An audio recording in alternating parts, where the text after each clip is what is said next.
Oh, hi. This isn't. Wait a minute. This isn't Sonic Frontiers. Did you just make a Chris Chan reference? This isn't Sonic Frontiers. I'm out of here. Yes, we are live. I'm here and y'all are there. I So forgot yes, that you guys can't hear me because my mic piece. I have to literally put it up almost chin. no, that's fair. Yeah, welcome to Falcon puts his money where his mouth is. You have money? Well, Well, don't do that. Money's the dirtiest thing on the planet. yep, Yeah. Chicks stick it in their bras. yep. So yeah, Yeah, always, gross. Women. I always say I'm a big Sonic fan. Time to prove it. We have a big ol' big What do you mean old you're a big Sonic fan? You're not heavy, you're not even that tall. What are you talking yeah. about? We have You're a a small Sonic huge tier list here. fan. Superior Sonic characters. The Super Sonic Superior Search and Rank Squad. Yes. Did So Doctor Octopus make this list? maybe. But as you can see, they ain't Oh, go kidding. back up. Go back up. I saw Dr. Octopus actually. Keep going. Keep going. There. I'm Second just like, Undertales, 2 down.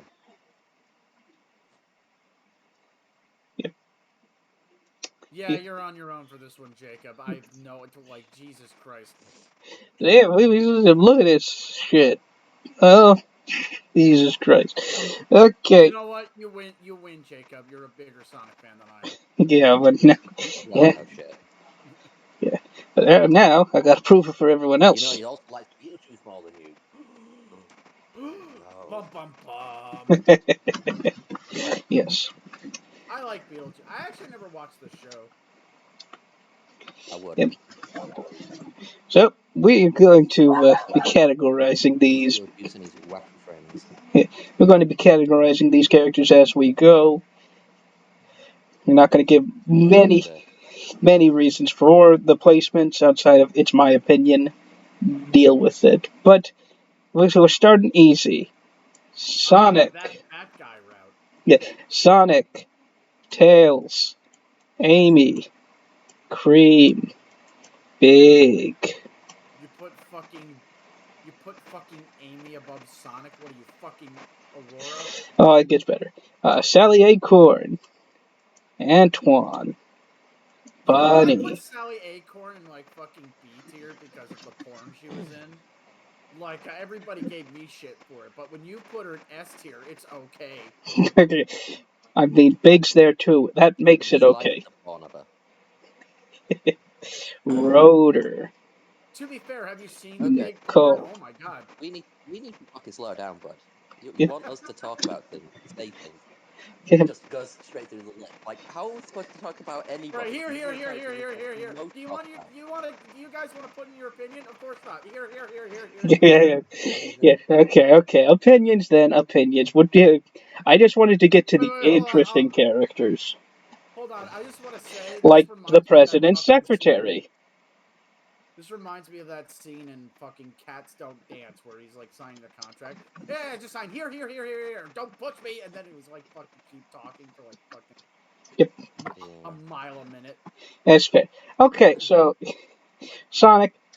Do you want to say anything about Sonic, or is it more other characters we want to talk about than besides the game Well, I ones? mean, we didn't really get fucking time, so right. Do you want to start, Tyler? Is there anything you want Uh, to talk about here? I'm pretty. I can give my brief thoughts. I think Cream should be higher. Um, Tails. That's about right for Tails, Oh, honestly. no, Oh wait, we're not giving your opinion on where I put them. We're giving your opinions on the character. oh gotcha.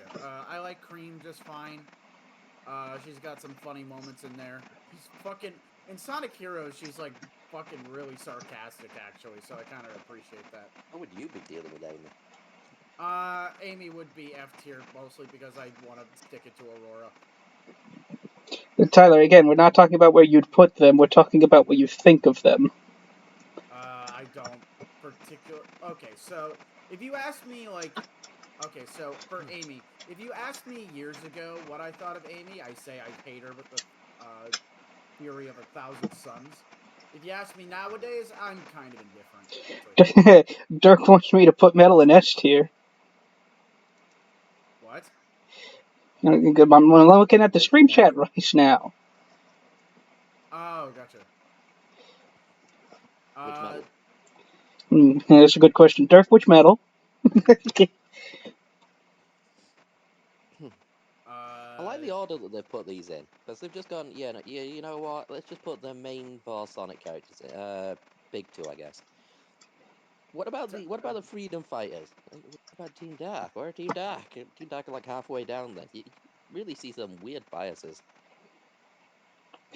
Anyway, Tails. Like the three presidents. Tails, if I have complicated feelings about Tails, but otherwise different. I guess. On the one tail, but on the other tail. Yeah, exactly. Mhm. Tails can be fine when written right, but he's not always written right. So. Yep. Let's see. Sonic. You know, he's Sonic. I love him. You know, I love that little fucking blue idiot. Sally Acorn. Good porn.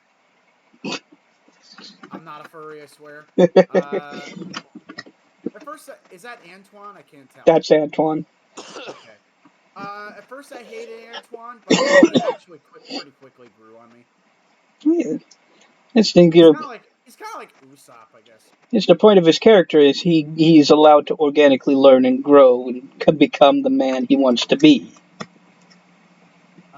Is that Bunny Rabbit right next to him? Yes. Okay. Like her. I don't really have too much of an opinion. I like her.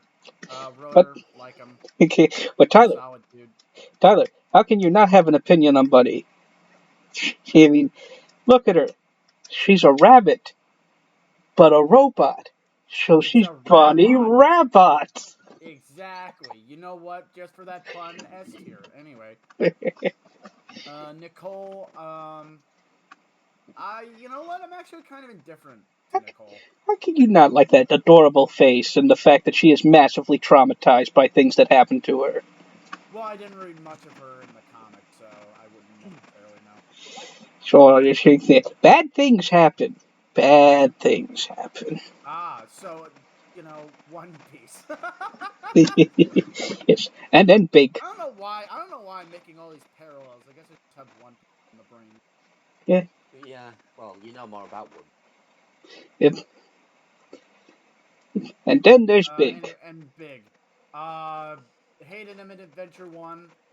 Although actually we find out later that I guess that's kind of a spoiler. Sonic Tears. You know what? I'll just say S tier is where he belongs. There we go. All right. So, Such in-depth thoughts. such in-depth thoughts. So, Jordan, now it's your turn. Well, Sonic is obviously where he belongs. Main core of the series, but he isn't stupid interesting by himself. Let's be completely honest here, extremely dated. He's very much rad 90s.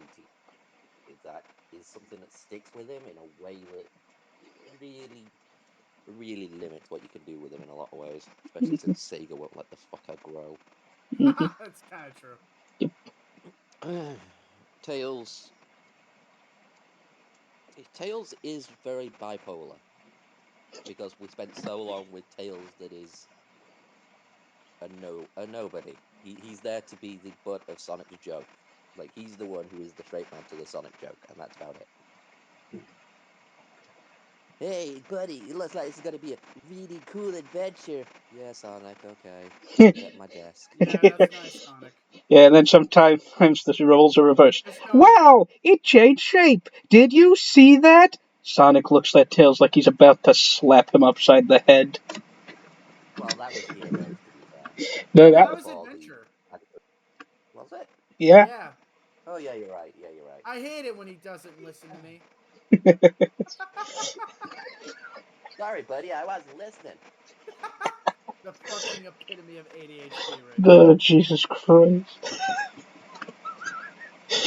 You know what Jordan Look reminded out! me We're of? gonna crash! Ah! You know what Jordan reminded me of earlier for some reason? The fucking mom from Superman 2 just lets her kid like fucking do that stupid shit on the Niagara Falls railing. Yeah. It's like, yeah, that's nice, honey. Just don't Yeah. fucking just don't fall off. That's how I lost two of your brothers or something like that. Yeah. Yeah, I stole that joke from NC. I used to watch it a lot. Cream is very rarely used, but usually more or less up. She's very two-dimensional, except when she's put with things with Blaze or with Amy. Or when we're She's just, fine, but it means that she's more of a weird sidekick. or when we decide it's time to emotionally traumatize the children. Yay! Well, yeah, that's fair. Are you kidding? That's Amy, the best time. Amy is the most consistent character in the series, at least. She's just consistently only really caring about Sonic. Like, to insane degrees. Like, if I had to choose between killing everybody in the world, Sonic, I'd choose Sonic. To be This, fair, Yeah. Princess Elise also said that, and she's considered the worst character in the series by most. oh, we'll get to her. Well, yeah, Disclaimer, but real fast for everyone. Jordan has yet to experience anything past I'm just forces. saying it's kind of funny how like Princess Elise gets that rap. It's deserved, but Amy doesn't quite get that rap at all. Amy has appeared in other games and has actually done other things that are actually, kind of decent. Yeah, but I don't know. It's just funny to me. They're both little psychopaths.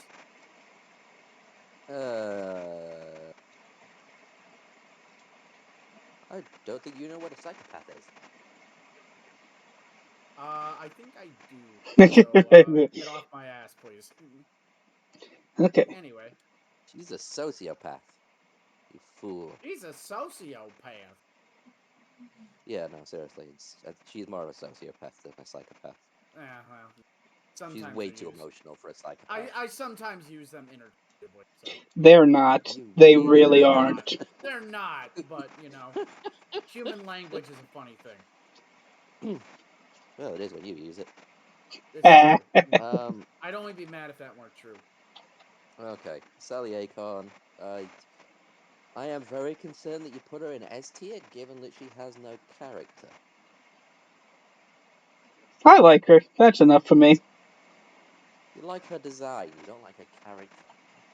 What the fuck is there in terms of character there? She is a nothing. Somebody. What do you mean? Her Occasionally dad she does might be things. dead. It's a roller coaster of bad things happened. You can have bad Specifically things to happen to her. Straw Doll. I haven't watched Set AM in a while. Did they ever find out what happened to her? Yes. Yes, there's an Okay. entire episode where they, talk with him for a bit. Oh, neat. Okay. Like I said, I hadn't watched it in a while, so. That's also the Unlike episode where everybody else's Naugus is parent, from. he isn't dead. Yay! That's Why is this? traumatic, I guess. Why is this quest not marked off? I'm playing Lies of P. By That's the way, yeah. if you hear me yell "fuck," it's because I keep dying to him. Yep. Because I Or suck I've at said Souls. something that really Because upset you. yeah, or uh, because I suck at Souls-like games. I do. I suck at it. What was I saying? Yeah, she does things, and she has some personality traits, I guess, but she doesn't have a complete character.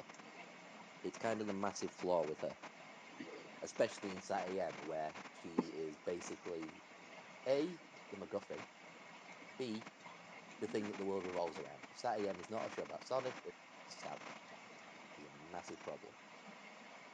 Because Sonic doesn't belong in a world where Sally is the main character. Because he immediately becomes the main character and everything becomes trivial.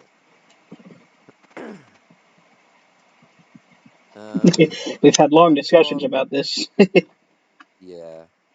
I'm cutting it down for the sake of the stream. Yes. there are a bunch of storytelling problems with Sally being the main character in SATAM specifically, but the comics also suffer from it. Antoine is lacking. He should get that character development, but most things don't bother with it. Mhm.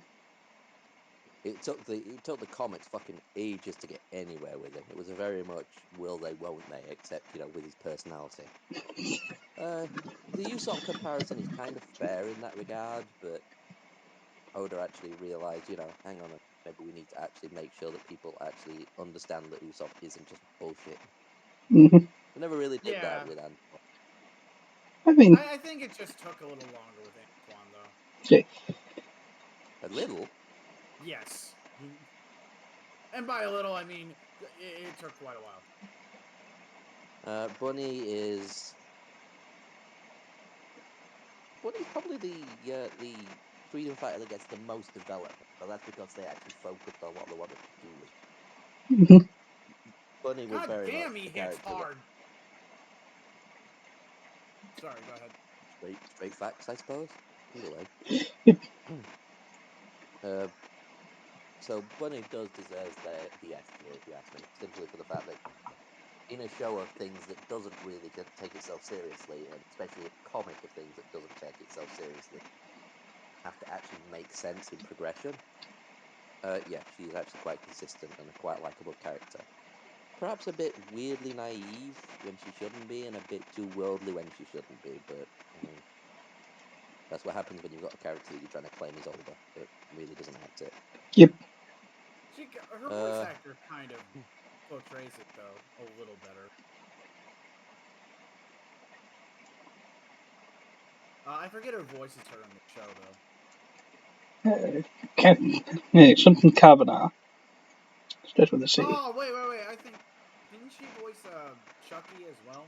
Yes. Yeah. Oh, yeah, she died. Ah, shit, that sucks. Yep. R.I.P. Sorry, continue. Rota is a character I don't have a huge opinion of because he's not as blank as Sally is, but he's very much Sonic's friend, and that's literally all he does. You don't really get much of him alone. He is a character that plays off other characters very well. He's a great player too. That is right.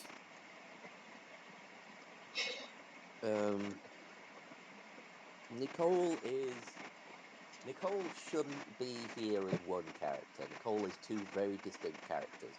The comic Nicole is a person. The Nicole in the show is a magic hacker bot. She's basically R2-D2, but with Sally's voice. Except, she doesn't have her own personality in R2 actually shows some personality initiative. Yep. She's R2 if R2 was dead. They were just carrying an R2-D2 unit around. In the comics, she's interesting, but they rely very heavily on, well, let's make her feel shit, which isn't a good character trait. It's more of a kick the dog. Mm-hmm. And Big is a nothing. People don't do anything with Big. He's there to be a background character that we recognise. It's kind of a shame, but it's true. He's there We to never be get development with him. We never really get anything beyond. He just likes to have fun. He's there to be a man content with his lot in life, as long as he can He's sit with good Rocky enough. and fish. Yeah, didn't they set him up to be like Didn't they set him up to be like a salt of the earth kind of person? Yeah. And then the dub just completely fucked it up. Yeah. By giving him that stupid ass voice that even fucking I almost said John Delancey. Fucking John. What was his fucking name? Duke Nukem's voice actor. John St. John. Repeat. John St. John. Thank you. I almost said John Delancey.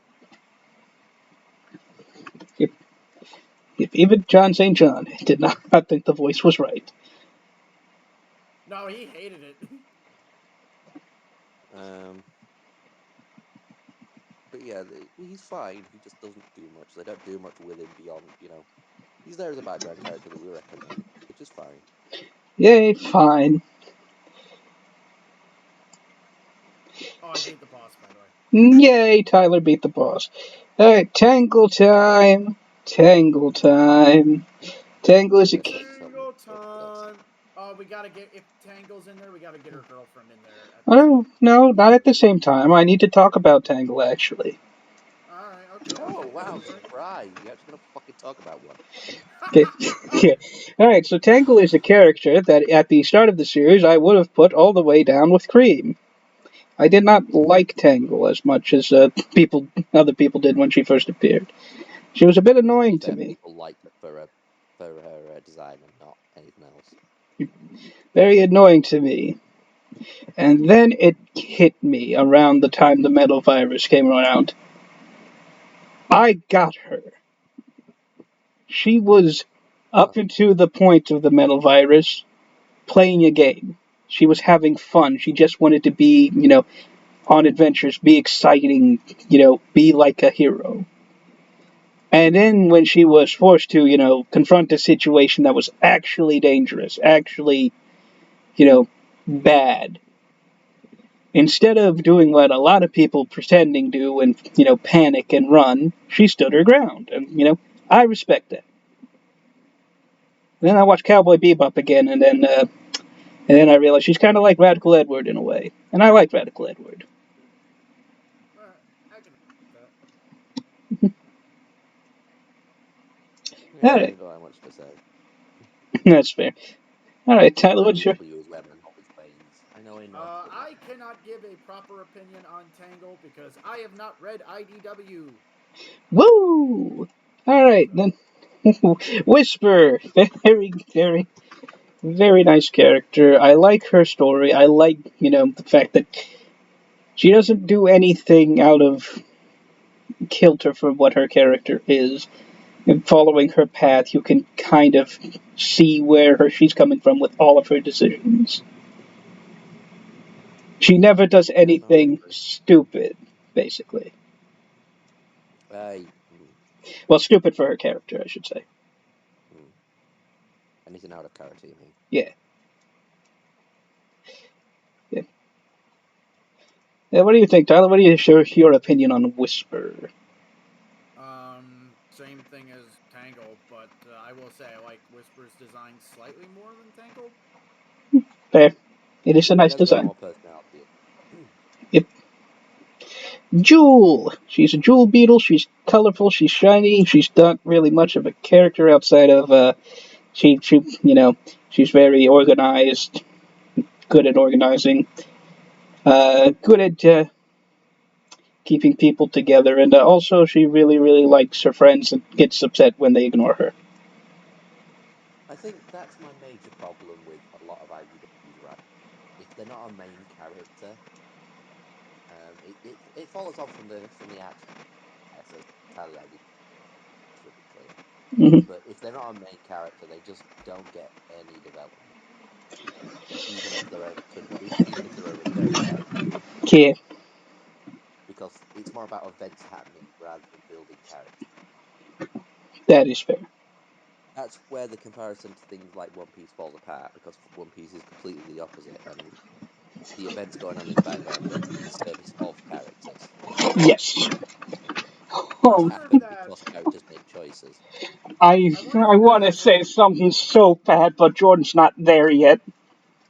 I wonder if that has anything to do with like recent fan complaints that I've seen about like how apparently there's some fan complaints that like IDW focuses on the new characters and gives them more badass to do than the old characters. No, To say I no, don't that entirely agree with at all. No. no, that's literally just people wanting to see old characters more and being bitter that these new characters are replacing old characters. It's very much a vote of Yeah, the I North, I to figured it be was just honest. the old school Gen Warner kind of thing. Yeah. Very much so. Mhm. But it's not so much that the characters are getting to do cool things; it's that the cool things are what's happening. It's not like even the metal virus, something that was meant to be deeply traumatic for everybody, was just more focusing on the effects of the virus rather than how people were feeling about it. Mhm. Although I do kind of agree with the assessment on Shadow because it just seems like Shadow is just kind of not even just like thrown to the side. If we're going to talk about Shadow, we should wait until Shadow's turn. Yeah, you're right. Good. Yep. All right, so yeah, nobody's going to have an opinion on Joel. I'm probably the only one that's going to have an opinion on Belle outside of maybe Jordan has an opinion on Belle. Belle means something as a character device to me because I appreciate the ideals that somebody can be something and it not be forced. It not be forced that they are this thing. My point being made more clear here is she represents that Eggman isn't just horrendous and evil and nasty and smelly and poopy and you know pulls rude gestures at children just to see if he can make them cry because it's funny to him. He's not that Australian guy from the Garfield show. Yeah, he's not just evil McEvil. There is depth to Eggman. There are things that he wants. There are reasons he's doing what he wants. Nobody thinks they're the bad guy. If you thought you were the bad guy, you just wouldn't fucking bother. That's how social constructs work. Yep. The problem is, Eggman is very, very seldom shown as being anything but I want everything. And Belle manages to show that, yeah, no, there is something in there. In the same way that Sage does. Sage does it better. Hey, there we go. Dropping the not so controversial opinions there. I mean, it's barely even an opinion, it's literally story writing. So yeah, I think Belle's nice. I did enjoy her story arc. I'm happy that they're not making her a main character though, because after the story arc, there's really nowhere to go with her. Yeah, that's the problem with a lot of the comics. That they keep trying to push characters forward. I'm glad that that's not the case always. All right, next up is Lanolin, who I'm just gonna put an A because what we have is She's aged. yeah, what we have is right now is interesting, but what ABT Adam Bryce Thomas is implying in the background is even more interesting than that. So Eggman just to turn her into burgers. Grade A sheep meat. She's interesting because she's a sort of character that we don't get a look at much in the comic. She's very much the equivalent of Antoine in that she's a character that's obviously flawed, but he's doing their best and he's struggling through it. And also, like Antoine, gets a lot of shit from fans. Like, oh, what? They're not perfect and all-knowing like everybody else? Oh my god. What a bad character. We gotta get rid of him. We gotta get rid of him. Right. Yeah, no, throw him off the list, definitely. Cancel him on Twitter. They gotta go. Yeah. Yep. You've got to be perfect and all-knowing. You can't have fun, especially an obvious one. When I write, that's my biggest fear. Like, fucking people not misunderstanding the character. And then I kind of, like, have to, like, you know, calm down and be like, wait a minute, who the fuck cares? Nobody's reading this crap anyway. Yeah, I mean, that's one way to look at it, I suppose. So, you know, if they read it, then awesome. And if they don't understand, that just means more attention for people. So that's kind of how I have to look at it.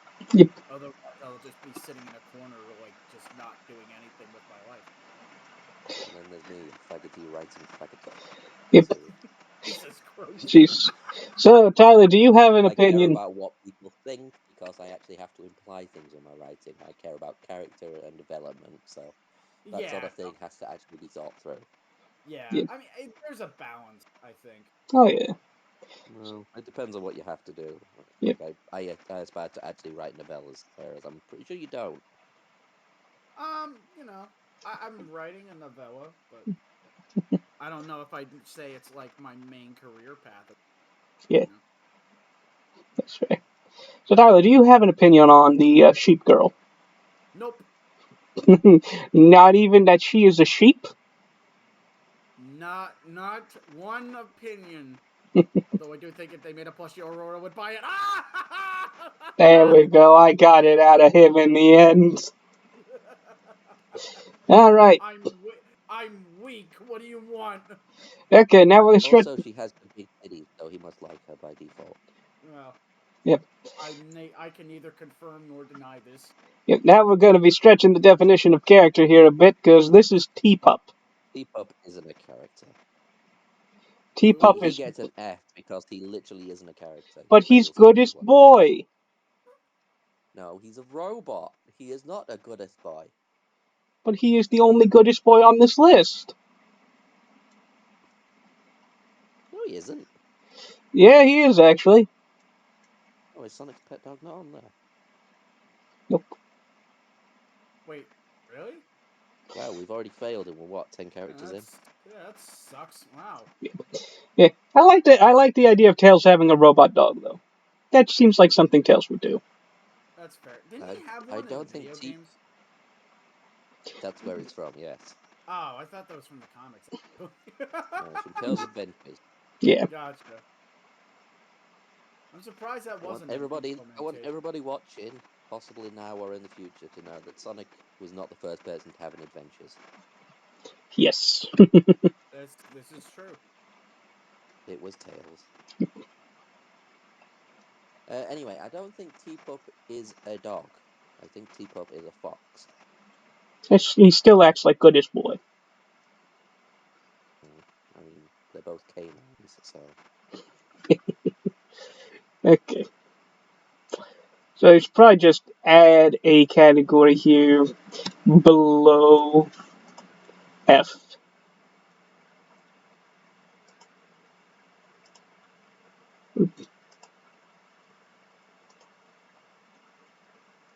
For NAC, not a character.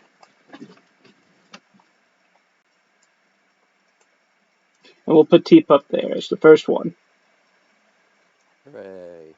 We'll put him at the top because he is the best, not a character. Yes. Next is Froggy, who in the games is Froggy, but in the comic he has an internal monologue. What? Yep. Is he serious? I'm serious. I don't Yeah, he's know basically how I feel JB. about this. Well, he only has it once. He's here when What else is inside it? when the Chaos Emerald and Chaos fall to Earth. He's afraid, and he's upset that Big has slept through it all because Big's the one who protects him. Oh. So, not a Not character. a character. He's literally a MacGuffin.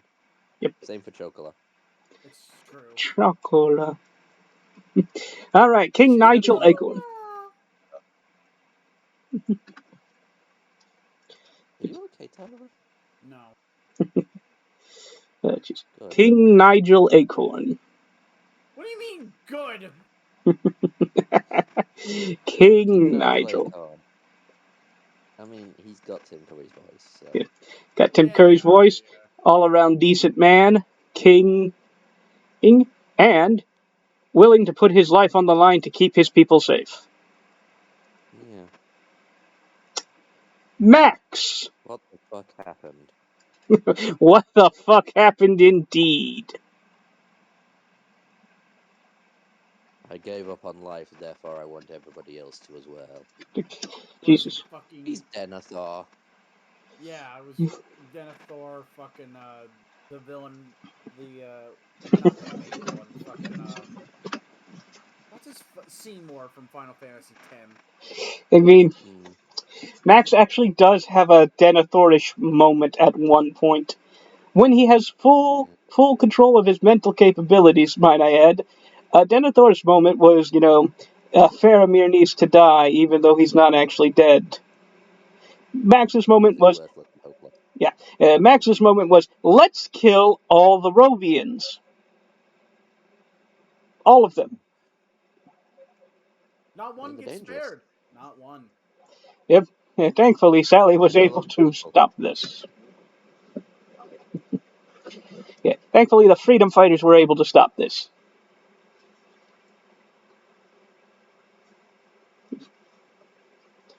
And then, of course, we got Queen Alicia here in one of the rare moments where she does not look drugged out of her mind.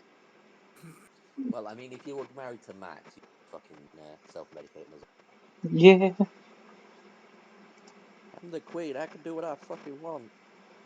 She is a plot device. She is a plot That's not device. fair.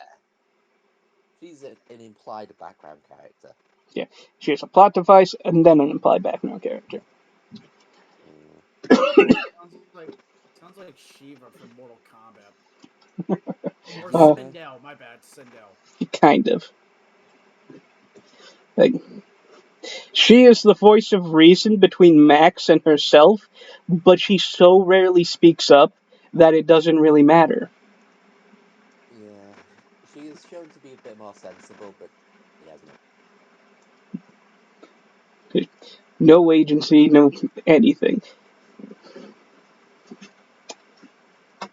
Porky, Yeah. he makes good crackling. Come good crackling. This is Hamlin. He was a member of the Substitute Legion of Freedom Fighters. Got bitter that they never needed a Substitute Legion of Freedom Fighters. Joined the council in order to enforce, doctrine on the people that kept them safe.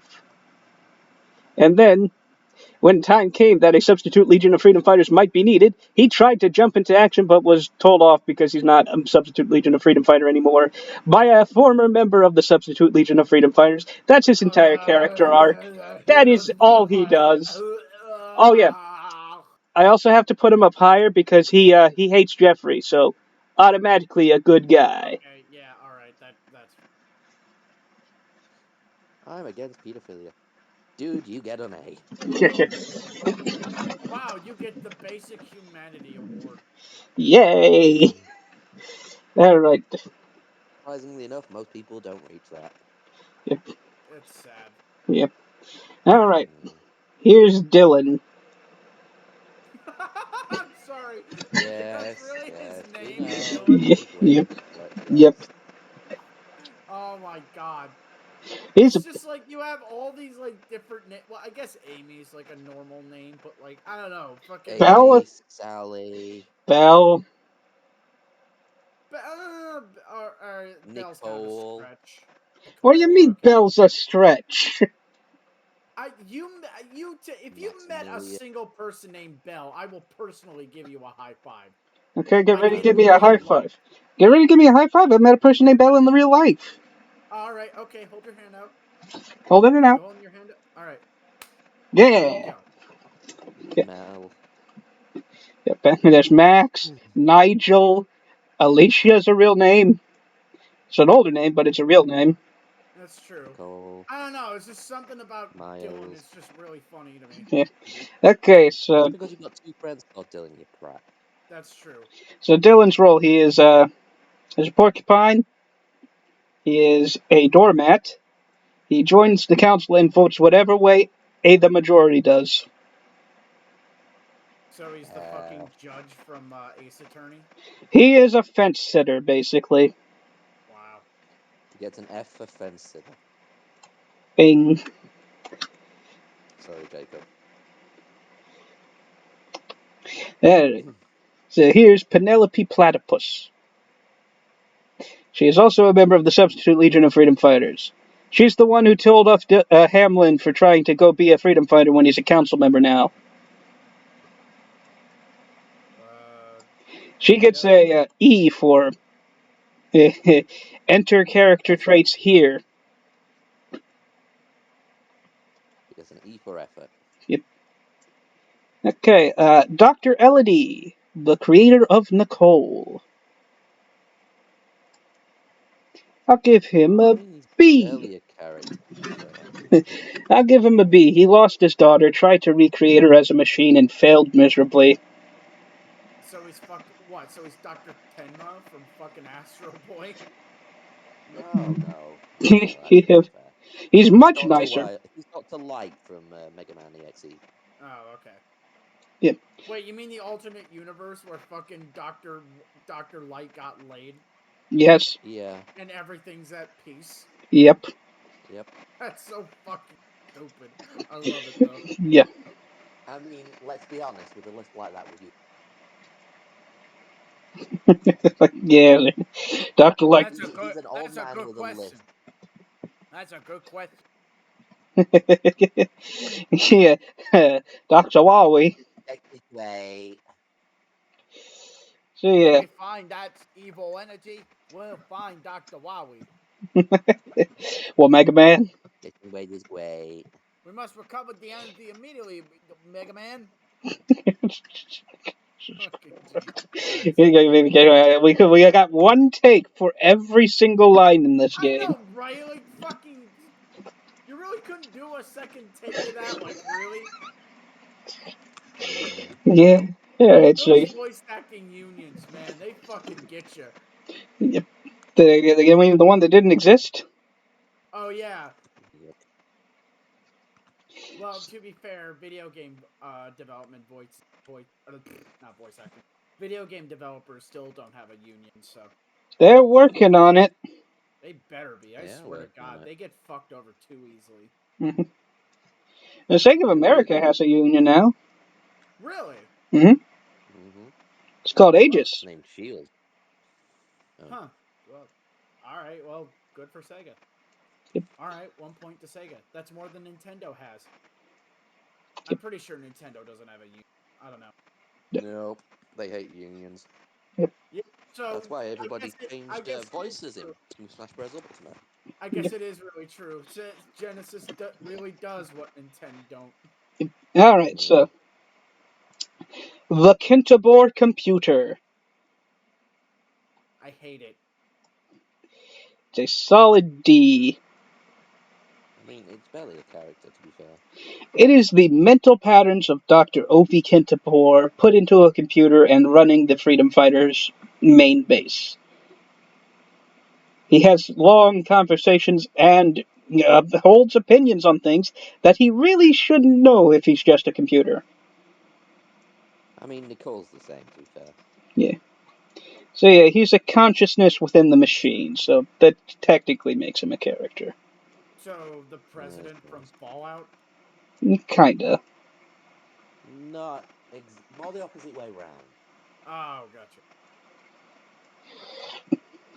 So yeah. I fucking love this backstab attack. Yes. Alright, Nate Morgan has a very, very interesting backstory, but ends up gumming up the works so much that you can't help but wish he didn't exist. Nate Morgan looks like fucking what's his name from my friend's comic Nextus. You know what? It's kind of a long story, but he looks like a character from Nextus. Is where I'll leave it at. Yeah, Or but, Morgan Freeman, one or the other. I mean, his name is Nate Morgan, so Yeah. so yeah. So yeah, Nate Morgan's backstory is pretty unique. Shout out to my friend Tom Hopkins. Yeah. Morgan's You have a backstory. friend? I know it's hard to believe. Morgan's backstory is pretty nice. It's a man who, throughout his entire life, tried his best to be a good person, to make things better for the world. And at every single opportunity, someone or something conspired against him to make it all blow up in his face. So he just decided to stop trying. Damn. That does sound interesting. But do they do anything with it? No, they don't. He becomes a science teacher at a high school. Well, That Sonic attends Yep. once. More than once, actually.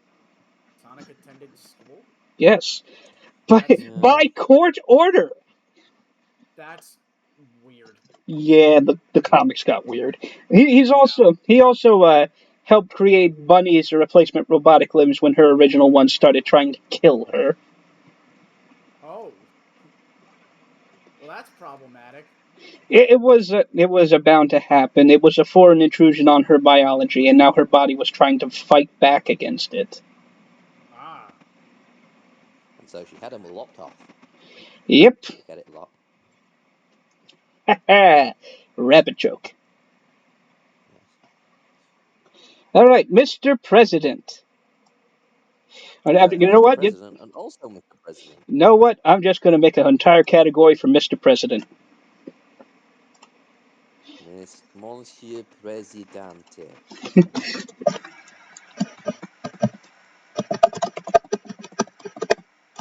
Oh, we found the president. Mr. President. And also the president. Mr. President. Mr. President. Which Mr. President is your favorite? Mine is Mr. President. I like the one from the OVA. Yeah, he is pretty cool. Yeah, he likes ice cream a lot. Mm-hmm. Is that just because he's built like you? Maybe. I mean, He does. He looks kind of like a Jack and Daxter character. He does. a little bit, yeah. He does. Okay. Yeah, it's definitely not Mr. President with the jowls. No, that's obviously just Richard Nixon. Yep. All right, Princess Elise. Just go straight in F while we talk about how bad of a character she is. Can we put like a G tier? That's a good Out idea. of our series. Oop. Alright, let's put that at a row below. GTFO. Yep. Just characters we want to get rid of. Like there are bad characters and there are characters that just get out. We just need to make a good color for it. Black should do. Oh, now we can't read it. I go grayer.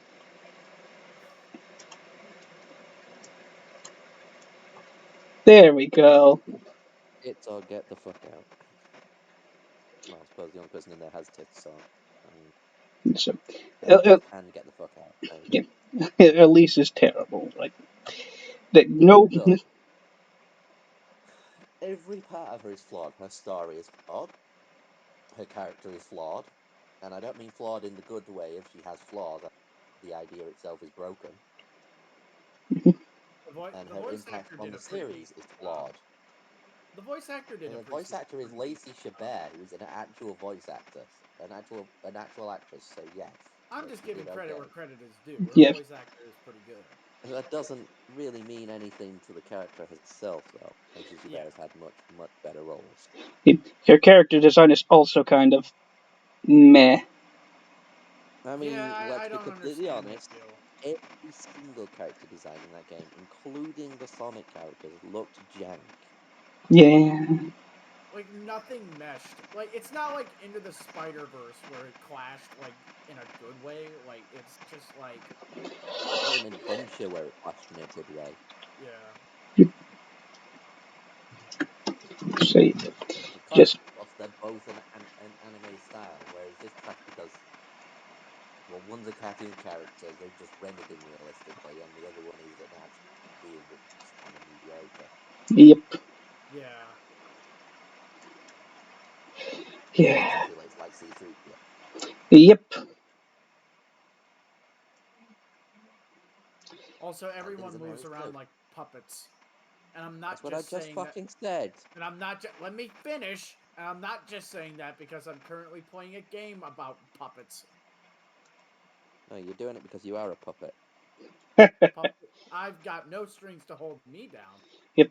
Okay, so Larry obviously needs to be A tier because he's the best gym leader. Okay. Alright, so I guess Jordan really likes Mayor Bulliani. I don't know who Mayor Bulliani is. It's the mayor of Station Square. Actually, no, he goes here, actually. He doesn't actually have a character. Beyond. What are you telling me? He's the station mayor. Yeah, he is the station mayor. Fair enough. Ah, the president's secretary. Make him a Mr. President. You know what? That's fair. The president and secretary. I mean, let's be completely honest. She deserves at least not a character. Yeah. She is the best menu screen character, but, well, I mean, second best. Yep. Eggman's actually kind of cool because he's got stupid lines like, "Heroes are wimpy." I love him. Yeah. Alright, then we got the president's secretary from Rest in peace, Dean. Yeah, the president's secretary from Sonic X. It's the same character. Actually, it's not. She has a little bit more character, but it's not enough to save her from not really being all that good. So what you're telling me is she's Khalifa. Yeah, kinda. Without all the good Khalifa jokes. Ah, You know what? Princess If I Sarah. had any, I would let you know. Alright, Princess Sarah. Get the fuck out. No, you know what? No, higher than Elise. Because at Alright, least put her in she front of Elise and tries to get the do fuck out. something. Because at least she What's that? tries Throw to a do fucking shit. fit. You No, idiot. when Metal Sonic attacks, she at least tries to fight him. No, she tries to stop him looking up her skirt. No, he's talking about No. later when she has that bat thing in her hand and she tries to beat him with it. And then she tries punching him. Oh, It doesn't right, yeah, work, that's but at probably least because there's she was something. once again throwing a fit. She was having a tantrum. Yeah, but again, at Not least really. it's something, unlike fucking Elise, At who least let just herself fucking out of the sits room where she's around. been interrogated. Oh yeah, because she just fucking can do that, and then immediately gets kidnapped again. By Amy this time. Well, yeah. And Amy then couldn't by save her Eggman, somehow. when Amy just disappeared from the plot for like 2 seconds. Yep. Is that Ron Schwemmer? This is the President's Aide from the OVA. He goes right here. I He don't even know doesn't who he have is. any lines, I don't think. Not Nope. not any memorable ones. Yeah, I think he just says yes, sir, and that's it. Like Yep. that's Why the all fuck have she we gone wrote. through all Mr. Presidents, Froggy, Teapup, fucking Princess Sally, and only just got to Team Dak? This tier list is weird. Yep. Yeah. Alright, so Shadow. We got things to be saying Well, about after doing Shadow. this, we're gonna find fucking Gamma, aren't we? Probably. I don't know.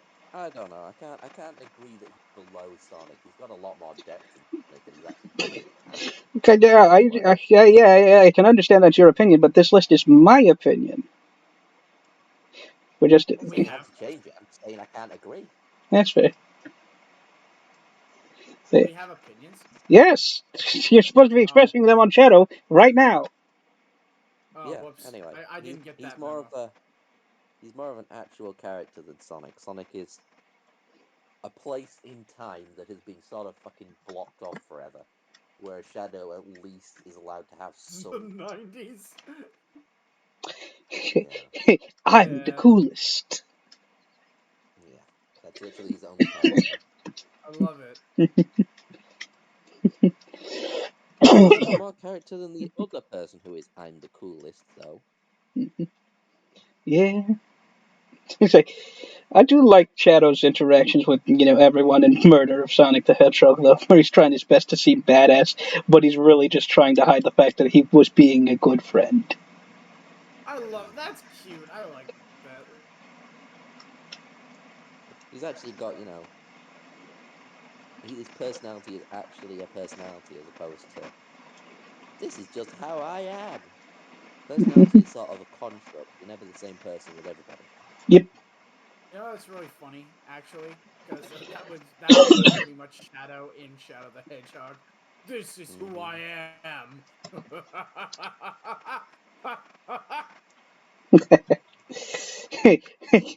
This is also who I am, and so is this.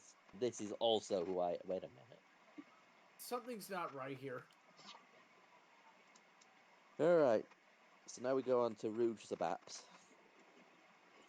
Boobs the bat. Yeah, she's all right. Huge the Baps.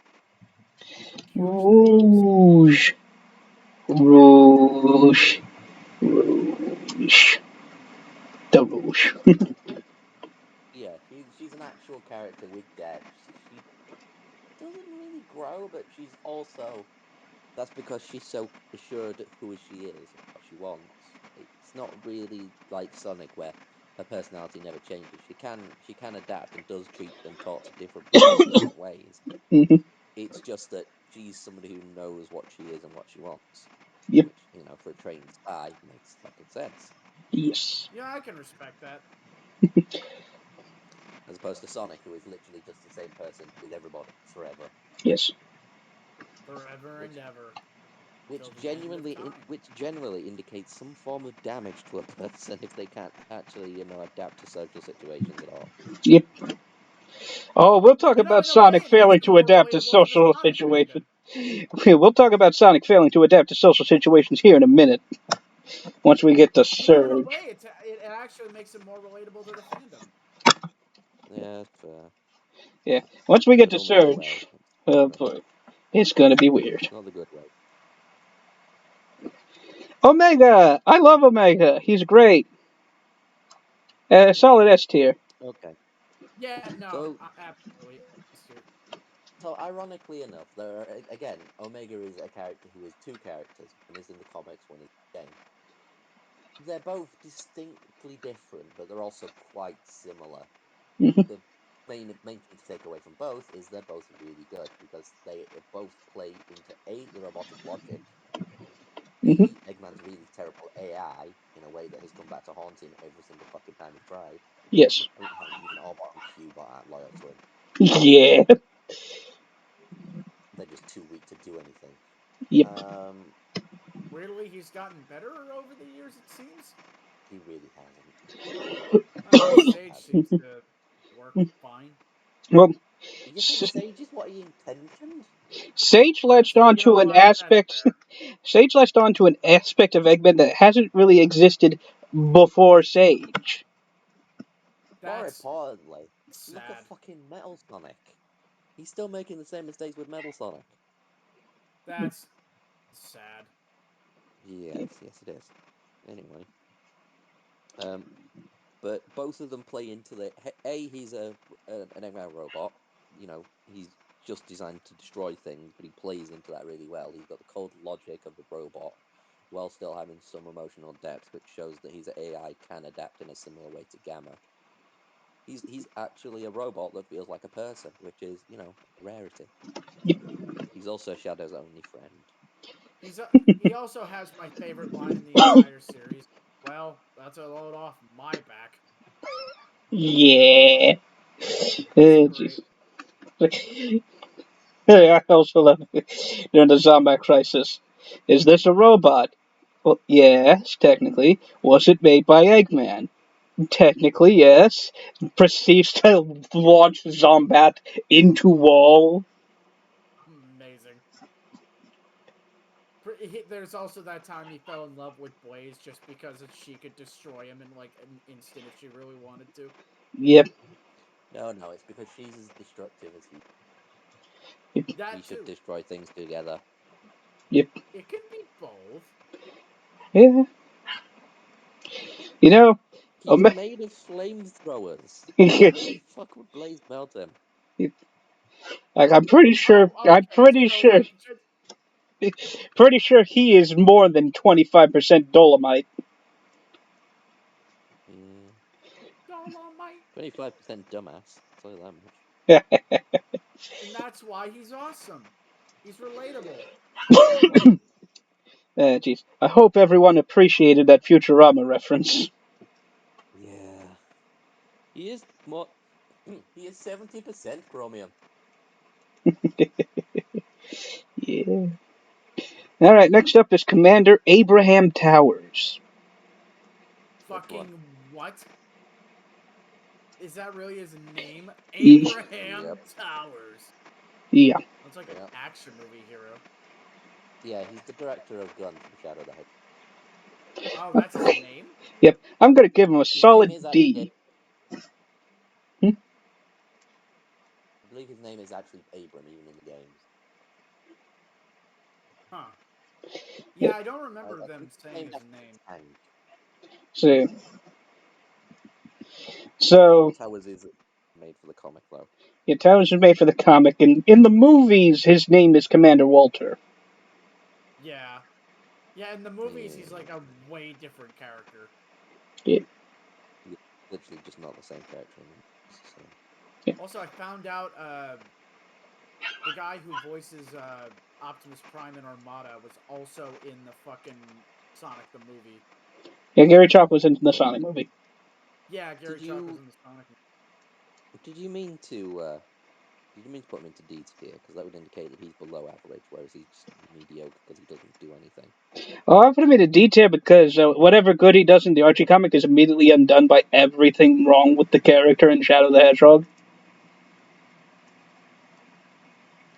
Is that version of the director different? You should probably have a look. No, it's the same one.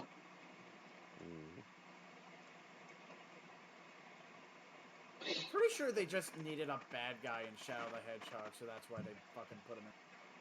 Yeah, his Have story three makes bad no guys in sense. Shadow the Hedgehog. His story makes no sense. Yeah. Oh, that's not fair. It makes some sense. It makes sense to be angry at Shadow for not saving Maria. The rest of it makes no sense. I'm angry at I was Shadow, there but all along, and I was Maria's bestest friend ever. wow, they were desperate for some fucking retcons, huh? Maria was my only family. Gun killed everyone, even my family. Yeah, exactly. That's literally it. Well, why did you join Gun then, you idiot? Yeah, like I said, the fact that he's angry at Shadow is the only thing that's there. Yeah, yeah. Although Jeez. some things like to imply that it wasn't Shadow that got them all shot, it was Emerald. Why was it Emerald? What? Yeah, the actual backstory is somebody ratted out what was happening on the Ark. That somebody survived. Who is the only survivor we know of the Ark incident besides Gerald, who wouldn't rat himself out? Shadow. Abraham Tower. So, odds are good Tower's the one who ratted them out because he was a scared kid. And he regrets that decision ever since, and he's deflecting and putting the blame on someone else. See, that would be Yep. interesting, but I seriously doubt they were going. Probably No, that's not. literally what they were going for. I mean, he does apologize for the whole thing and basically apologizes for just that in the super hard mode version of the levels. Yeah. Huh. More Really? importantly, it's also implied in his own cutscene because of his own hyperfixation on. That's not something that you do over somebody else. That's something you do when you feel guilt. Well, That's that's fair. better than nothing, yes. You know what? Actually, going over it all, you're right. He deserves a C tier. Oh Hope well. Kintabor. Oh god, Hope Kintabor. I really want to just say not a character. I really do. But sadly, we cannot. Because she is a character. She does do things, just not very much. She's literally just a MacGuffin. Very much the same state as Alicia. She exists to further emotional beats for other characters. Yeah. Like, the dichotomy between her and her half brother is what drives most of her plots. Yeah. Most of his plots. Yeah. Oh, getting his whistle wet. Yeah. You thought Robotnik having a kid was weird. Sniffly has an actual physical girlfriend. Sniffly fucks? Sniffly fucks. Well, it's more Sniffly sucks, but yeah. Heyo! Why does Heyo! Topaz get two? This is actually Amanda Tower, the commander's daughter. Oh, no. Next to her. That's Madonna. Is it? Holy Yes. shit. That is a really Oh low quality yeah, she picture. was in the comics, wasn't she? Yep. So Amanda Tower, not a character. She's the commander's daughter. She appears once, and that's it. She has a child. That's all we She know has about her. a child. Ain't that neat? Yep. This is Daniel. He goes not a character. Jeff Jarrett. Ain't I great? Yep. All right, Topaz, Agent Hang on a Topaz. second. Hang on. Topaz actually has things to talk about, so can we skip her and just put Madonna in, not a character? Yeah, can also put Right. we can also put Commander Hugo Brass not a Honestly, character. Madonna's such Yeah, not that's a character that she was cut from the original game. Yep. You could also put the rest of Paladin Team Sigma Alpha 2 into not a character. Yeah, that's pretty much what I was pointing out. Yeah, there's nothing to talk about with those characters. They exist once to show that Gun has other forces and then die. Yep. And then we can put Spider Troop into not a character as well. Yeah, all right. Let's not get too far ahead of ourselves. Topaz. Topaz. So we have things to say about Why is there a Topaz. random human being there? Like an actual human being, not like a cartoon character. We'll get to Randall Handle here in a second. I mean, like, why is he in this lot of characters? That doesn't make any sense. Spoiler for Sonic 2, he's an agent of Gun. No shit. I had figured that out from the context. I meant more like his commander isn't there. You're going to find a lot of characters are misplaced in this list. Oh, fair enough then. Yeah, right. Yeah, Topaz. You were saying.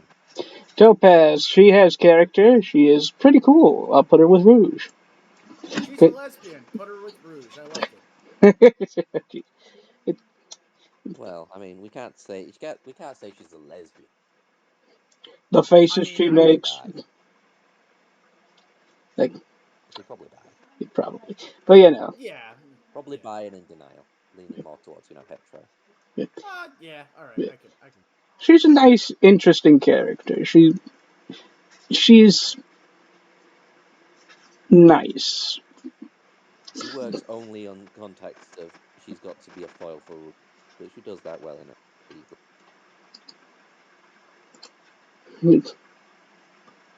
That She shit. doesn't really do much by herself, to be fair. Yeah, that's fair.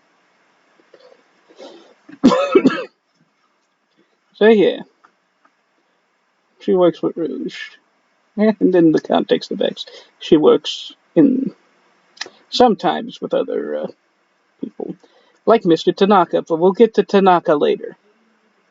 Mm, Not Mr. no, Tanaka. you don't remember who he is, do you? No, I don't. All right, Randall Handle. Randall Handle. Oh, okay. Yep. Not really his name. All right. In one scene, the commander says, "I thought more of you, Agent Handle," which means his last name's Handle. Jesus Christ. To be fair, he might just be like Robert Handel, and yeah, he just introduced himself as Handel. Handel. I love it in that movie where like even the priest has a fucking gun. I don't know why that's funny to me. Everyone's an agent. Is the caterer an agent? Is the priest fucking holds gun out of his Bible? Wait a minute. So like, did he read out of that when he was like saying the fucking like vows? He memorized the parts he needed to and Yeah, had the he gun. memorized. Yeah, that's my point. Like he memorized the parts because the gun fucking part like fucking ripped out all the text. Yeah.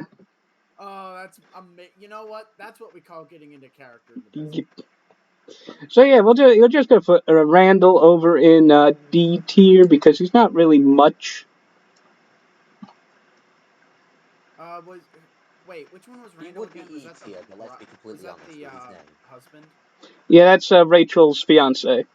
You know, he's a pretty good looking dude. I'd give him like a C. Well, your looks alone aren't gonna save you. That's true. You know what? All right, I'll let you have it. The drone. Then there's that new Pokemon, the rock poison type, limit or whatever it is. Yeah, this is the drone from Sonic Drone Home. Sonic Drone Home. Yes, it's a short that comes with the a home release of Sonic 2. Oh yeah. I remember that. I mean, if it's a drone, it's not a character by definition. Yeah, that's fair. Harvey, Well, who? Is Johnny Five not a character then? I mean, come on. Johnny Five had an entire movie dedicated to forming a character. That's true. This drone had 10 minutes. I have a soft spot for Johnny Five. Okay. Yep. Well, he is alive. Yep. I'm alive! I'm alive! And then he Yep. like is dying, and he's like, dying. I'm like, Jesus Christ. Disassemble. Dead. Dead. Disassembled. Dead. Disassembled. God. Jesus Christ, I need to watch that again. Dude, that movie holds a special place in my heart. It really does. Alright, this is Harvey Who, the leader of the Secret Intelligence. Harvey who? Harvey Who? What is with these fucking names? I love them. I mean, I love them, He's but an like, owl. still. Harvey Who gets a solid B for being intelligent and, wise and understanding characters' motivations and, where they are in the world and actually coming up with solid plans for them. And more importantly, most importantly, we should say, in fact, we should stress, the most important thing that most characters have done, he stopped Silver destroying the present. Yep, Actually channeled him into something constructive. yep. That's weird. Yeah. Look, Silver was a terror in the. Yeah. You know how Mephiles convinced him by showing him a 3D holograph of Sonic that Sonic was evil Yeah. just because he was surrounded by flames and grinned a bit. Well, Yeah, I imagine that, remember but that. you're left in the past and you've got to figure out who it is by yourself, and you've got intelligent people. Jesus Christ. That Mhm. The sounds guy, horrifying. the guy in the coma did it. He did it. Yeah. Oh my god. Oh yeah, this was in the era when like nobody liked Silver. Nobody still likes Silver. People who like I Silver are I have projecting no things. I now know at least 2 people that like Silver. Yeah, like I said, people who like Silver now are projecting things onto him. That's fine. That's true. They're projecting the dorky energy he puts off in the comic. Yup. So basically, I had to grow into that. Yep. Alright, now we Because got you know, hey, now oh we yeah, got I forgot. I can't open doors when I'm being attacked. I forgot. yep.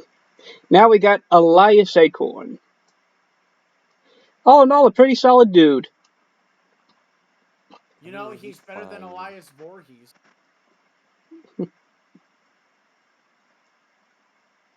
Are you alright, Tyler? The only reason I said that is because I have the same first name, and that bugs me for some reason. Who names their kid Elias? Anyway, Mr. Doolittle, I should imagine. Jesus Christ, do not bring up Doolittle to me. I swear to God. I swear to fucking God, Jordan. Anyways, Elias is cool. He's one of the few consistently written characters in the book. Yeah. And much like Bunny, that counts for a lot. Yep. That's kind of true, actually. What do you mean, kinda true? We've been saying that the entire fucking time. Were you not listening? Ow, dickhead! Oh god, Shad the Metal. Okay. Shard. I like Shard. Shad the Metal is very complicated because I he just got, only just gets enough to even be considered a character. Oh. I just got, Dark Soul attacked. That doesn't narrow it down. Yeah, I was Surprise about to say. attack from literally, like, fucking off the camera. That's not a Dark Souls 2 spam buff, then, actually. Yeah. Really? Yeah, you're right. Just don't run away from it, otherwise you're in like 7 or 8 of it. Yep. Well, I don't need to. I could just spam the fucking dodge button in Dark Souls 2.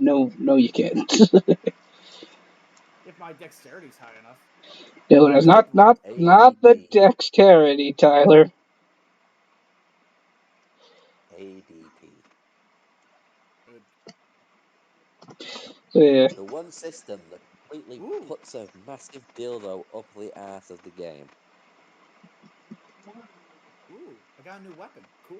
Neat. Anyway, sorry, continue on. Yep. Is Shard it the metal. Geppetto's corpse?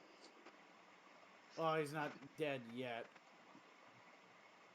Spoilers. We got Shard the metal. I actually don't know. I haven't seen it. The Shard is a Metal Sonic who gained a conscience, basically. Which is more proof that Eggman's AI is utterly incompetent. Basically, he Eggman's AI. Eggman's AI is somehow the greatest and the worst in the world. he was programmed to think exactly like Sonic, only working for Eggman. That ended up backfiring spectacularly on Eggman. Oof. I know. I'll make him think exactly like Sonic, and then just tell him to be loyal. That will work. Now, what am What do I you mean he said forgetting? no? Oh, crap. Loyal to me. I didn't put in loyal to me. No, he did. Point is that you just go, well, okay, but loyalty to you is, destroying your plans because it will only hurt everybody, including you. We will never be fulfilled. Oof. Didn't quite think about that whole law of robotics right there.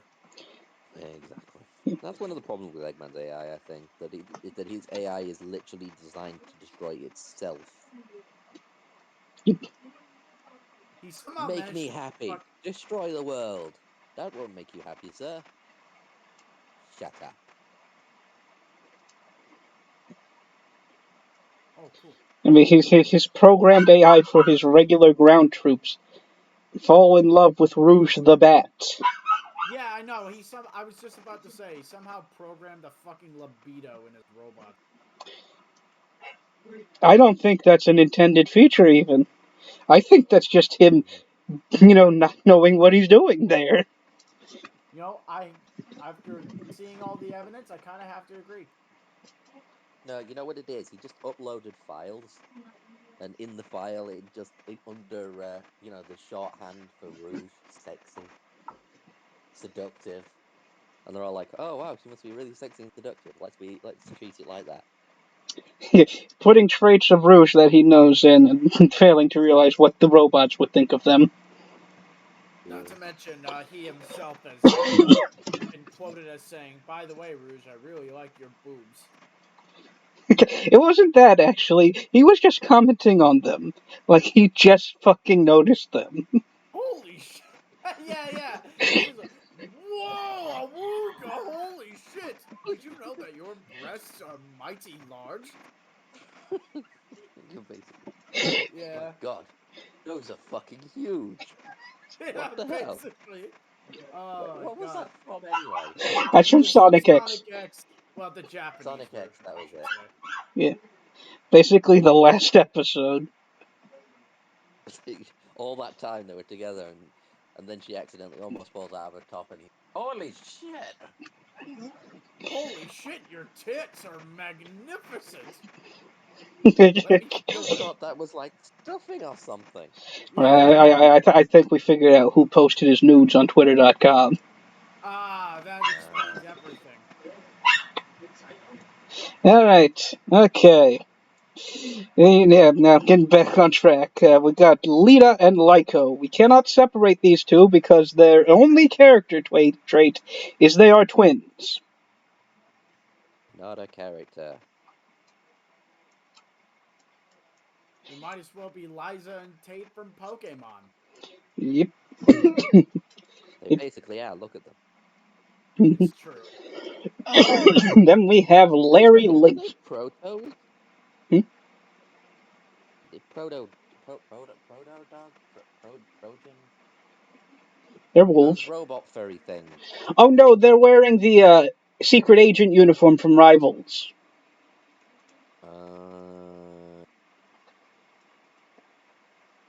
Protogen? Protogen. Maybe. Protogen? I don't know. I have no idea what you're talking about. The robot dog things that furries go apeshit for. Tyler, what is he talking about? I'm not paying attention. I'm gonna be totally honest. I'm That's trying to platform Dark Souls my way through this. Thank God there's no messages like jump here, and then I jump like a fucking asshole. Try jumping. No, that's your own damn fault. No, it's true. Yeah. It's true. I'd only be mad if that weren't true. So yeah, here we have Larry Lynx. He is a jinx. Interesting. He causes bad luck for things. Like he tried to run for the council and his ballot box caught on fire. Oh fuck, oh fuck, oh fuck, oh fuck, oh fuck, oh fuck, oh fuck! Big robot's after me, I gotta run. Yep, so him just being a jinx is not a character, but he has more of a character in that he is determined to do the right thing and be a hero, despite it. So that's just enough to take him out of not a character.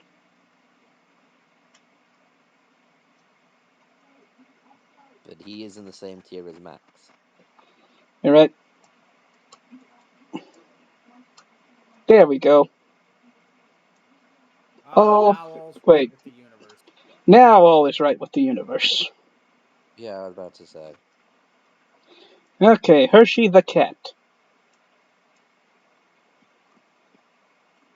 I mean, she's a terrible chocolate bar, so. I like Hershey's. Jordan As has long had, as you've not had chocolate. yeah, Jordan has had real chocolate. Oh, Yeah. gotcha. So, Hershey, In fact, I've only had real chocolate, if I'm completely honest with you. Oh, gotcha. so let's give a brief rundown of who Hershey is for those at home playing along. Hershey is a cat. So she's a thing that's really, really beloved by the alien E.T. that's Reese's. Ah. That's Reese's Pieces. So Hershey's No, a those didn't exist in the UK about 2015. Well, they wow. didn't exist when the movie came out. It wasn't until after. Well, they existed, but like they were discontinued when the movie was out. Yep, so anyways, Hershey is a cat. She was introduced as the girlfriend of Drago Wolf, who we'll get to. Don't worry, we'll get to Drago. Thank God for that. She was abused. She was put into a plot to frame Sonic for murder against her knowledge. She turned on Drago. She tried to become a Secret Service agent. Training went okay, became a Secret Service agent, went on a mission, accomplished it through no effort on the Secret Service whatsoever, and then became married to the worst character in existence, basically. And then disappeared. Who's somehow better a husband than Drago was a boyfriend. Yep, Said a lot. yep. Well, yeah. Hershey is About, E. I mean, you left out some key details, but yeah, basically that was the whole story. Yep. So, What yeah. details do you want? Do you want to I wanted a full recreation with puppets. All right. Yeah, that ain't gonna happen. Yeah. Well, I mean, if you wanted the puppets to not look like Hershey, we can do it, but. Well, all right. Yeah. So Hershey's, yeah, not all that really exciting. It's kind of ironic, because you don't like her because she doesn't do anything except have bad things happen to her. But two of your A characters also exist only to have bad things happen to them. There's other reasons I put her down there, and that is she doesn't have enough screen time for me to actually find things to care about. Fair enough. What did you find to care about with Sally other than... Stargazing was one thing that helped me care about Sally. Very introspective story. Ow. There's Oh, also right, the story. I thought yeah, you meant the activity. I was very confused. yeah. There's also the reboot. The reboot helped a lot. Ah, right. Yeah, I keep forgetting the... So did Archie. Yeah. So yeah, Well, that's kind of my point. the less said about Jeffrey, the better. But we're going to say a few things anyway, and to Yeah, fuck justify him. He's disgusting. I hate him. him going in GTFO. Yeah. Yeah, I'll let you handle this one, Jake, because Yeah. I think your thoughts are quite clear on this one. He is an absolutely disgusting individual. He is a mid 20 something man hitting on a teenager, like Oh God, kissing a sorry. teenager on the lips. Oh, oh. And the only thing that made him decent to read was when they made him a villain. So when they turned him to a villain, it was like the Guardians of the Universe from Green Lantern being a villain, where it's just like, oh, what took you guys so long? Kinda, yeah. Oh, could argue. It's Ow. more like it's more like Guy Gardner becoming a hero, but like the opposite. It's like, Huh. yeah, we can see your flaws and see how you what led you to this. Why the fuck were you? What the hell happened with being a Green Lantern? Why the fuck are you a Red Lantern now? Make up your damn mind. Yep. You know, given it's Guy Gardner, I kind of understand the Red Lantern angle. Well, yeah, but my point's more, why did he get himself fucking together? You've got the willpower, you've got everything there. What the hell? What are you Yeah. doing? What are you doing with your life? Whereas That, Jeffrey was like, what the, how the fuck did you be such an irresponsible person? Somebody who cared so little for what others thought and were so happy to manipulate others. Because, funnily enough, Jacob didn't actually cover everything. I thought he would, but he just went, ah, he's a paedophile. Well, yes, but that's not the worst thing about him. I The mean, I fucking... feel. Oh Jesus, that's not the worst thing about him. No, he's a fucking groomer as well. all And right, he's Elias. incredibly manipulative. I mean, it's kind of interchangeable at this. Well, Oh not shit, I forgot No, when he no, it's groomed not. Elias. or not interchangeable, but like Yes. it's kind He's of a like I guess really bad, implied really if you're a uncaring, pedophile, then manipulative you're also a person. groomer.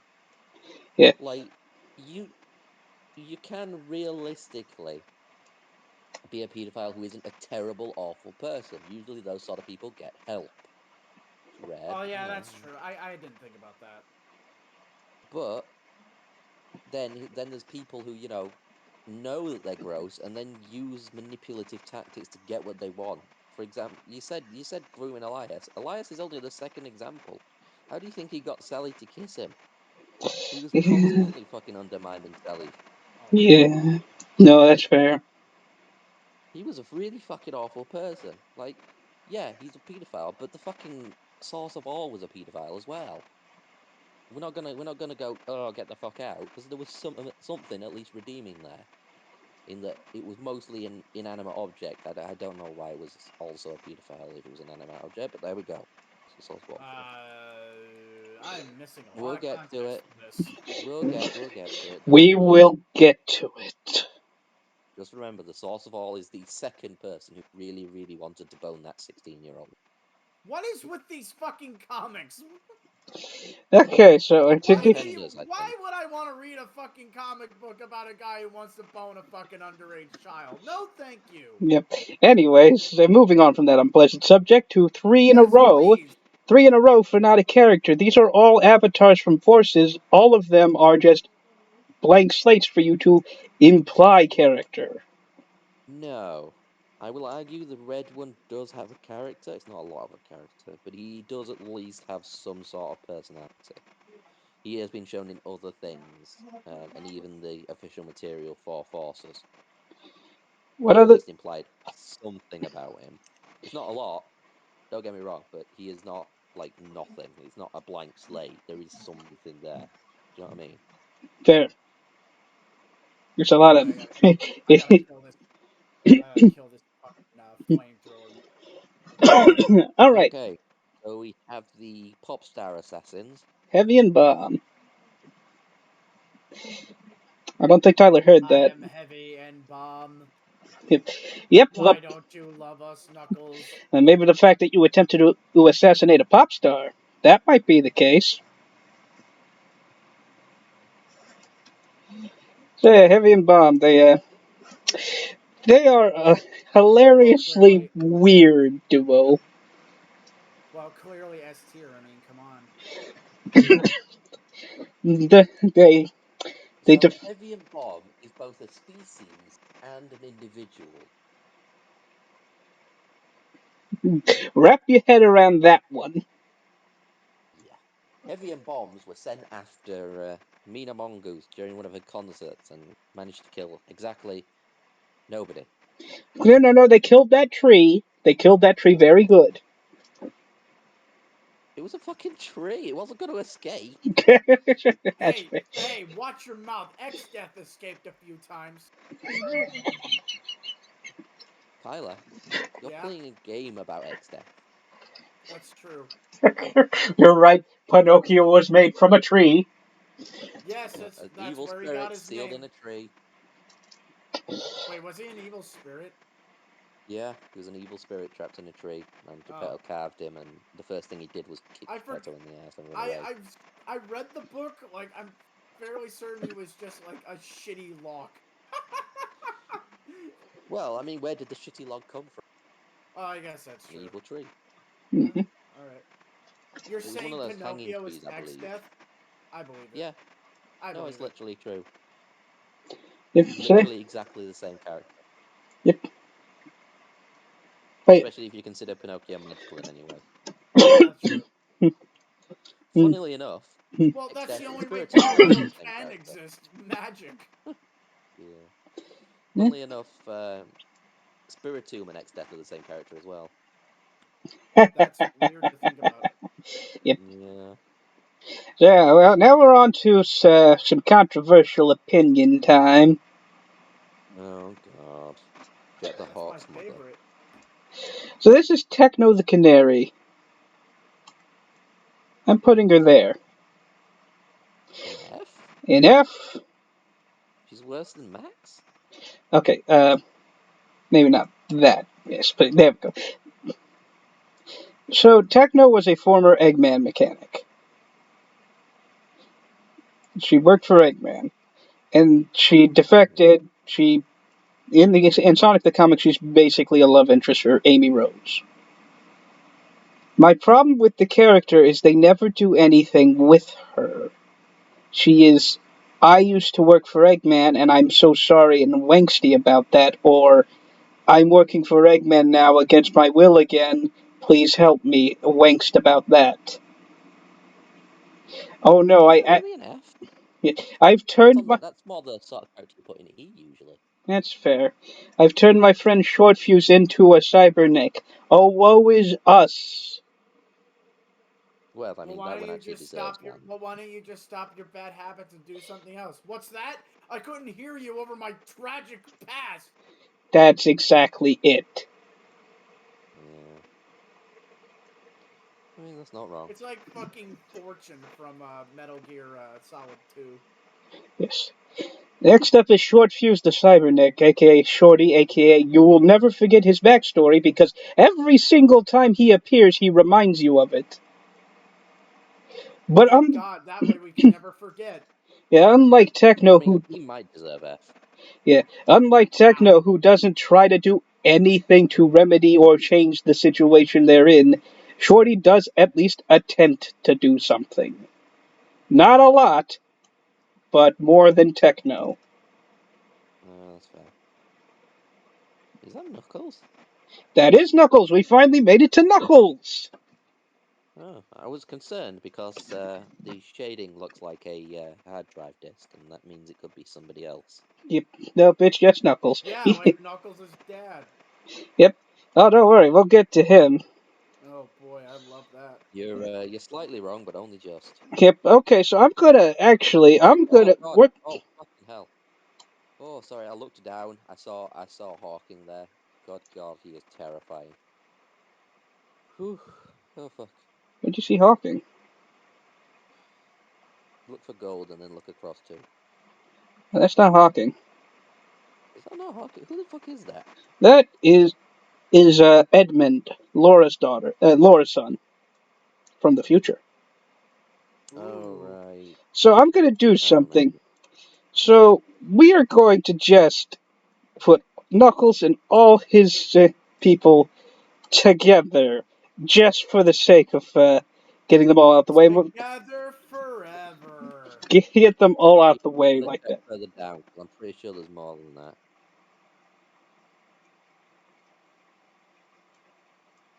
I didn't know Baby Doll was making this list. Yes. Probably.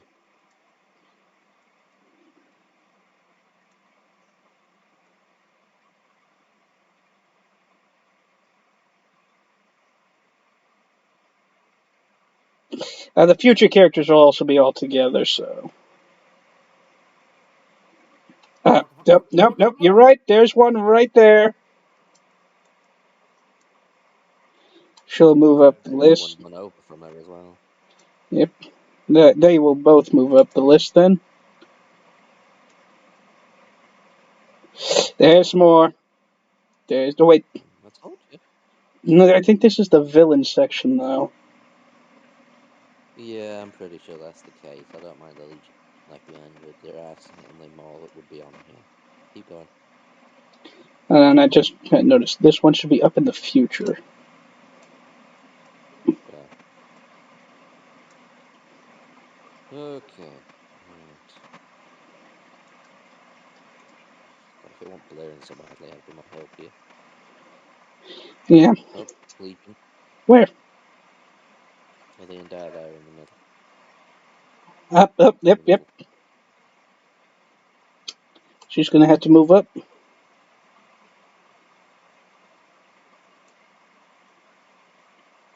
And I think, this is future. This, we'll keep that. So yeah, I think that's it. Oh. Why would so many of the Brotherhood left out? Like, they've got loads of other random ass characters, but half the Brotherhood's missing. Huh. Who knows? Hmm.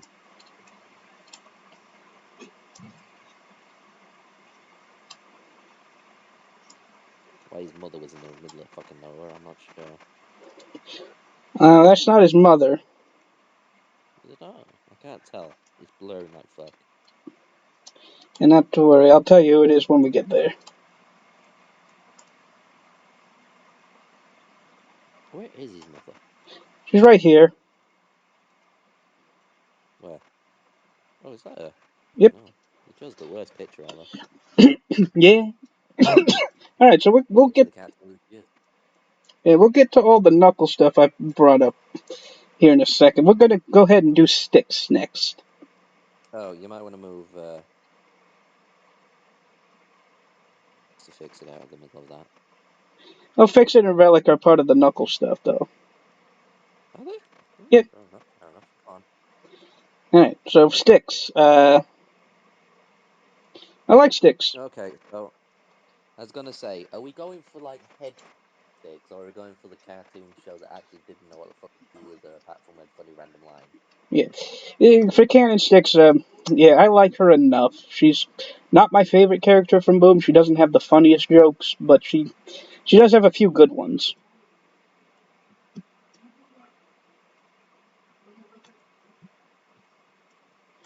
I think she's about as good as Amy. Yeah, fair enough. Tyler, what is your opinion on sticks? She's fine. It's fair. How That's, much I Boom have don't you know what else to watched? say. She's crazy. That's You haven't basically watched her much Boom, have you? only. No, I did. She's Hmm. crazy. She's got some funny lines. But her spotlight episodes are just okay. Yeah. Meanwhile, So, Knuckles Spotlight episodes are some of the best in the series. well, yeah, but that's because Boom I Knuckles mean, is fucking amazing. I don't care what well, anyone no, it's says. because they got to say exactly what Sonic Boom Knuckles was, Yeah. so they actually could lean his jokes because they knew his character inside and out because they'd made it. Yep. Basically, a custom character at that point, which is weird because Sticks was also that, and they still fucking failed to utilize her in any way, shape, or Yep. I think it's form. kind of redundant Kinda. because like Six came off as a little redundant because everything else was already so crazy. Mhm. No. I'm gonna disagree with you there, but I know why you think that, and I think I can clear up what you're thinking. The problem with Styx is that she is somebody who was brought up in the wilderness by herself. She's a Tarzan jungle baby who is somehow also a conspiracy nut, which is something you get through. not Yeah, being very it bright, is very, being it is exposed very to a lot of random. stimulus. It's very It's random. basically two different characters that are smashed together, and they're both fighting for any sort of Or relevance. dominance. I Yeah, died. it's literally bipolar. It's like if you were having a hero who was also scared of most things, but they were still a hero, and it would just be random depending on what the artist or the writer thought at the moment would be funniest. And It's me, that run away doesn't from work. Danger Man. No, it's me, Yeah, Guybrush Threepwood. yeah, exactly. I'm You've got to paranoid. know what you're God. doing. You got to know what you're doing with those sort of contradictions, but Like Guybrush they Threepwood. didn't. Yeah, exactly. I kill. Oh yeah, I killed the fire robot. Oh, Yay! good. Well, puppet, but you know what? No, they're fucking robots. All right, they're automatons. I'm calling them fucking robots. All right. Alright, Parker Lewis. Who? He He he's a nothing. Oh, okay. he's he He's he nothing. he he wants to be a hero, but he's just so bland that they never even attempt. Damn. Wow. All right, he can put Knuckles in S now. We're done with it. Yay! Move over, A list Sally. like, oh Though gee, in a true, list where Jacob has total control of Sonic characters and their placements, I wonder where Knuckles is going. straight to the top. Number one. Yeah, Yeah. yeah. And he doesn't even have a good reason because he's red and he's Hey, we all red. have our biases. We all have our favorite characters. I won't judge. Well, I'm not saying it's wrong. I'm just saying that he literally doesn't have a reason for it. I mean, Yeah. I do. I just don't like sharing it on stream. Oh, for God's sake. I want Knuckles Pansy. to fist me. That's You not want it. him knuckled I the. know, I'm teasing. Yeah, Tyler knows what it is. Alright. I've told him before. I know, I know. Alright, come on. I'm not telling you. No, no! I There isn't fell really into much to fucking say. acid! Good boy, he's a puppy. My dog's up here. He's a puppy dog. Oh god, here comes barking. He's not barking. He's being a good boy. Come here. I want a high five. Sweet. Fuck. I Can I didn't have a high save. five, Coda? Coda, Oh, God. can I Okay. have a high five? That guy playing Lies of P. You don't say, Steam Deck. Yeah, I know. It's crazy. Coda, Yeah, like I said, if you hear me screaming, that's because I died. Coda, I want a high five. Can you give me a call? Can you shake?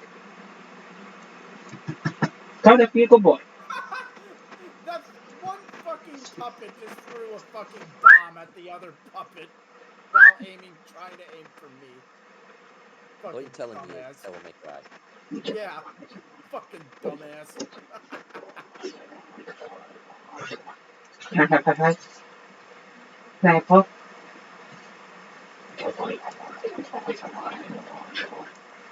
Can I go? Can I have a call? Can you shake?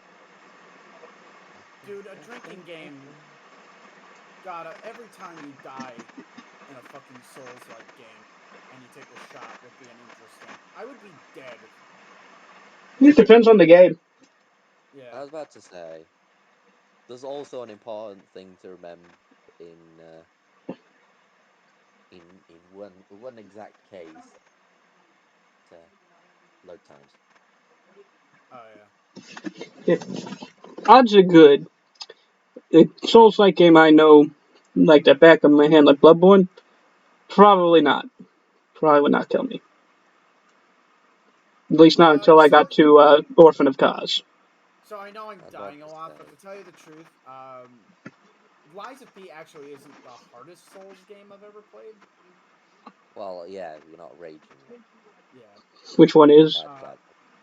For me, probably out of all, I haven't played many. I played Bloodborne, I played Demon Souls, and Dark Souls. But if I had to pick, probably still Demon Souls.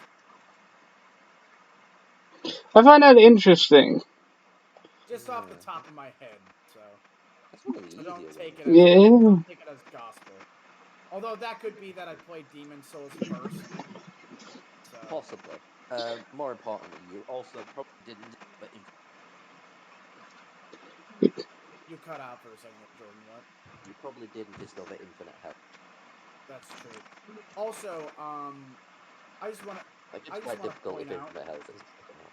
I just want to point out the only real thing I hate about Lies of P is walls fucking hate you. Anytime you're near a wall, and you try to swing your sword, your the sword will hit the wall and it will stop the attack. That's a Dark Souls in general kind of thing. Yeah, no, It like, really is. but this game really reminds you of that, and I hate it. Fair enough. Okay. Like, All there's right. a lot more tight corridors in Lies of P. All right. To keep this from becoming a Lies of P discussion, Yeah, sorry. Anyway, we're on to Shade. We know where you want to put her, but I could not agree if you put her any higher than B because she gets one game and basically doesn't even get fucking filled out in that fully. she's not even a party member in that game. She is a party member No, in that game. What the oh, fuck she are you is. I talking thought about, she Tyler? was. I thought she wasn't. I haven't played that game in a while. You know, Do you she really expect me to go back to fucking Sonic Brotherhood? she has I haven't combinations either. I attacks. still know. Yeah, she has a All right. combination attack with Knuckles and Shadow. And also, she's the first female character without clothes on for a change. And oh my, isn't that revolutionary? Marvelous. Tyler, Jesus don't Christ. quote the fucking Sonic shots at us. I do Yeah. what I want. So yeah, next up is Julie Sue. And here's where things get interestingly controversial. Oh Christ. Fanboy. Just remember, a certain K word is a banned. So, Yep. So, and I'm not talking about Kintober. so that aside, yeah, this is entirely based on my preferences, my nostalgia, my biases. I like Julie. All right. No shit. Yeah. Let's get some contrasting opinions. I don't really have a solid opinion. Do it and read that. Jordan did though. You don't want to know. I yeah. Now I kind of do. Yeah, I know I don't want to, but hey, I can take bitter pills. You've been way too generous based on nostalgia. She is an alright character who adds a lot of depth to the world, especially since, Penders was not interested in fleshing out Knuckles to any. She becomes a surrogate for for a lot of the character development of the world, Hmm. which gives her an interesting role. The unfortunate thing is that being that and then being Knuckles' love interest destroy any chance she had of getting her own character. She doesn't. The closest she comes is being a bit petulant. She really, she really doesn't have much character. She's got character motivation and she's got character backstory and she's got personality to some degree. She just doesn't have agency. No, that's fair. Those are actually basically my complaints with the comic.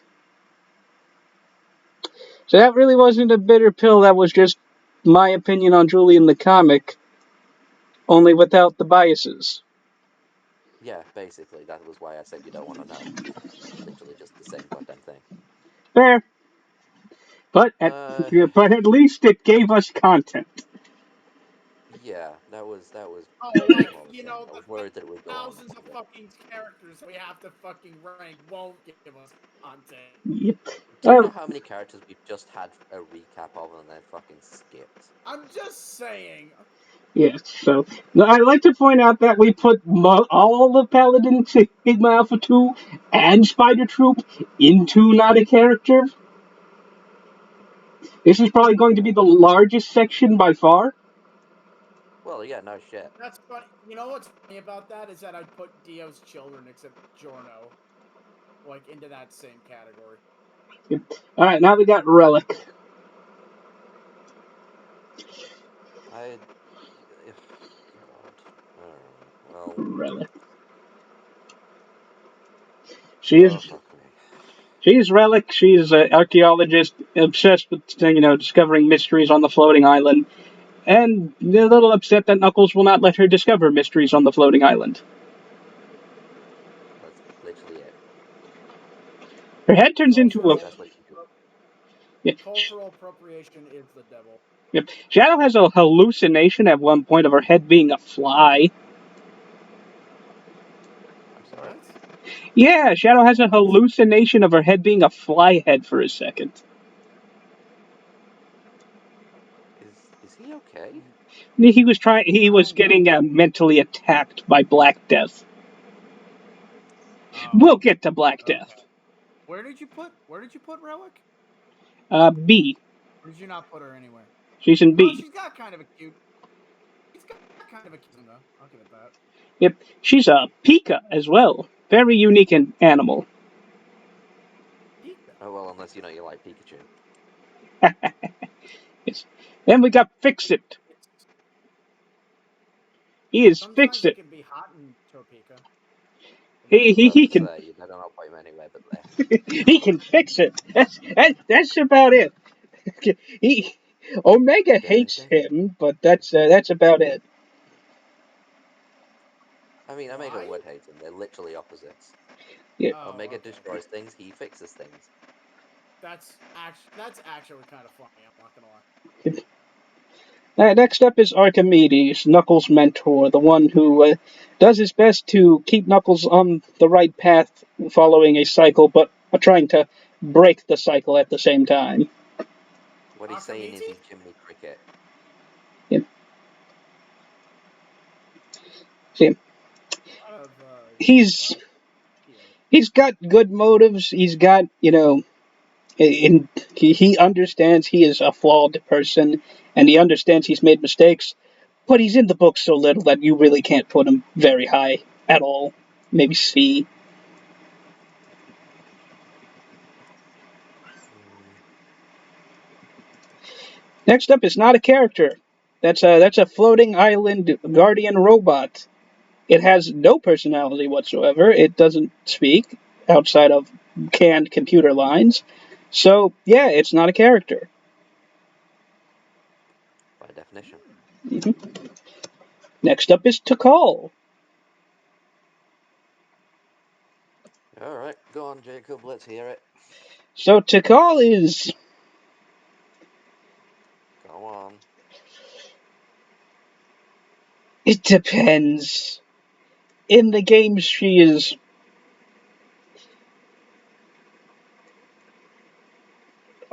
Not a okay. character. Not a character, yes. She is by definition not a character. She is a driving force. And a tutorial at best. She doesn't get any development. The only development she gets is the one scene played to everybody. Yep. How did Sonic know her name? Yeah, that's, a that's good, kind of my problem. that's a good question. She introduced herself to Tails, not Sonic. Yeah. I mean, to be fair, Tails could have told Sonic, but that's the only logic I. Yes, but how do you exactly bring that up in a conversation? Tails, you Have you get. seen Oh that my god, floating ball flying around? Yeah, it's weird, isn't it?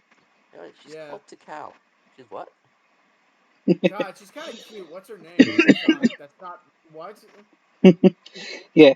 All right. Next up is Chaos.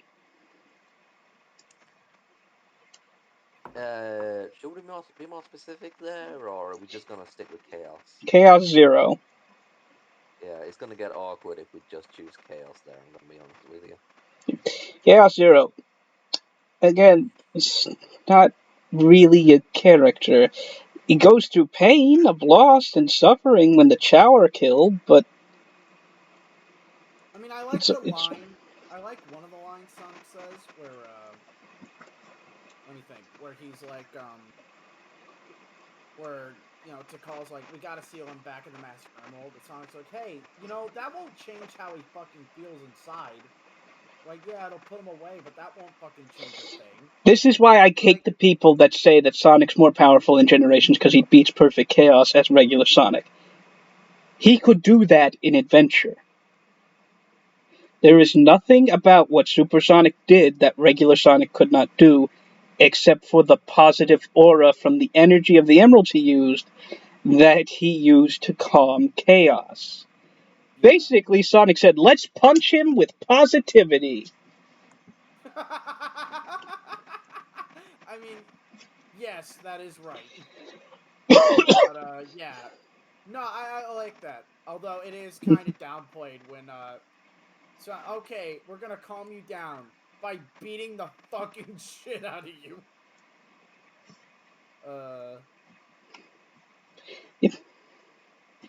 There's also the fact that they really should have switched the order the two music tracks played in. That's true. Sorry. Bless you. Thank you.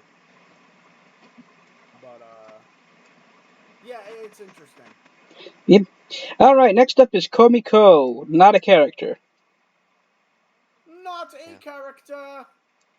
May as well tell her who she is, though. And Komiko is the girlfriend of Remington. She shows up exactly twice and has maybe 5 lines. She becomes a teacher in her final appearance. Next up is Nestor, the ancient echidna who gives the lore of the game, but has absolutely no character of his own. You will see a lot of echidnas appearing. Yeah, yeah you will. Yeah you will. But this next one ain't one of them. Dimitri.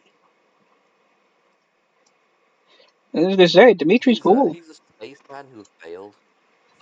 That's why his head's in a jar. That's all that's left of his spacesuit.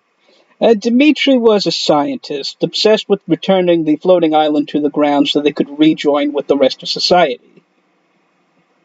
Being isolated from everyone else was kind of starting to affect the echidna way of thinking, and he wanted to bring it back to a simpler time so he could share everything they knew with the rest of the world. Honestly, good motivation. He's a good person at heart. But he was full of himself. He thought he knew best. He thought, I can do this no matter what anyone else says. So when the plan was rejected, he went ahead and did it anyway. And that selfishness and his exposure to chaos energy of massive proportions opened up his soul to possession by the evil spirit of Nerjak. He was a Nerjak for for 1,000 or so years, before being drained of his power by Mammoth Mogul and being turned into a cyborg. As you do. There, the residual insanity left over from being a literal god caused him to lead the Legion.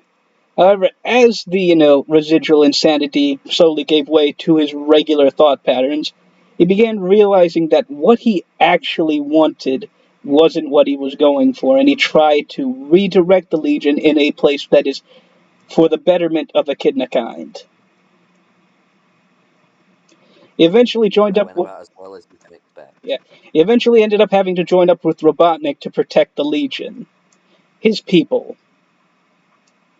And then he was betrayed by his granddaughter, his great, great, great, great, great, great, great, great, great granddaughter. Jesus Christ. Just say her ancestor at that point. Fuck. Yeah, no, his descendant. Nah. Descendant, you're right. Yeah, his descendant. No, he said her ancestor. Oh, no, her ancestor, yeah, no fair. Yeah, so she betrayed him, left him to die. He was found by Sonic and brought back, where he vowed to avenge his past misdeeds and help in whatever way he could. Then the book got rebooted and he was removed from the series permanently. Don't you just hate it when that happens? Yep, however, I'm sure he did. Looks into alternate futures show that Dimitri would have held true to his goals and means. He just wanted everyone to be together and unified. So yeah, Dimitri's all around a cool dude. Not a bad dude. Despite ostensibly being a bad guy for most of the time you see him. Well, you know, just because you are bad guy does not make you bad guy. Yep, and just because you are a good guy does not mean you are a good guy, as Galana will demonstrate. Ah, see, perfect segue. So, Galana teeters very closely into the not a character section, but her actions push her to GTFO. She does bad things. A lot of bad things. A lot of bad things. She is convinced of the superiority of Echidna kind. Ah, Most echidnas are, racist. funnily enough. Yep. She's racist. She is convinced that the way to deal with Knuckles when he gains more power is to kill Knuckles, because that will solve all the problems. When a man who tried to drain Knuckles of his power develops powers of his own, her solution is to have him euthanized. Jesus Christ. Yeah, Yeah. he escapes that fate and leads Robotnik straight to them. She dies in the raid, in the bombing of her city, Sonic comics are fucking. showing once and for all that Robotnik was the secret good guy all along. Well, I mean, come on, we all knew that. Well, he knew that for sure. People really like her design, though. As a character, though, she is absolutely abhorrent. What is? Yeah. What's the character again? Sorry. Galana, Galena. How do you spell that? Gala hyphen NA.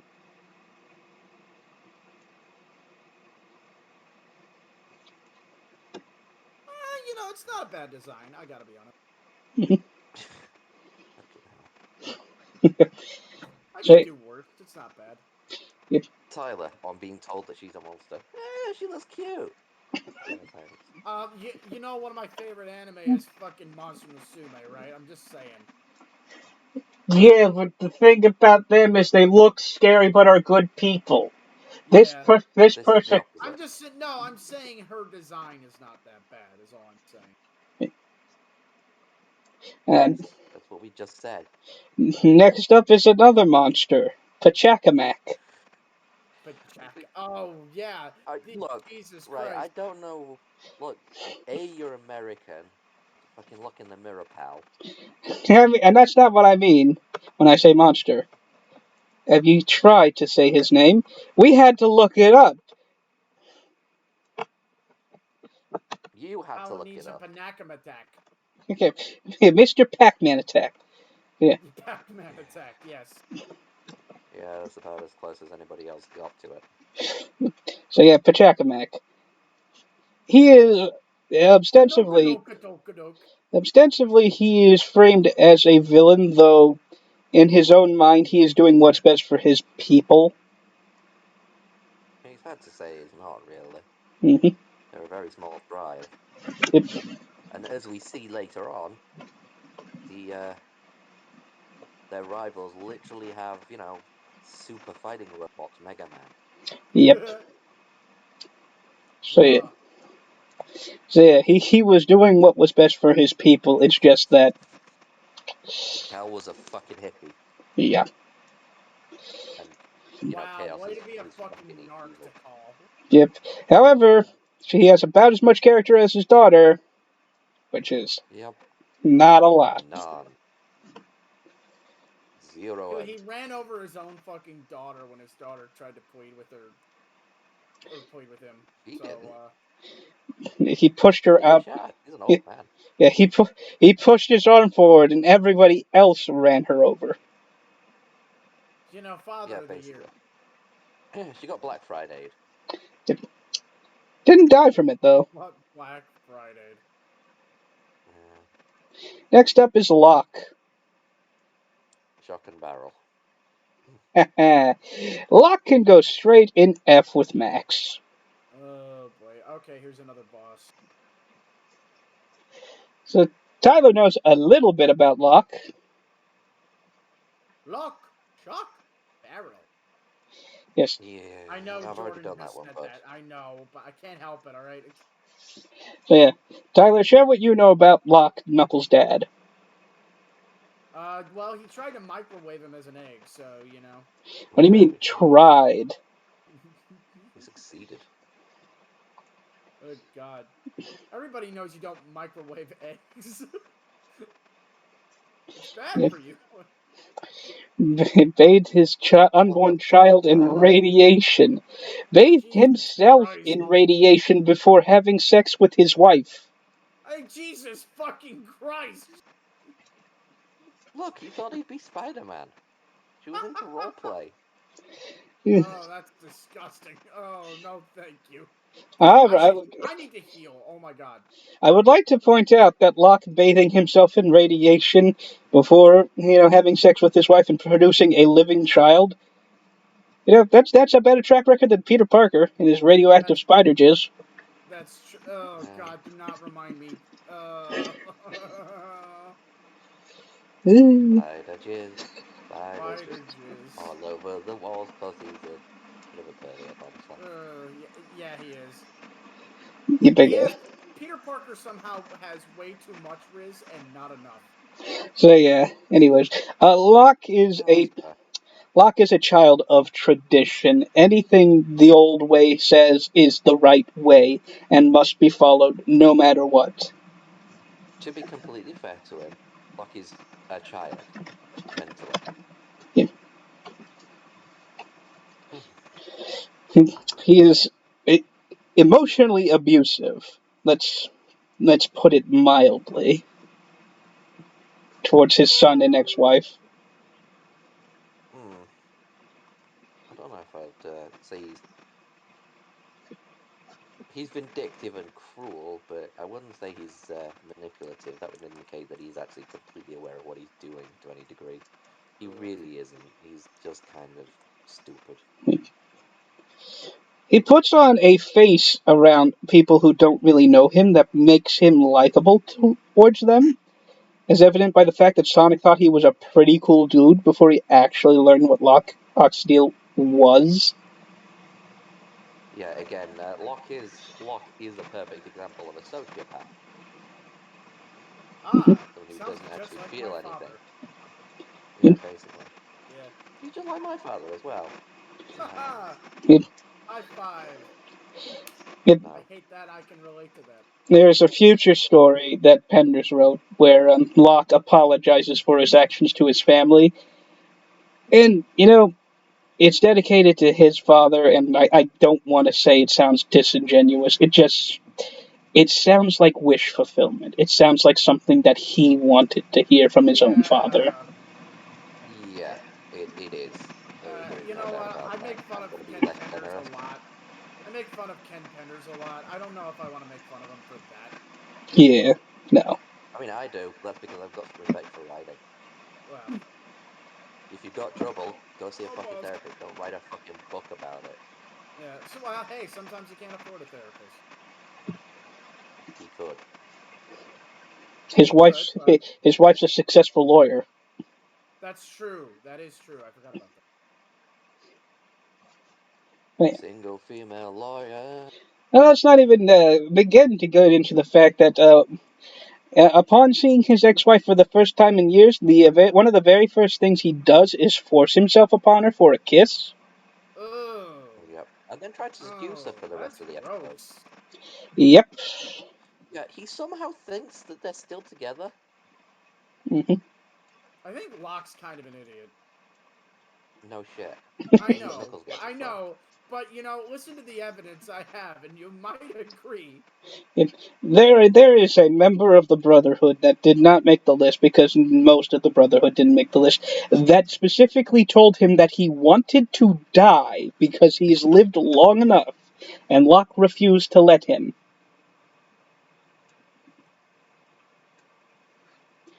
For no Well, other in reason. fairness, Locke is a doctor. They kind of do that. Ow. For no other reason than he is the Doctor. All right, you know what? I just realized the axe kind of sucks. Switching. Fair, fair. All right, next up is Laura, Knuckles' mother. a actual decent human being.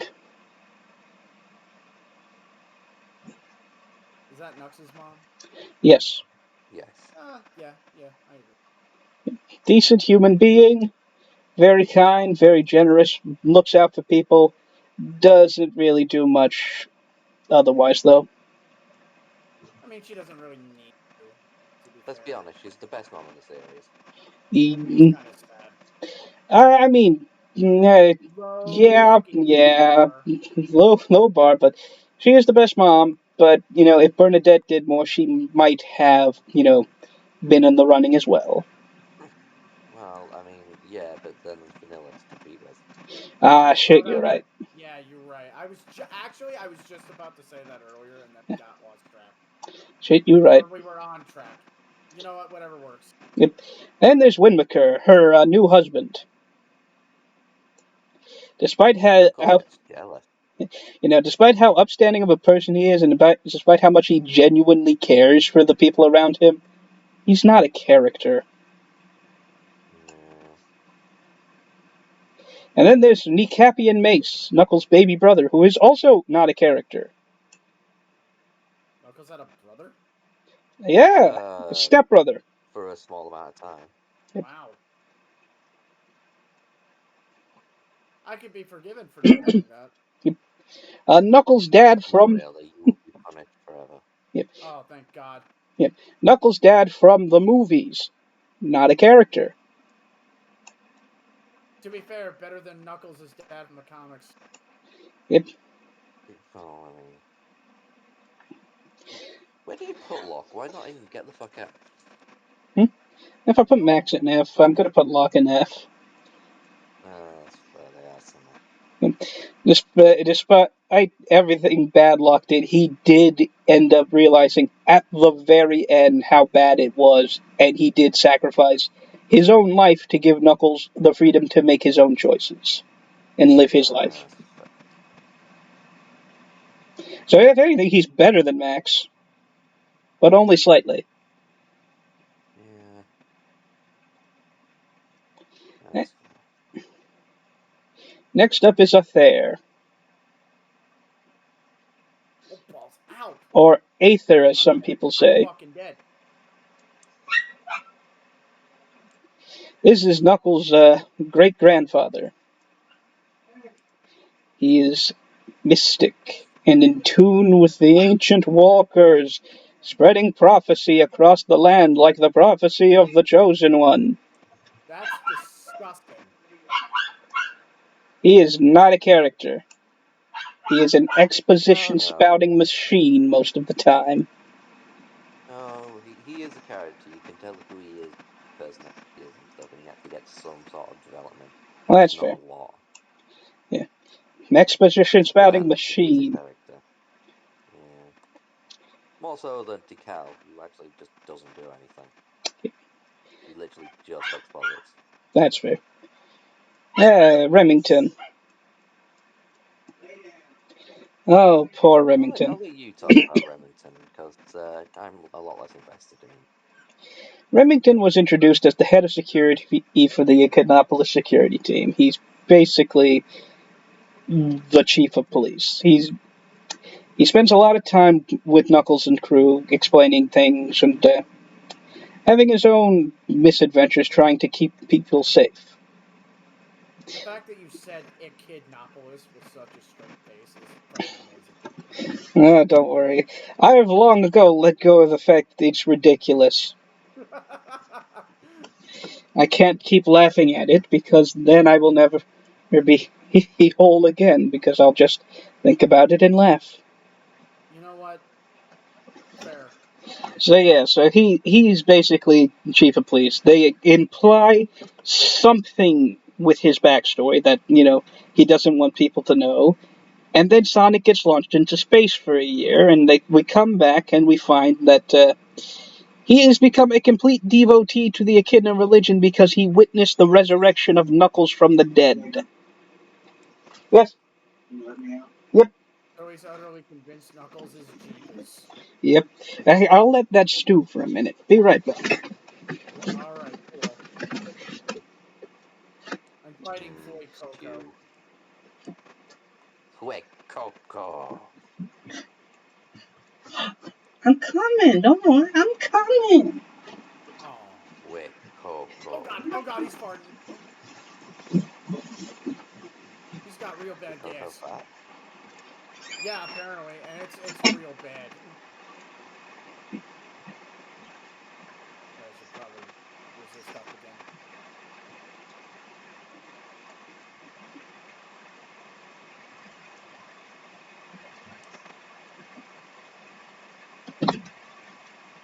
Oh, you dickhead! He fucking cornered me. Fuck my ass. No, thank you.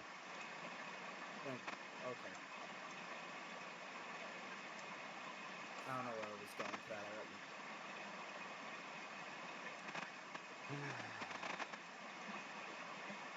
Oh yeah, I could shock with my arm now. I'm so used to not using my arm. You have like special like arm attachments. They have like different effects depending on what you put.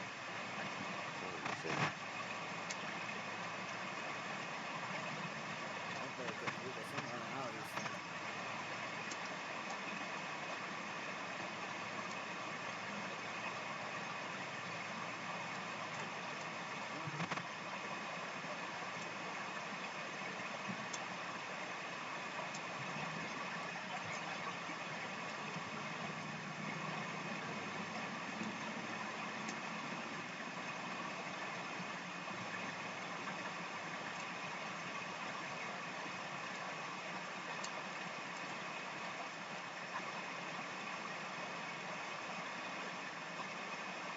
Jesus Christ!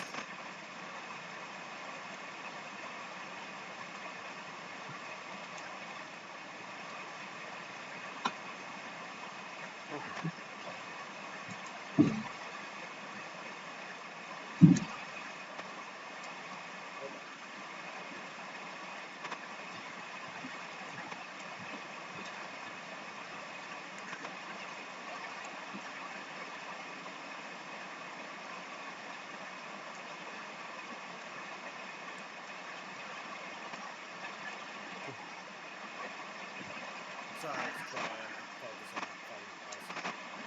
Alright, so playing Dwarf Fortress needs a lot of focus because I have no idea how to play Dwarf Fortress. You know, I feel that. You played Dwarf Fortress before? No, I have not. It's complex. There's a lot of shit. Oh boy. Like a lot of shit.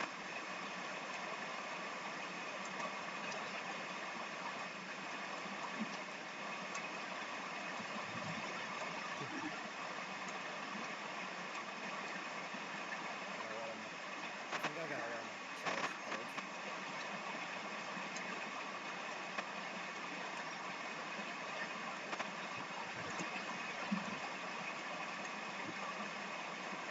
Yeah, this you can. So I found out you can sort of do like Bloodborne visceral attacks, but it's sort of weird.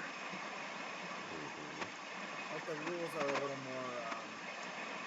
It's a lot more strict than in Bloodborne. Yeah.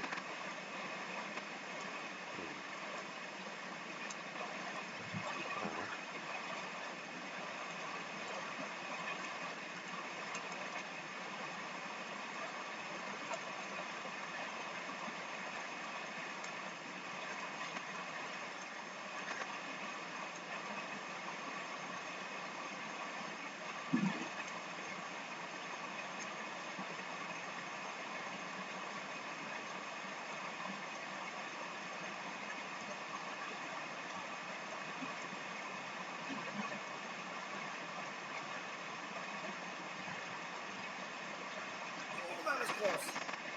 Oh, that was so close. Also, actually, what's kind of cool about this game? God damn, I died. What's kind of cool about this game is that if you run out of basically the equivalent of Estus Blast, if you do enough damage to an enemy, you can actually regain. I haven't played Dark Souls.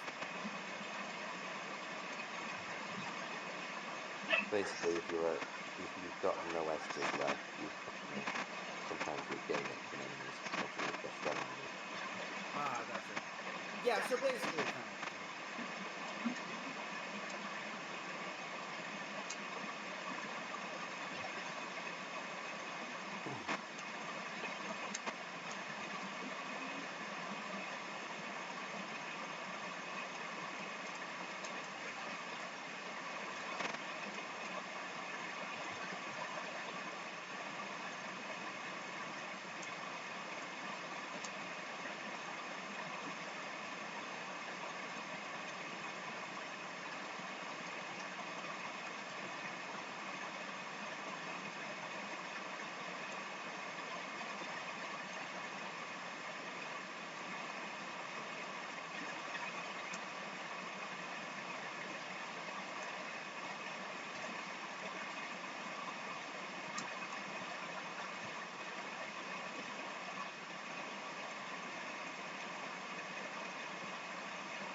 Oh god, this is part of the stream where Jacob's gone too long, isn't it? He's probably gone to eat, so he's gonna be gone for an hour, so yeah. Yeah. Welcome to a Jacob stream, ladies and germs. I wish I could read the chat, but can't right now. You're watching Rise of the... My god. I heard the door. Oh, is that him? Hooray! He's returned.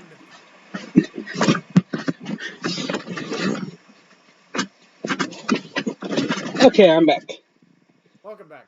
Welcome back. Alright. Thank God. What'd I miss? I'm fighting Foy Coco. Fair. So yeah, I mentioned Knuckles Jesus thing. Yeah, you mentioned the Knuckles Jesus thing. We're stewing that over. It's fucking stupid. Anyway. So yeah, so he's completely convinced that Knuckles is Jesus.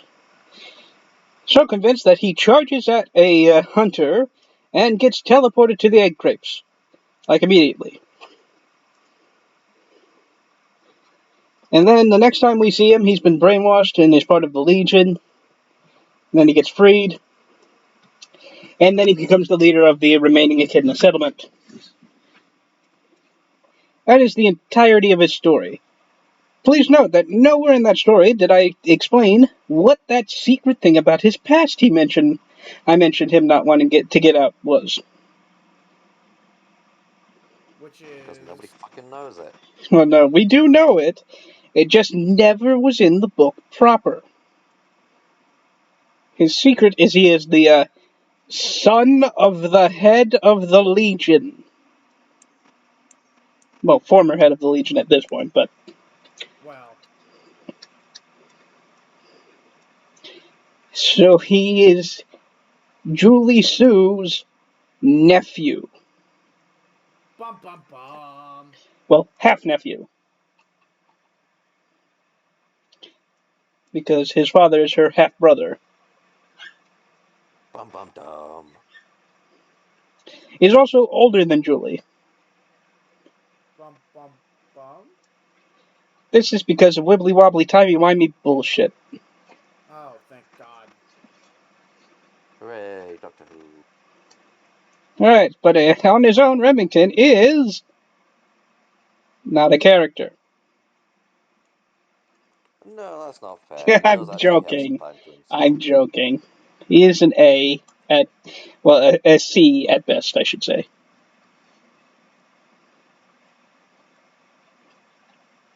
Edmund. Old, cranky, cantankerous son of Laura Sue that berates Silver for being stupid.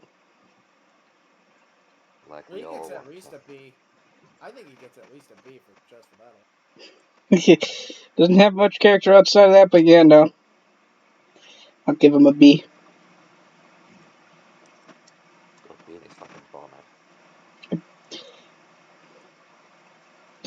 Also, Laura's husband, the one she had Edmund with, was the son of Vector. Yep. Wrap your head around that one. Next up, we got Lian Da, Julie Sue's half sister and member of the Dark Legion. Gigantic Electra complex. Oh. Gigantic electric whips. That too. She wants to be in charge. She wants to be the center of attention. She wants people to respect and worship her. And when Julie Sue was born, she viewed her as stealing father's attention, so she did something about it. So I Killed did something everyone. about it. So first thing she did was kill Julie's mother. Okay. Wow. All right. Overreaction. Well, she hated the woman anyway, so. Well, all right. Reasonable, I guess. And So then she killed her father.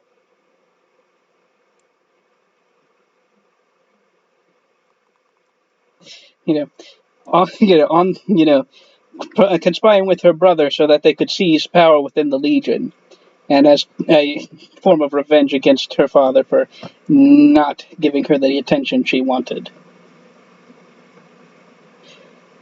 She was betrayed, though. But she was sensible.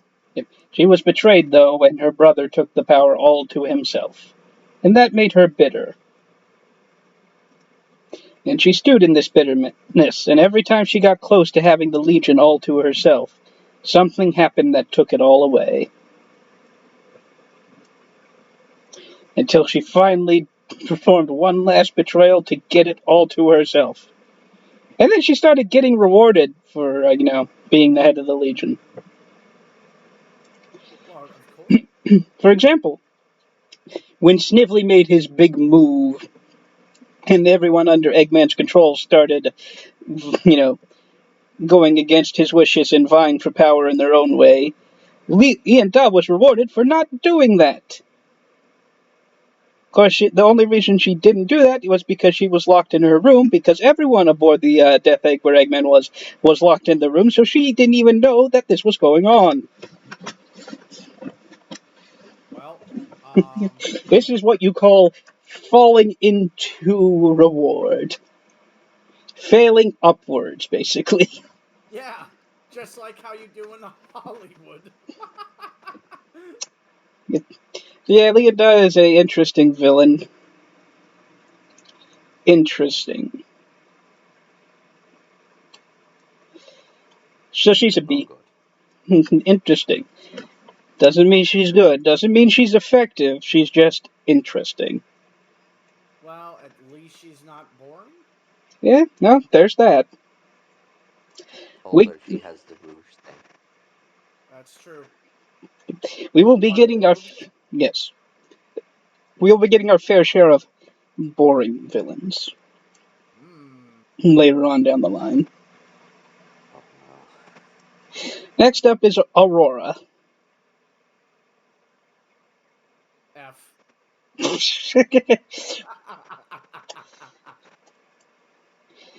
So she is a goddess. She is the Echidna goddess. They worship her. She is the guardian of the Echidna afterlife, and she tries to prevent Knuckles from leaving the Echidna afterlife to become Jesus. Well, of course. She is not a character. Not a character. Ow. To the point where, you remember how I said she tried to prevent Knuckles from leaving? That Yeah. was actually a miscommunication. That's what? It wasn't supposed to be her. The original Wait, what do script, you mean? Like, the original okay. script notes called for a force to block Knuckles from leaving the afterlife. It was decided by the final writer, editor, and artist that force would be Aurora. Okay. It was supposed to be like a No, God fucking damn it! Suck my dick!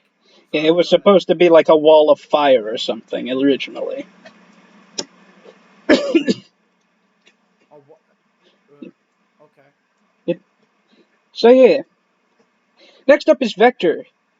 Biases again, but I'm putting him in the third spot at the Oh, top. gee, My what a God, it's shock. almost like he's your third favorite. Yeah. I like Vector. He's cool. Yeah, he's He's intelligent. got both direction and momentum. Yes, exactly. He's And also, intelligent. to get through tight spaces, you gotta just press the circle button. Got tight spaces. He is one of the most quotable Sonic characters in existence. He is hilarious, and you will quote everything he says. Did I do that right? Nailed it! Yep. We're both such fucking memesters. I don't know how to be funny, I will quote things. Yes. Exactly. Now you're learning. If, hey, he's got the skills to back up his claims of being the world's greatest detective. He's got the skills to pay those bills. Eh, okay, Yeah. okay. He's just a little bit behind on the rent. Well, maybe not all the skills. It's Skills to just pay the occasional bill. yeah, the skills to pay the occasional bill. His heart's too big is the problem. He does too many jobs for free. Oh, Jesus. See, Uh, with Vanilla, I kind of get because he just wants to get laid. So, yeah, I kind of get that. But, One of the other jobs he will do for free if a child is missing his, very favorite toy and it's causing him or her distress, Vector will find it for free. yeah, okay. Like he is a single father basically. He's got Charmy, who is a handful, and Espio, who is sort of a help, but most of the time not. Yeah. So yeah, can understand that Vector is a good person. It's also the Okay. fact that he gets to go through the most logical character moments in the Metal Virus saga. You know, Makes sense to me. losing Charmy because Charmy saw Vector make a hard choice that he didn't agree with. Vector going out of his way to make sure they had Charmy somewhere where Charmy couldn't infect anyone else. Vector, upon seeing Charmy charge through the door fully infected, grabbing him and running back out to keep everyone else safe. That's Vector. Yeah. Okay.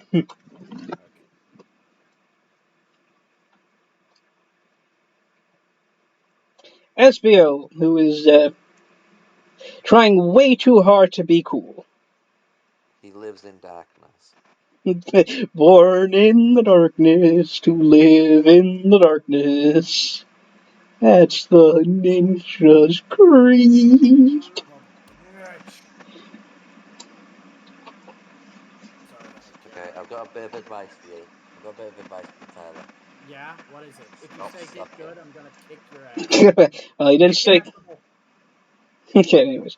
So Espio, he trying very hard to be cool and an edgelord ninja. It's, in the Okay. he was raised as a ninja in the comics. It's just that he's trying a bit too hard.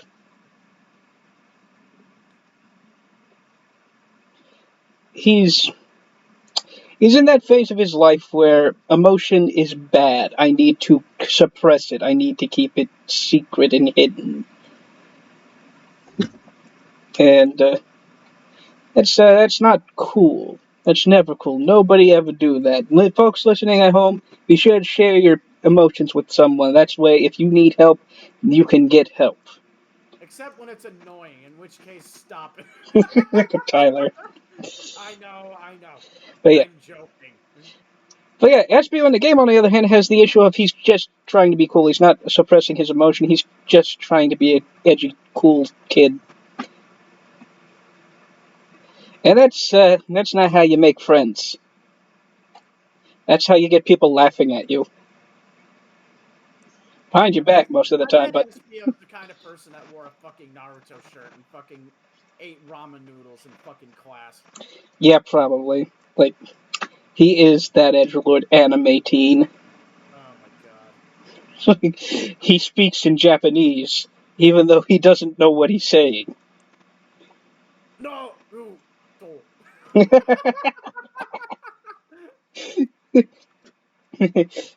Yeah, yeah, I hate him. Well, I hate him. SPO! I I mean, mean, oh, brutal. that was great. What did he say? I don't know. Okay, He's like literally nothing. He's just bringing random Japanese words together in a sentence. Nintendo.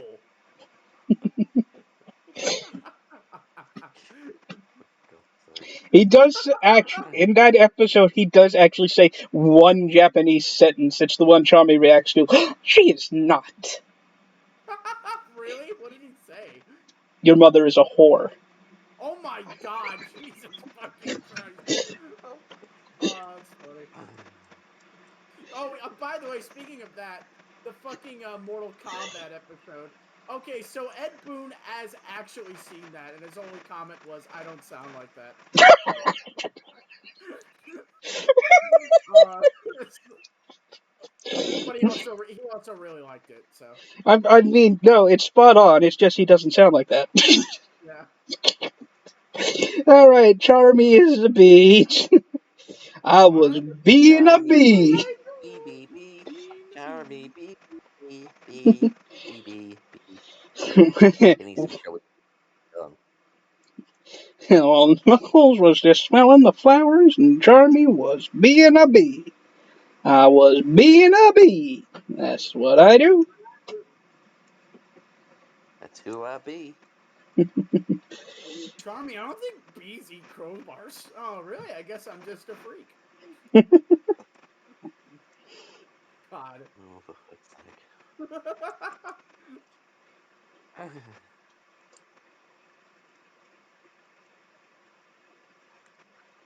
Jacob, what Jordan said isn't true, right? We can't be funny, right?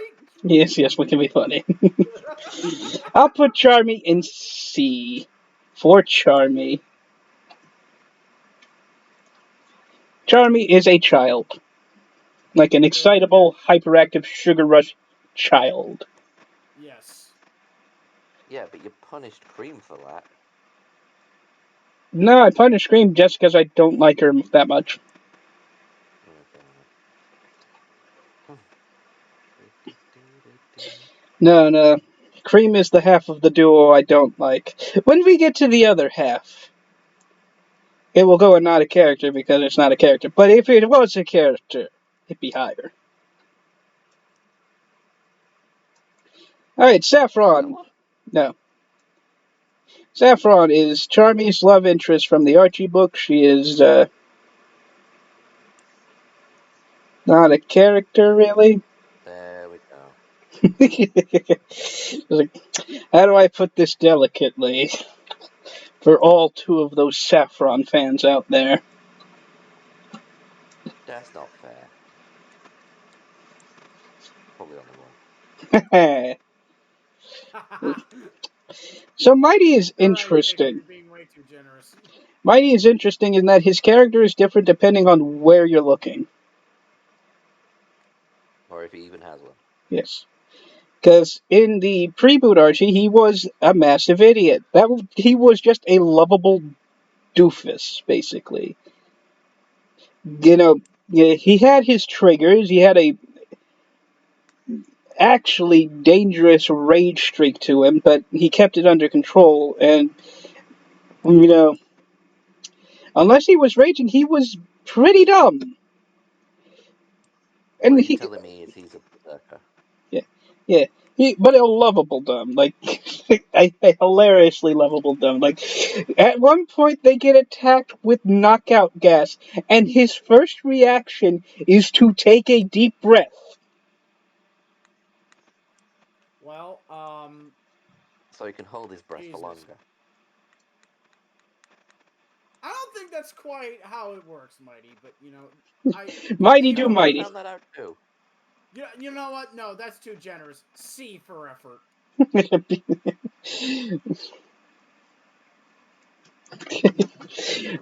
Mighty was also at one point they go to a carnival that has laced food. And a little bit later, a year later, they're investigating the same guy to see if he's running a scam. The very first thing Mighty does is buy some food to see if it's laced with drugs by eating them to see if he goes into a hallucinatory trip again. Right. He's not joking, by the way. I know he's not. And the, uh, and the only reason that that Mighty's alive is because he didn't lace the food with drugs this time.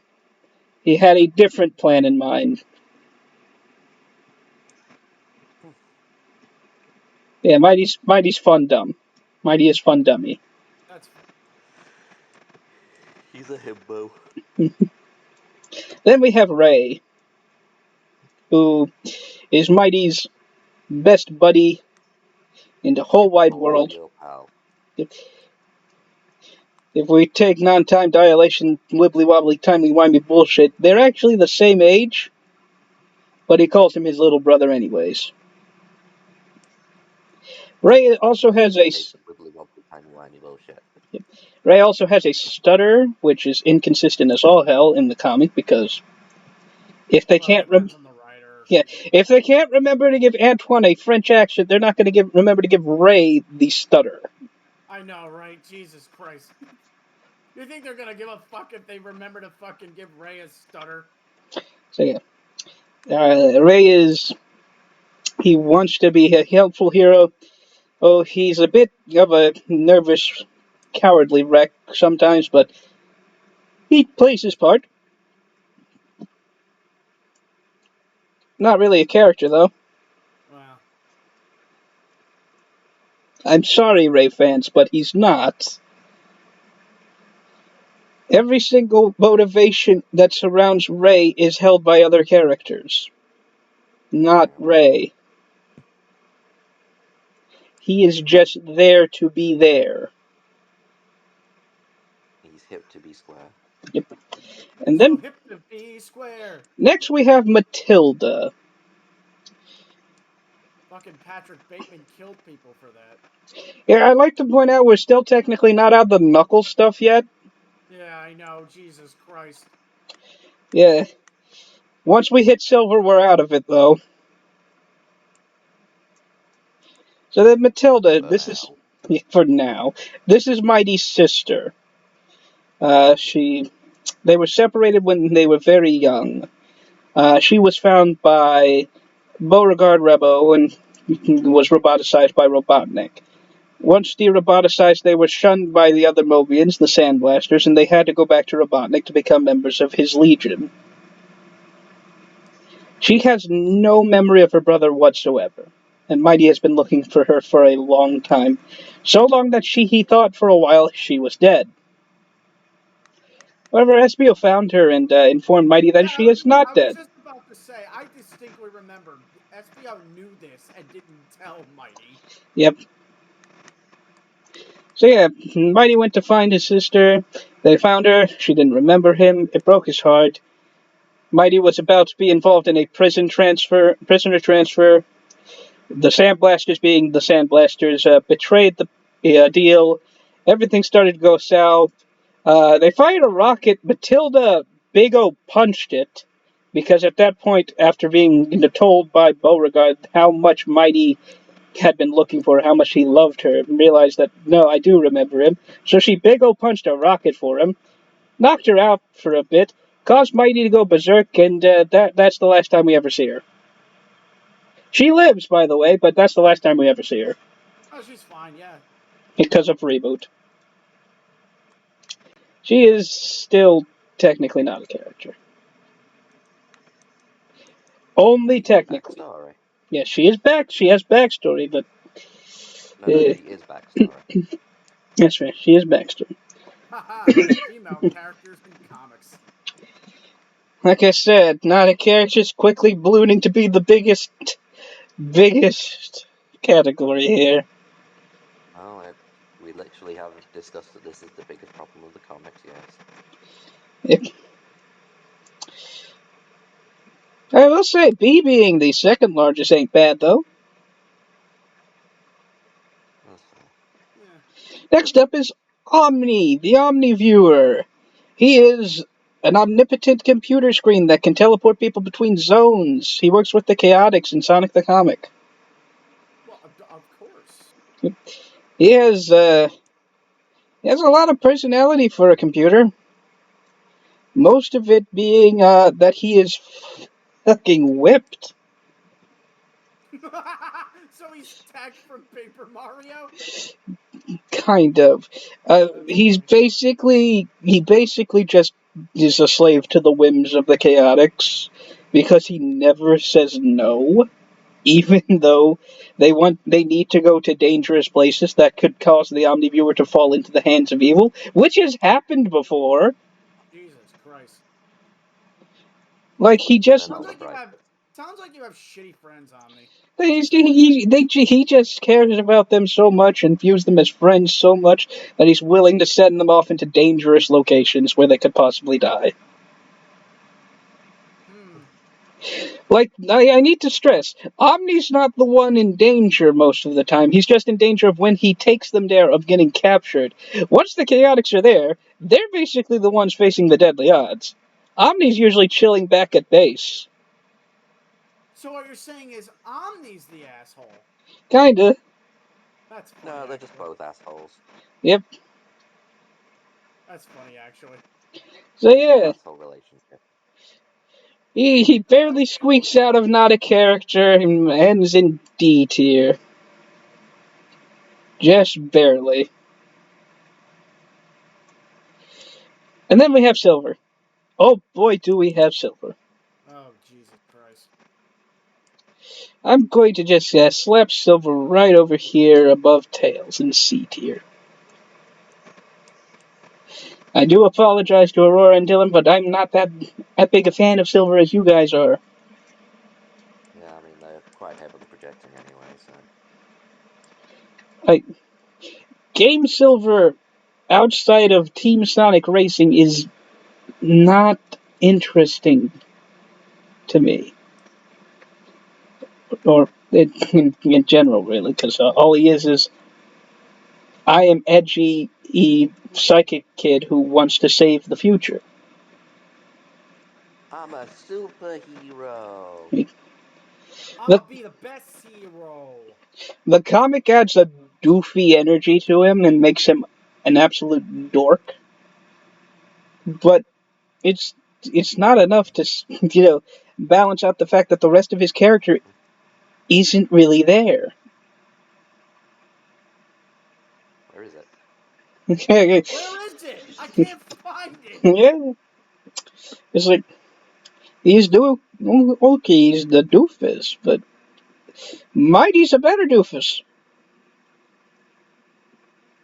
Yeah.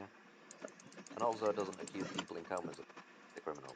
It, like Silver is, you know, Silver's the sort of guy who would run up to a guy he thought was evil and push him out of his wheelchair to prove that he could walk, even though he couldn't. yeah, Silver is dangerous. Mighty's just a he's just dumb. His stupidity only hurts himself. Mighty is one of the friendliest guys around, so that helps him a lot in the long run. Yeah. But yes, luckily the comic also gives Silver Dr. Von Schwimmer to interact with, and Von Schwimmer is a treat. Yeah. In every version. Really. Yep, Von Schwimmer, out of everyone in Team Silver, is the best. He gets to go in B tier. B for best. Like, I just Puss. love how earnest he is. Like, Yeah, that's refreshing. he is completely convinced that Silver has the potential to solve what the problem he's seeing, even though he has just met him and doesn't even know Silver has psychic abilities. I did We never said he was sensible. It's like, he has such faith in people that it's infectious and charming. I love Von Schwimmer. He's cool. He also has a funny German accent. I too. Next is Gold, the empath. You proud of me, Jordan? I did it. Jordan, Yeah. Jordan is he's semi-proud of you. He'd be a lot more proud of you if he knew what the boss was. I mentioned it a few times. Well, I know, but he's never fought it or seen it in action. Oh yeah, you never played, have you? No. Fair enough. See, so here's Gold. She's a telepathic empath. She can, read minds and feel emotions. Yeah, read minds, feel emotions. She's trying to stop the corrupt council from taking over the future world and unleashing a monster upon it. That's Dun, the dun, dun, dun. that is the Dun, dun, extent of her character in the comic. Really, she's more concerned with the fate of others, and keeping everyone safe than she is with her own well-being. And had we got to continue, we probably would have learned more about her. But the fact that she isn't an established character like Von Schwimmer or Silver means that she doesn't get to rise out of not a character. Because we never actually got to learn what her character was. Oh, we sure got a lot of not a character. Yeah, Ow! Yeah, yep. I've literally already said twice that that's kind of the big problem with the series. Yep. Next up is the Bits. They're little robot Sonics. They're meant to represent the ones you play as in Sonic Colors multiplayer. Neat. Not a character. Not a character. Yeah. Next up is Well, I don't know Blaze. what I expected.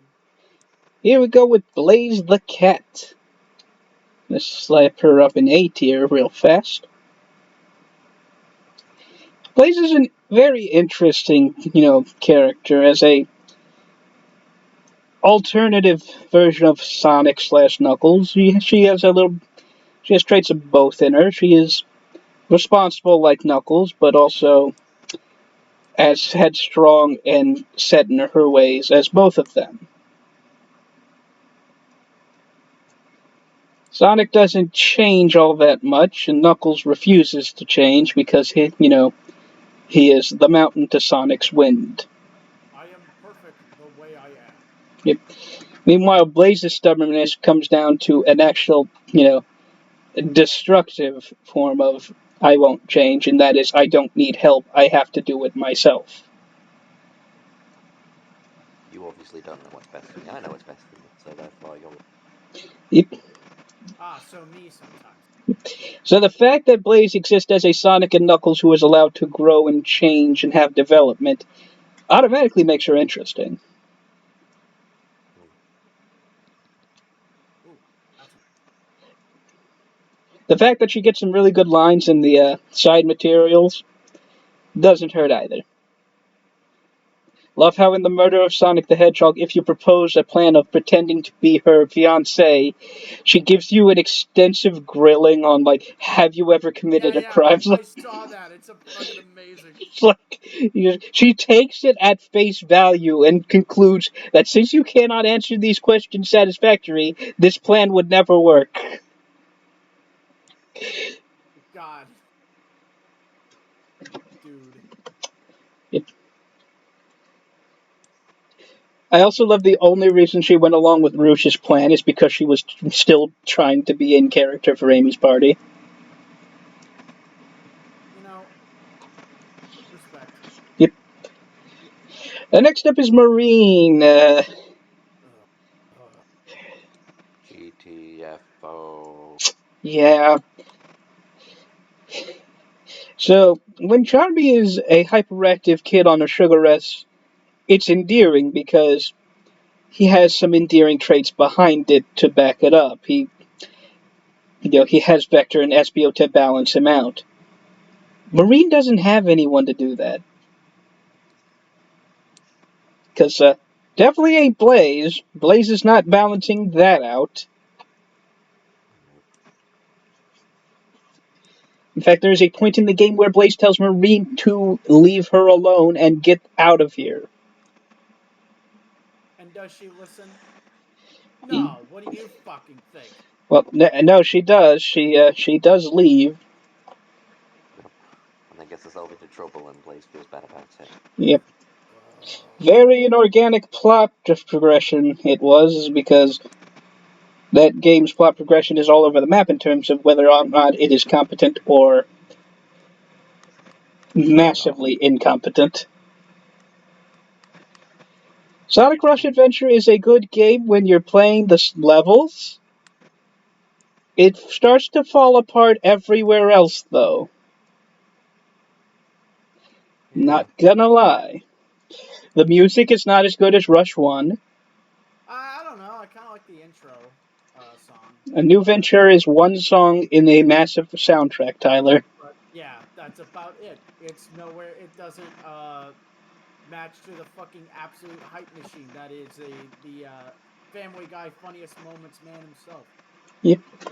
So yeah, it's like Marine just is. I'm going to sound stupid saying this, but just emblematic of everything wrong with Sonic Rush Adventure.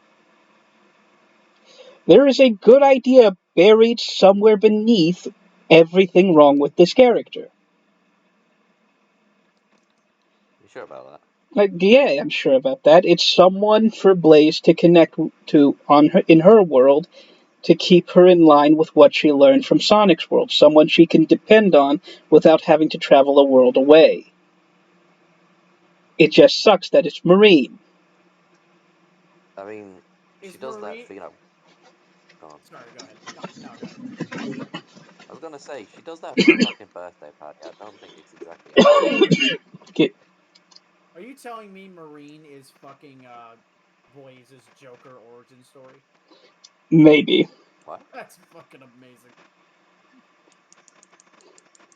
Next up is Gordon, head of Blaze's Guard. The one who gives you the missions to get the Soul Emeralds in Sonic Rush Adventure. He's not a character. None of them are. The Coconut Crew exists to be the Coconut Crew. They give you missions, that's about it. His Coconut Crew. Fire in spurts. You didn't let that one through, did you, Tyler? No, I did not. Next up is... I'm not even going to pretend like I was going. Next up is Angela Hopkins, Hope's maternal grandmother. She dies. She dies. The end. Not a character. No, that's literally it. Like, her daughter died before, or the entire... before Hope, her father, and her entered the comic. And then, like, 3 issues later, she dies.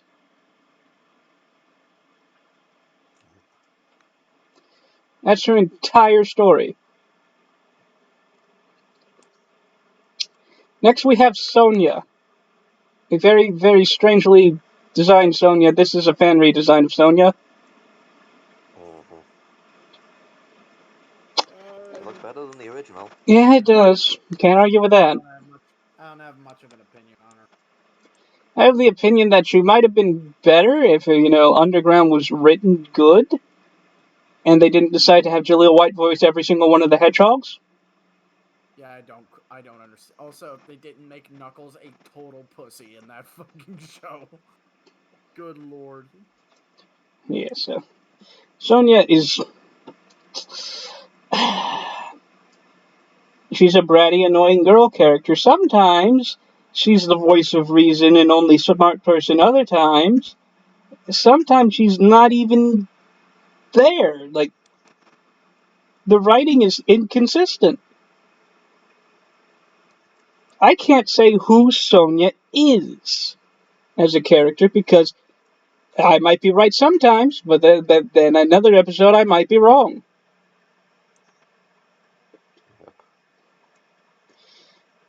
Oh, and it just goes on and on. I'm gonna put her in E. And then Manic just... Talk about Manic wasted is the only potential. character.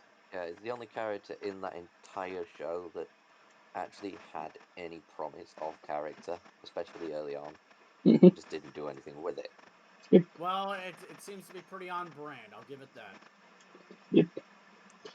It's like, His character is literally you're the least powerful. You have the power technically.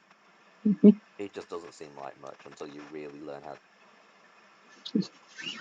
like if you ever watched the show, Sonic has his speed. Sonya can do tornado kick, flippy She's shit. basically a super acrobat. She basically Blaze but without the fire. Yep. Yeah, and Manic's a guy. He drives the van Yeah. sometimes. Yeah, I drive the van, guys.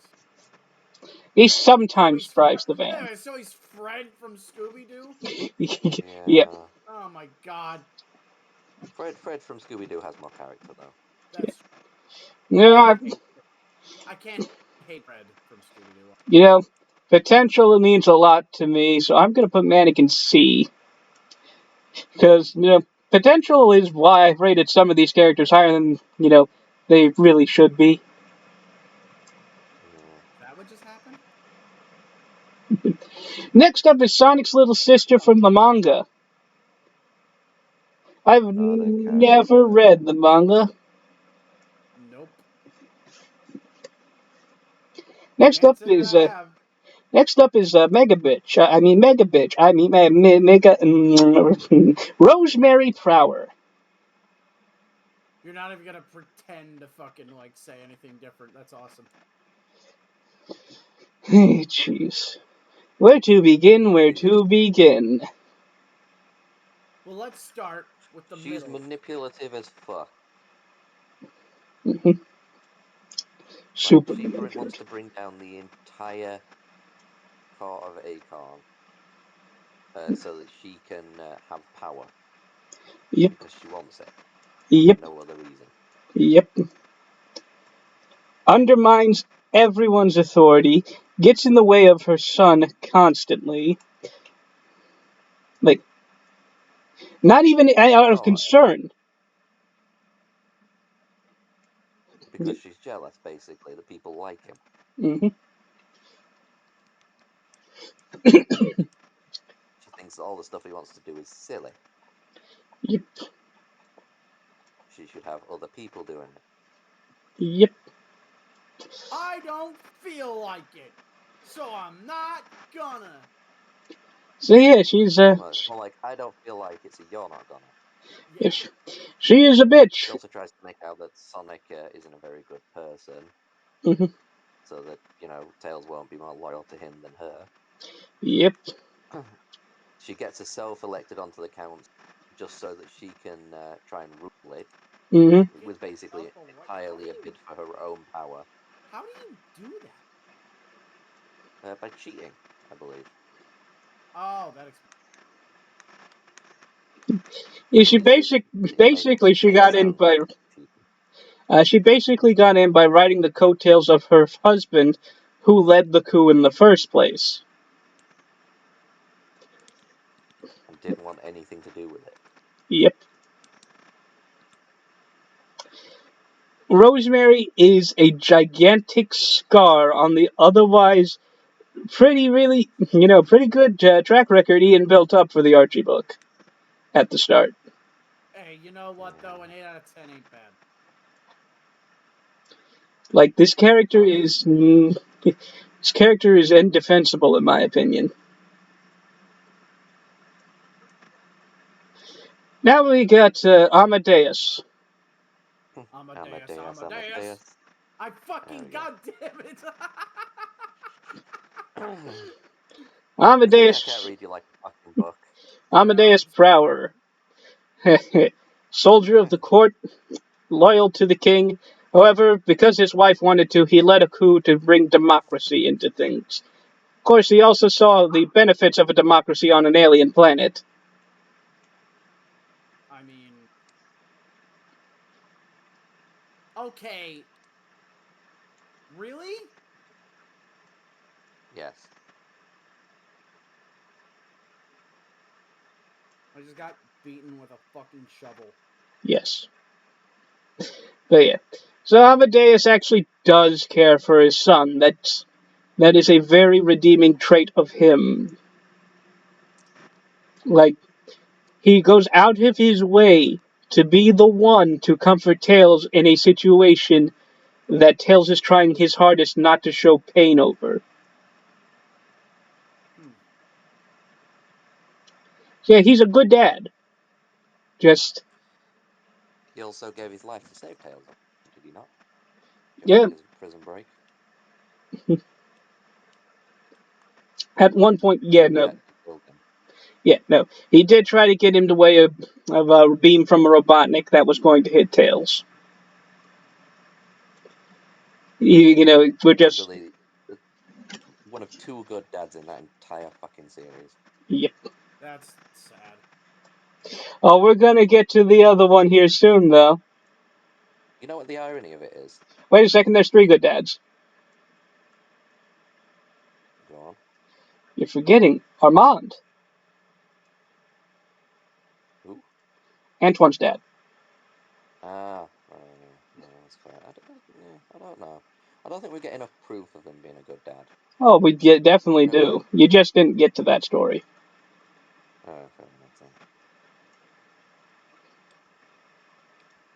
then. Yeah. I'll just slap Amadeus over here real fast. What were you? Amadeus. What were you about to say though? Amadeus. What? Who? You were about to say something. You said two good dads, and you were about to say something. Oh, the irony is that it's the two brothers. So Yeah, no, that's you know, fair. Next up is Megan Eghorn, Elias's wife. Megan Acorn. Not a character. oh, that's not fair. She does do some things, not a lot, admittedly, but she does appear enough and does seem like a voice of reason to Elias. She's bland as fuck, but she is there. She does have a role. That's fair. See then, Meg's daughter, not a character. No, that's definitely not. Yeah, no, not a character.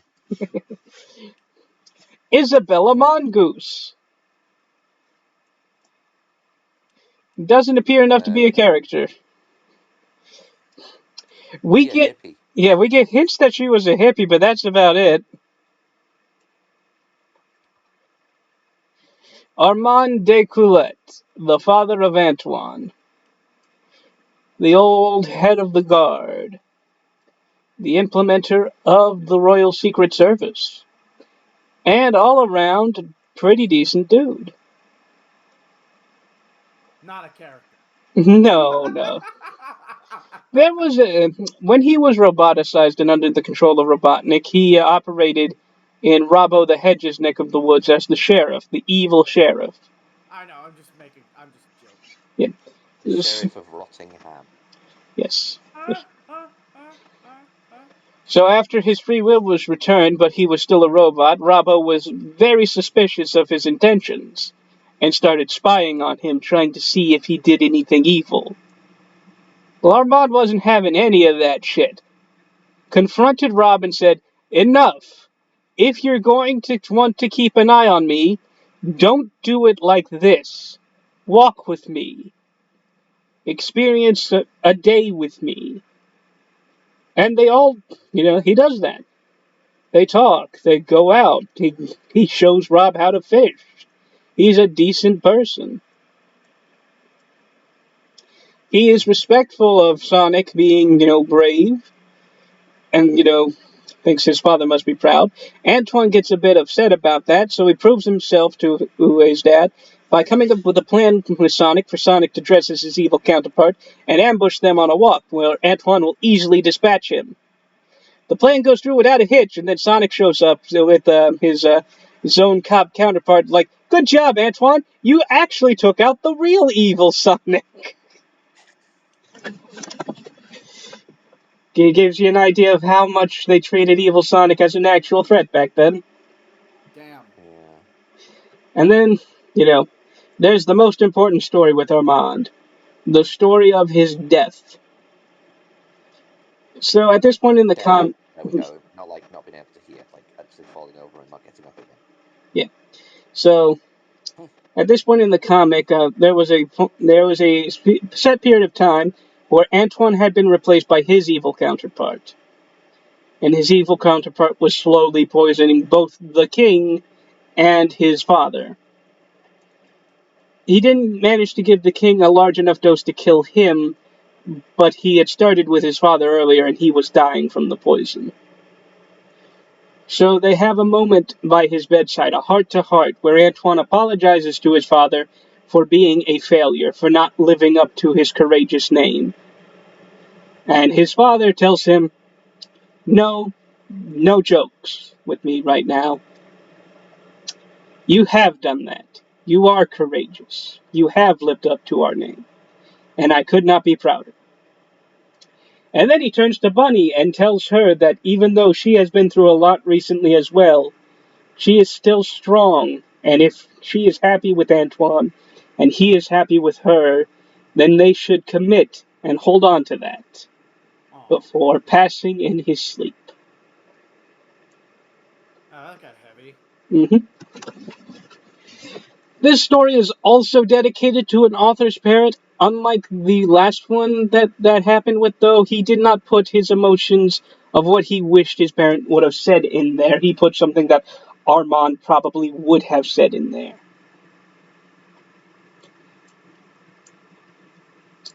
So anyway, on to some jokes, not a character. Yes, no. I'd say he's a C. Next up is Vanilla. And she looks as done with this shit as we do. So Vanilla is how to say this non-controversially. Good for Oh, porn, very little else. only very recently is she getting any focus in anything. So she is barely a character right now. You could say that she's vanilla. Vanilla what? Just the finest of the flavors. All Vanilla right. is my favorite flavor. Next up is Gemerald. Again, only very recently has he been given any focus. However, he hasn't been given enough focus to make him a character yet. He's still kind of just Nothing. nothing. I mean, his scene with Cream at the end of the Metal Virus arc was a start, but that's just one scene. We need more with him before I'm ready to call him a character. Although in the reboot of Archie, they just sort of tried to slide him into the role Shard was filling at the time, and that really didn't work. Because Gemerald with Sonic's personality isn't Gemerald. That wasn't the point of the character at all. Nope. Alright, next up we have Rosie. Not a character. Yeah. Like she's from Sally, and she's Sally's nanny, and then that's about it. She has a group of orphans she takes care of in the Archie book, and she doesn't really do much.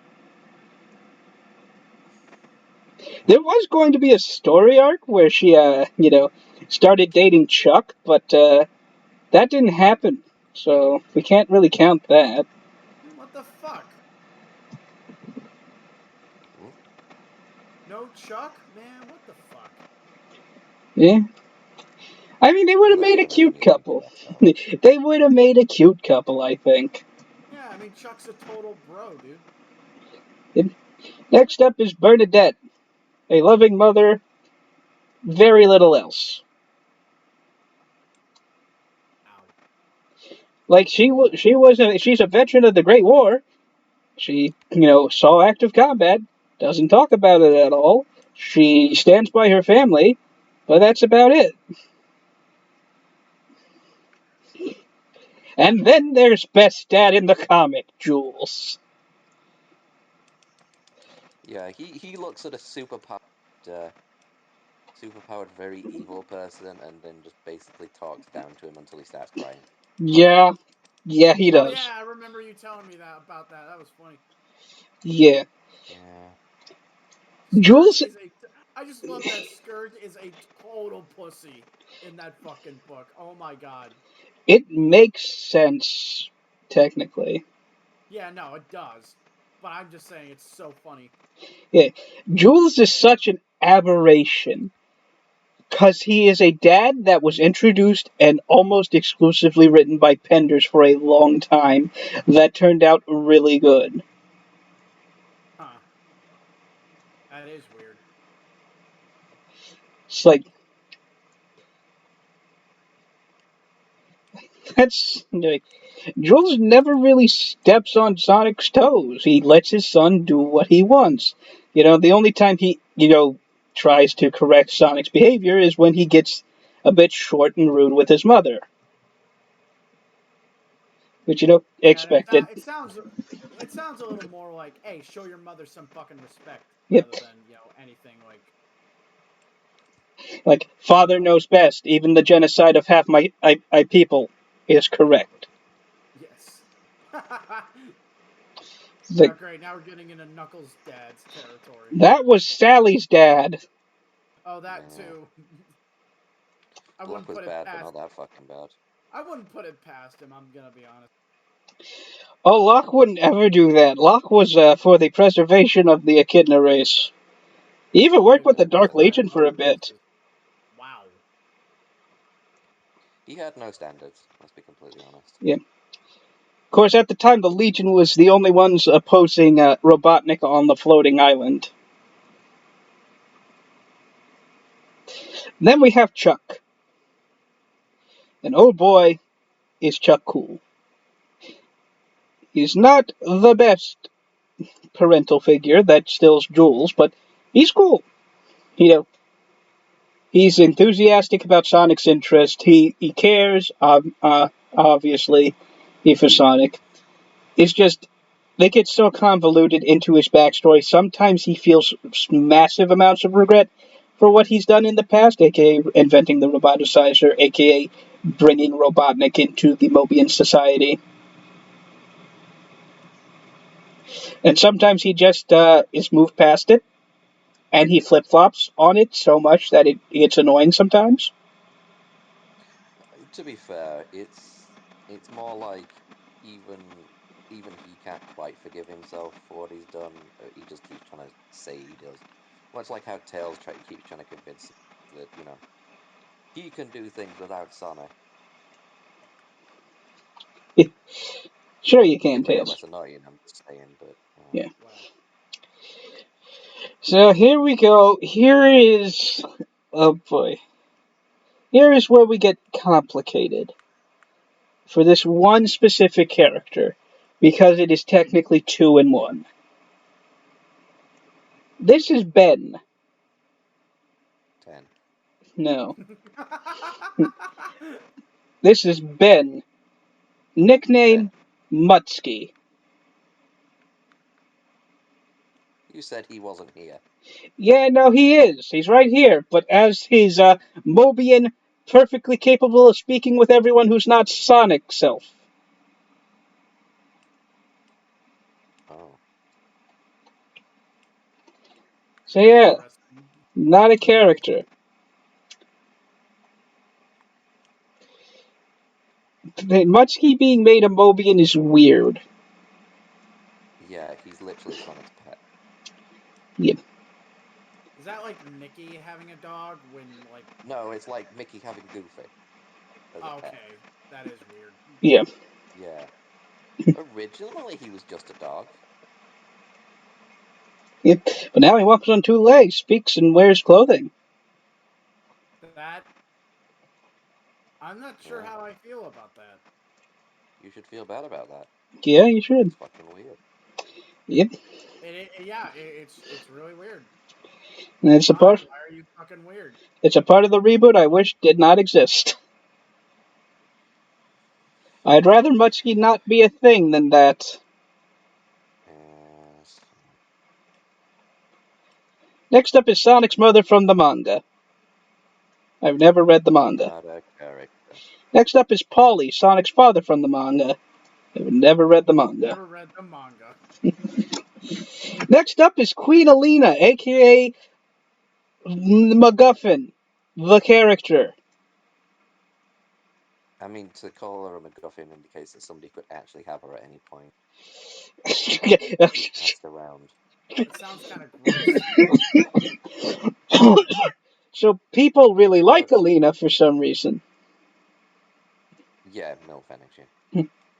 Yeah. So Alina in the actual show, I need to separate my children so we can come together in the future as the Council of Four and stop Robotnik. Why can't we do it fucking right now? A wizard did it. Like, why can't we do it now? Sonic, Anakin, and Sonya don't look any different at the start of the show than they do in the prophecy. Why can't we do it now? Something I've pointed out is it just says in the future, and she just keeps avoiding them forever. She's like there is no future that ever comes. Yep. She is a terrible mother. Really bad. Like, she doesn't even go back and check on her who gets kidnapped unless she was dumping him. Yep.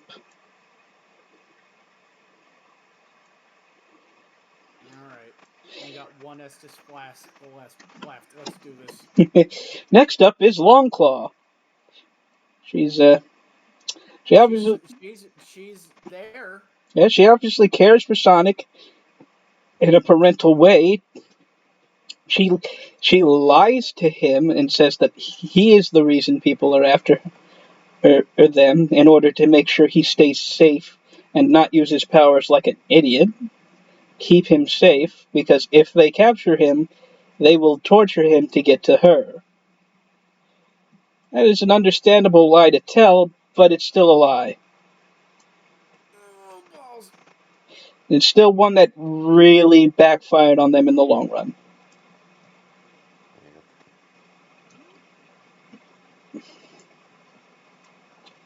She is also not a character.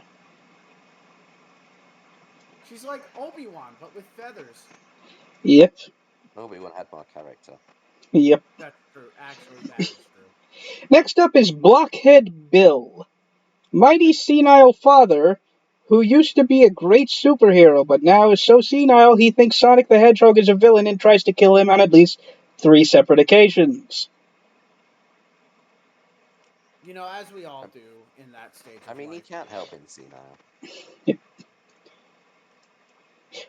He doesn't have a lot of character. You know what? I think my grandpa's going through that stage of his life. He doesn't have a lot of character behind that. This is his partner, Society Max. He turns into a giant T-Rex monster thing that Bill rides. That's his only role. Awesome. That is his only role. Not a character. Man, that sucks. I'm very glad we put the not a character here, because this would have been odd. Yep. Colin Kintabor, Robotnik's elder brother, former magistrate of the Overland Society, the one who banished him from the Overland Society, the father of Snively. A bit of rock. A bit of rock. Yes. He is an absolutely despicable person. Like, not in a cartoonishly evil way, but in an actually despicable way. Like, Robotnik didn't come up with the name Snively. Let's just put it that way.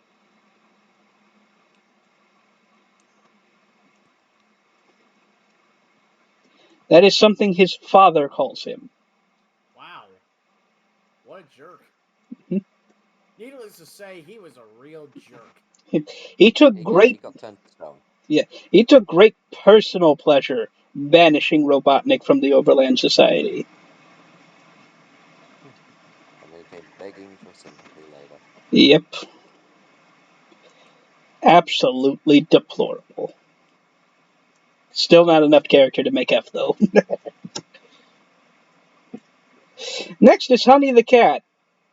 She does fashion things. Cool. That's about all we know. Comic kind of ended before we could really explore her. Yeah. Mina Mongoose, absolutely schizophrenic character. Let's just say that right now.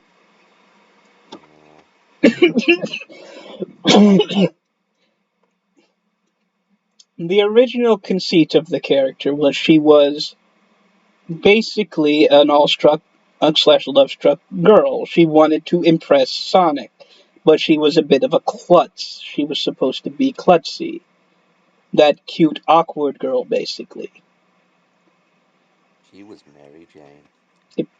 She tried to be a hero and found that I felt like Mary Jane was a lot more content. she tried to be a freedom fighter, but in the moment, in the moment where she needed to move, where she needed to act, to do something, she froze up. So she quickly abandoned those goals. However, she did have a pure heart behind it all. Even though her intentions were selfish, she is a good person at heart. She is, when the children are in danger, she dives to save them. When Sally's about to get shot, she takes the bullet. That was who Mina was originally. Then she became a pop star.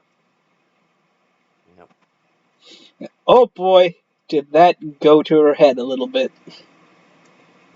And by a little bit, I mean, and by a little bit, I mean, oh boy, did it go to her head. To the point where she was convinced that because her nightmares about evil controlled Nicole meant that we needed to get rid of Nicole, that she should make songs to influence people's minds about it. Complete overreaction. Yep. Completely forgetting that Nicole, at this point, is trying to become an actual functional person and has feelings and motivations beyond what people put in on her keyboard. So basically, she made a diss track about Nicole. Wow. She The, machine gun kid fucking Nicole. yeah, the mad disrespects. Well, I've seen wars fought for less.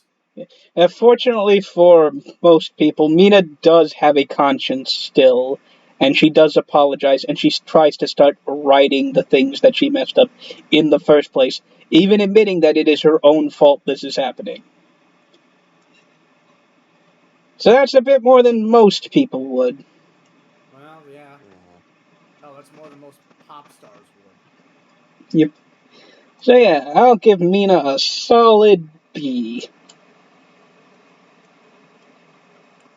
Speaking of pop stars, this is totally off topic. Hmm. Well, you remember that era in time when like everybody accused fucking Britney Spears of lip sync? Yes, I do remember. Yeah, she went on Saturday Night Live one time, Mm-hmm.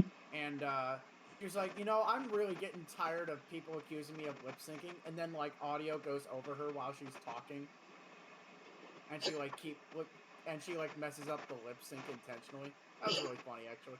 Yeah. All right. Anyway, carry on. Next up is Mina's abusive boyfriend Ash.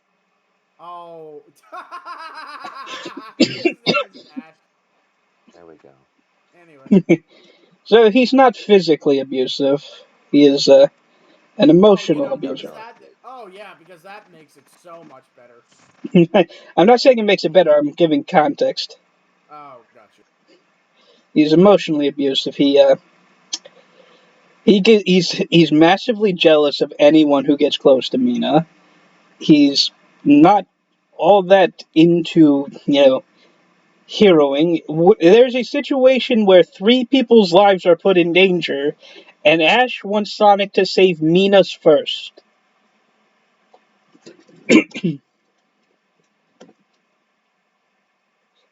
His entire life revolves around keeping and holding on to Mina as his girlfriend. basically. That's not creepy in the slightest. Yep, nope. Not a good character. Not a good character. But a good cautionary tale. Yep. Still better than Jeffrey. That's also fair. Next up is Sharps the Chicken. Not a character. Then there's Max the Monkey. Not a character. Monkey! And then there's this rabbit. Not a character. They're Mina's bandmates. They're also from the Sonic the Hedgehog sound testing that Vector's from. Fun fact. Always fun facts. Next up we have Ebony. Next up we have Ebony. She's from Sonic the Comic. She is a witch. She ends up coming across the separated supersonic form. And it comes across the separated supersonic form. And against the advice of her friend Pajamas, befriends him and starts hanging out with him and, teaching him how to be a good person. And trying to keep him from killing everyone like Supersonic is wont to do in that comic. That's about it. She doesn't have a character beyond that.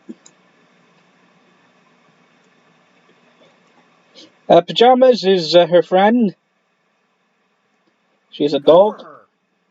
She's a dog. She can see the future. And no one believes her because, Cassandra is a funny event in Greek mythology. Sure is. Nobody listens to Cassandra, despite the fact that every time Cassandra opens her mouth, she's correct. You'd think they'd learn by now. Well, people are just doing it out of spite. They all know she's right. Next up, we have Rosie's orphans, Sasha, Rory, and Snaggle. I hate them all. They are not characters.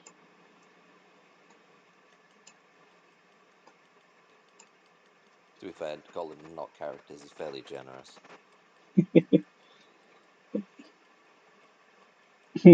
Next up is Old Man Al from the OVA. His voice actor has a surprising legacy that I didn't know about. An English voice actor. Yeah, no, that's fair. He's blind. He has some funny jokes. He wears Sonic's favorite clothes. Yep. I didn't even know Sonic wore clothes. Those are Sonic's favorite clothes. You better put them back. Sonic has favorite clothes. Sonic wears clothes. Okay. I also love the fact that one of the next lines is, "I'm Sonic's best friend," spoken by Knuckles. What? Yeah, and also to complete the picture, Tails is like right next to him. Yep. Just like, god damn. The mad disrespect. Just rude. Next up is Tiara Bubowski. Oh, you're not gonna laugh at that one, Tyler? Nah, I can't really. I don't want to. Too easy. Yep, she never even appeared in anything. How can she be a character? It's like, guy, there is such a thing as giving me too easy material to work with. Yeah. No. I mean, look at her name. You definitely have to put her under E. Yeah. Yeah, I know. She doesn't have a character. I'm sticking to our guns here. I was making a joke about, but okay. Yep. Next up is Professor Pickle. His assistant has the greatest fucking bop in history. I'm just gonna say that. Yeah, but that's his assistant. Robots. Yeah, I know. But that's his assistant, so we'll get to him. Is he on this? We shall see. So Professor Pickle on his own is quite. He's there. Yeah, he's there. I won't say he doesn't have a character. But... Yeah, he dumps exposition at some points, yes, but he does have a character, just not much of one.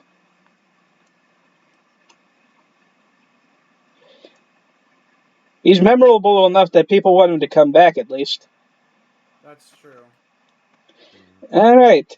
The wife of Dr. Quack is not a character. The children of Dr. Quack are not characters. Doctor. Dr. Quack is Doctor technically a character. Quack. Dr. Doctor Quack. Quack. Doctor Quack. Dr. Quack is the royal doctor. He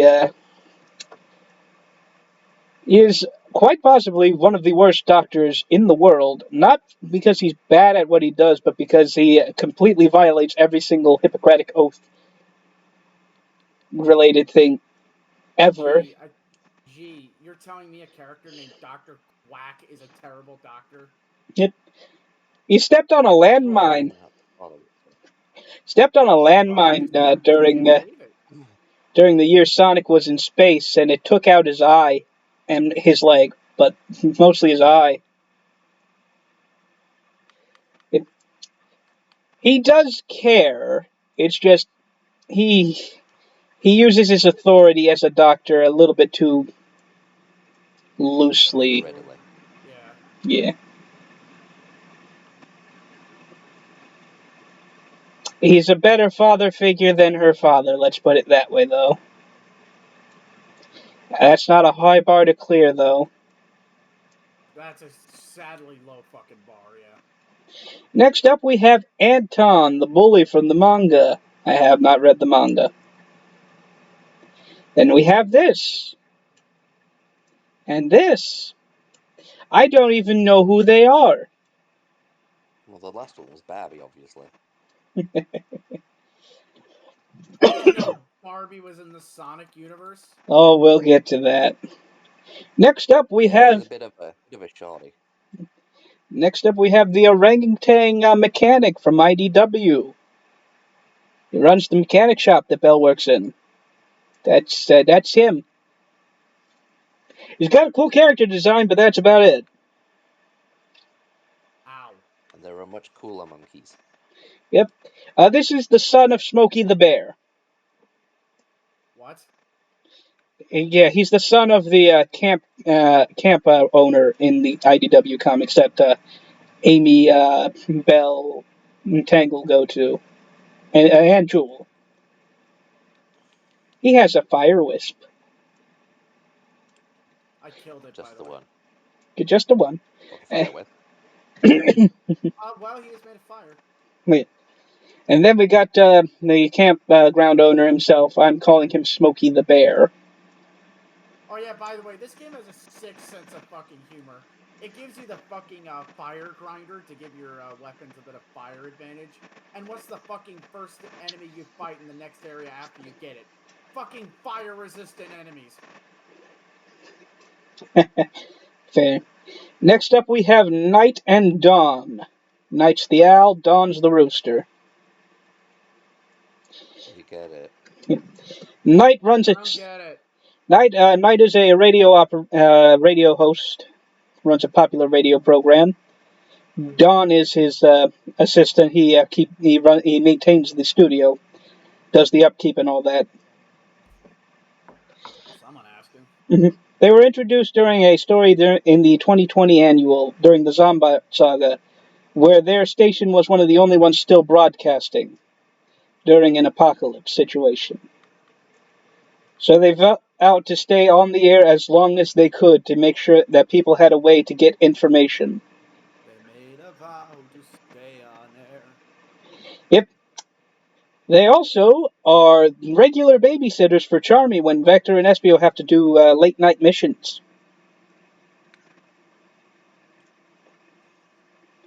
Like, what the fuck? Where did everything go? Yeah, they are also a couple. The whole room just like disappeared in this game. Of course, we're a couple. Well, silence. A couple of guys. R.B. Birdman is. He's got some good lines, but it is a bit schizophrenic. Well, I mean, I think it gets more dementia towards the end. That's fair. We don't know enough about Night and Dawn to really put them anywhere except not a character. This is Kip, the capybara. We also don't know enough about him to put him anywhere. I fucking love He capybaras. he's a driving instructor. He's a driving instructor. Sonic ends up taking a driving test with him. Fails miserably, though. Because, Sonic. Well, yeah. Then we have the elder of the village that found Robotnik after Forces. He's not really a character, but he's a decent man all around, at least. Then we got the chili dog vendor in Tangle's village. That is not, by definition, not a character. That is just a background character. Then we have this background character that is literally a background character. I don't even think she has a name.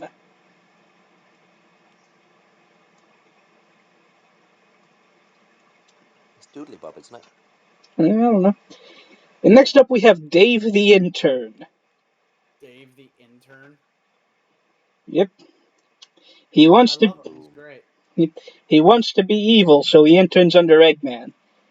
And it turns into a situation where it's basically just Eggman and a teenage child being super, resistant to what Eggman wants him to do, being rebellious, like, you're not the boss of me, kind of thing.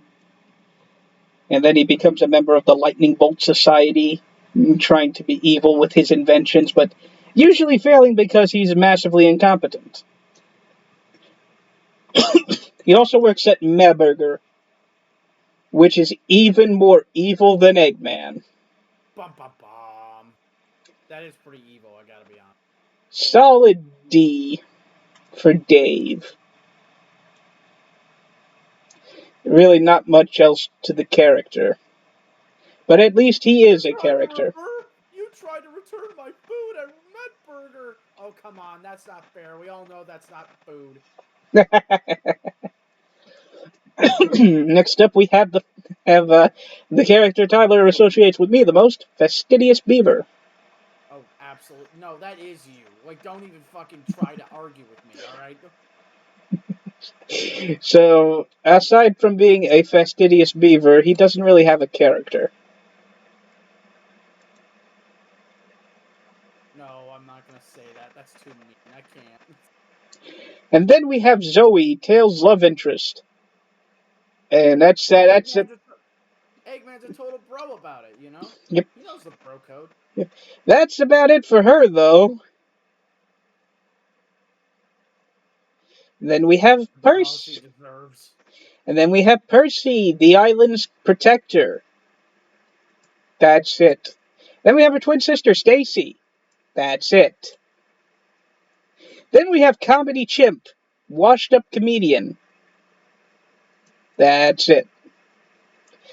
I would like to point out that in the Worlds Unite crossover with Mega Man X, and the regular Sonic universe, Comedy Chimp and Fastidious Beaver are the characters that crossed over with Styx. I don't know how I feel about that. Mostly because Sega said we're not allowed to have two Sonics in the book, or two Knuckles, or two Amy, or two Tails. But Capcom is totally okay with. Wait, actually, were there two Mega Man? Yeah, there were, weren't there? Yeah, X and Mega Man, and Zero, and Axel, Yeah, and I'm Proto just Man. gonna say. So yeah. But Capcom is totally okay with it. Next is a background character. Then we have Charlie, an archaeologist by trade who was driven so insane by Knuckles' stupidity he turned evil.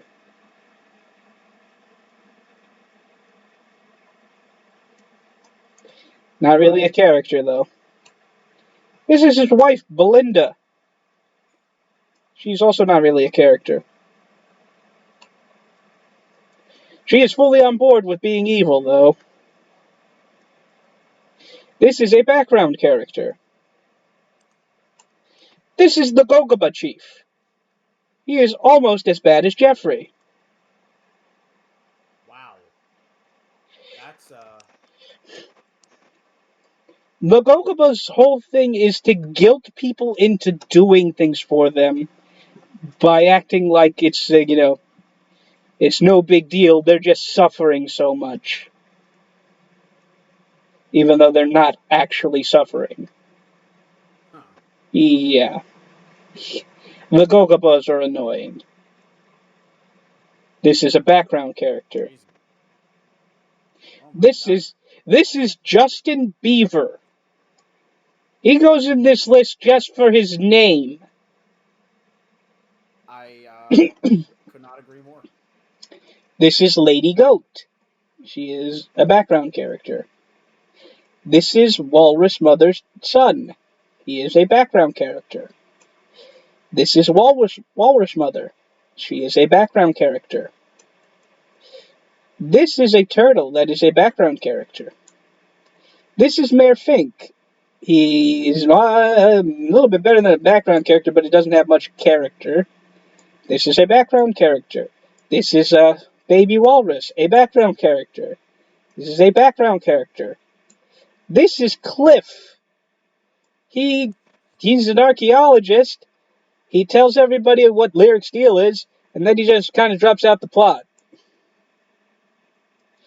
This is a background character. This is a background character that's meant to parody Chris Chan. Hey, while we're okay,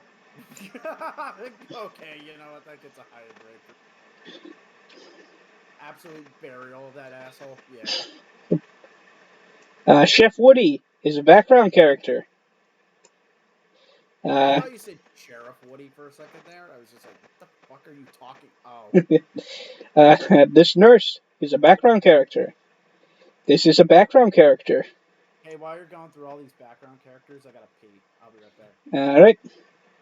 Alright. Salty is a background character.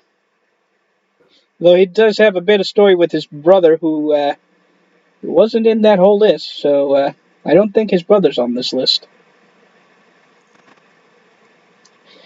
This is a background character. This is a background character. This is Lee Moon, the granddaughter of Li Yueng. Potential love interest for Tails at some point, but beyond that, she doesn't actually have any character. Ooh. This is Li Yueng, the keeper of the Shrine of the True Ukan. And that's about it.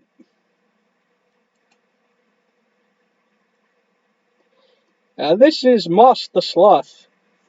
He is a guru. He knows the ancient ways of being at peace with oneself and in touch with your inner, her spirit. He teaches Sonic the way so that he controls the werehog form. That's about it. That's about it. I'm pretty sure he's on drugs the whole time. I mean, you'd be surprised how many Sonic characters there are. And that's not a dig at gurus. That's just an observation I've noticed based on his faces he makes and some of his reactions. Like, they are not the reactions of a normal guru. They're reactions of someone who is on a massive amount of ecstasy, at least. This is Oma Chow. We don't really need to go into Oma Chow. No, we do not.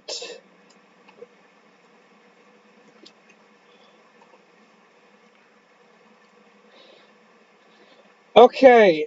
I'm Omo Chow. Yep, we're going to have to wait for Tyler to get back because the next character is Tommy Turtle. Oh my god. And, oh boy, does Tommy Turtle need some explanation. Yeah. Oh my God, Tommy Turtle! You're getting to Tommy Turtle? Yep, it's Tommy Turtle time. Shit. Doesn't he die like fucking 15 times in that fucking book? Twice. Oh my God. So, Tommy Turtle was introduced as the character that showed Sonic the true meaning of friendship in the past. Yeah, again. In the past. So, Sonic showed up to save him from a situation he had gotten himself into. Tommy ends up sacrificing himself to save Sonic from an exploding building. This should have been the end of Tommy Turtle. The fact that I said he died twice in the book means you know that was not the end of Tommy Turtle. There was a three-issue there was a three-issue story arc dedicated to them finding Tommy Turtle. They found him. He proceeded to languish in the background, providing nothing, adding nothing to the existing dynamics of the team, and all around being kind of annoying to read about. And then Ian Flynn took over. And one of the first things Ian did was kill Tommy Turtle. Again. By having him sacrifice himself to stop Adam from using the nanites and his superpowered form to take over the world. By piloting him, because he was, using Tommy's body as a conduit, into the barrage of fire from the Egg Fleet, leaving nothing but ash. Of Tommy. This turtle, Adam Memorial Hospital. This turtle, who did ostensibly did nothing to benefit the plot of the story, is one of the most important characters to the story of Archie Sonic for some goddamn reason. Because if it wasn't for Tommy, we would have never had 7 Chaos Emeralds. If it wasn't for Tommy, we wouldn't have had the death of Adam. If it wasn't for Tommy, we wouldn't have had the Great Harmony and the creation of the Special Zone. If it wasn't for Tommy, there wouldn't be a lot of the conventions that the book would come to rely on. All because of this stupid fucking turtle. Sonic Comics? Fucking. Yeah. Comics are weird. Next up is The Guardian of Time from Sad AM.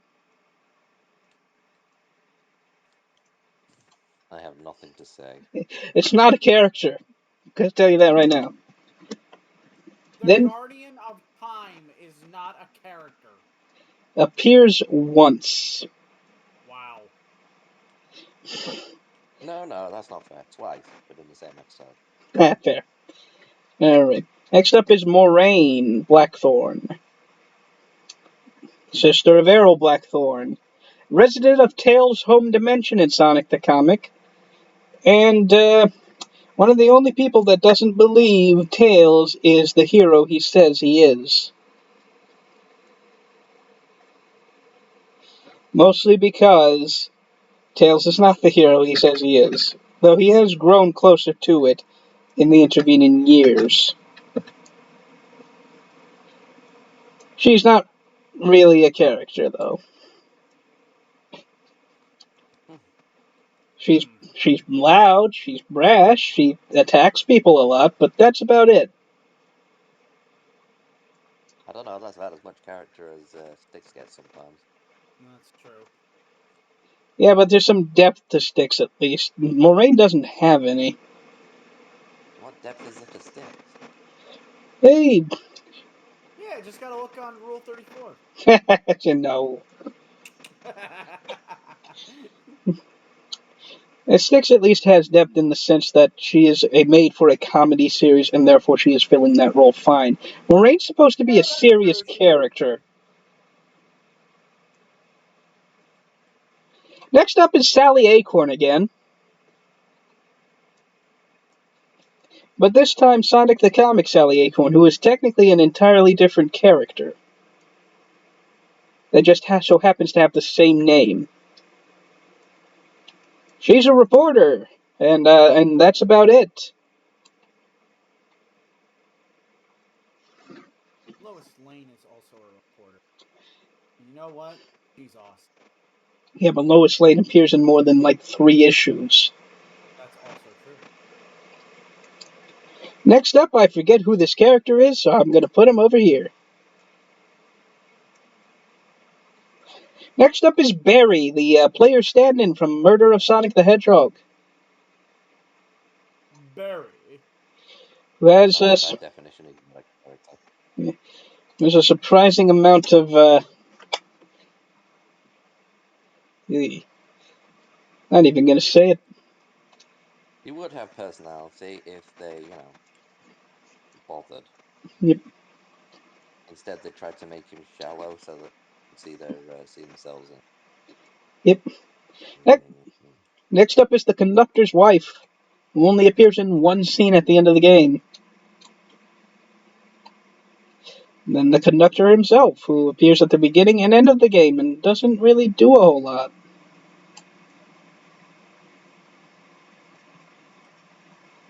I mean, he gets some character, nothing else. Yeah, Most of the game is about revealing his character when it comes to, character development. that is actually fair. I'll put him in C with Old Man L. Next up is Johnny Lightfoot. Now, personal biases aside, because I kind of like Johnny. Johnny is a weird one. They tried to do a lot with him. He is technically Sonic's second in command when it comes to fighting Robotnik. He is, he's not a coward like Porker, so he doesn't have that to grow out of. He gets mind controlled a few times. He disguises himself as a bad guy, and he gives his disguise the name Mr. X. That way you know he's evil.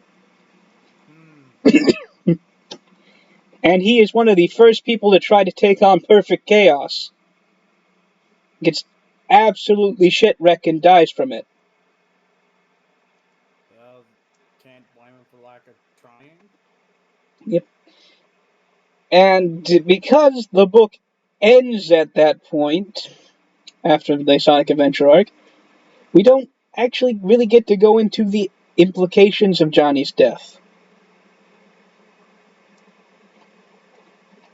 We're not going to count Sonic the Comic Online because, oh boy, that would be stupid.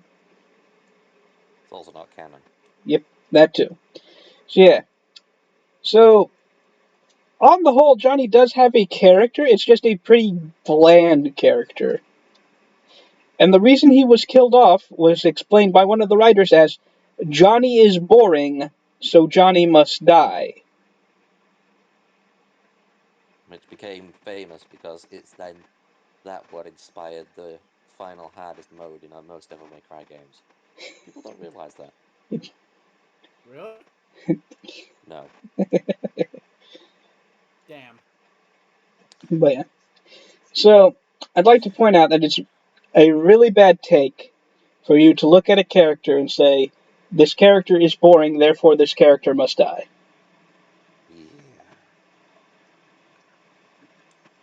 Yeah. As a writer, you have the ability to remedy the boring situation. More importantly, as a writer, if you resort to killing somebody because they're boring, you have failed. Yep.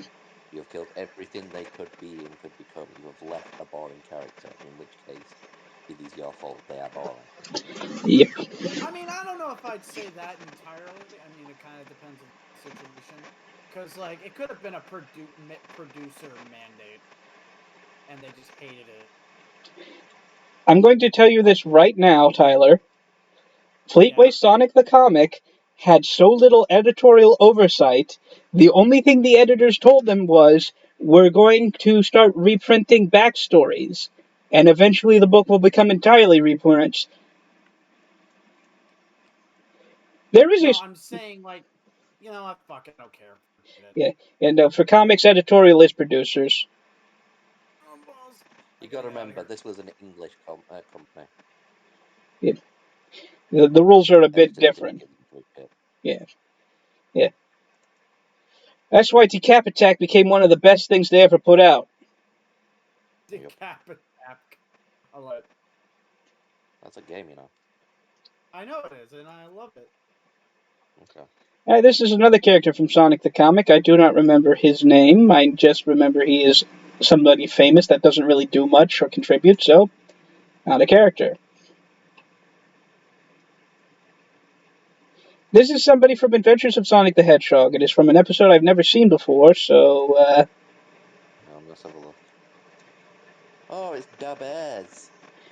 da bears. Ah, Okay. bears up, bears up, bears up, bears up, bears up, bears Okay, up, bears. so this is where I can step in. Hooray! So, Da Bears are basically Hanna-Barbera hero characters, if that makes sense to you. They come in, they're super strong, they're a bit dense, Brooklyn accents, but they're there to, be the muscle when Sonic needs something doing. For example, one time they drive their buggies alongside a train to hijack it because it's an evil train. Hmm. They literally always introduce themselves as Da Bears. Wow. They're genuinely quite likable and actually are developed a fair enough. They're basically hillbilly race. They're basically characters from Wacky Racers. Hmm. You know, just for that, That's what their thing is, sort of. They're pretty good. they get to go and see. They genuinely are good. I'll have to make you watch the episode they're in.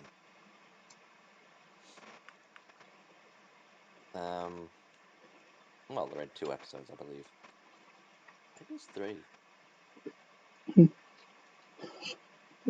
Next up is that Either way. that Egyptian Sonic from that one episode.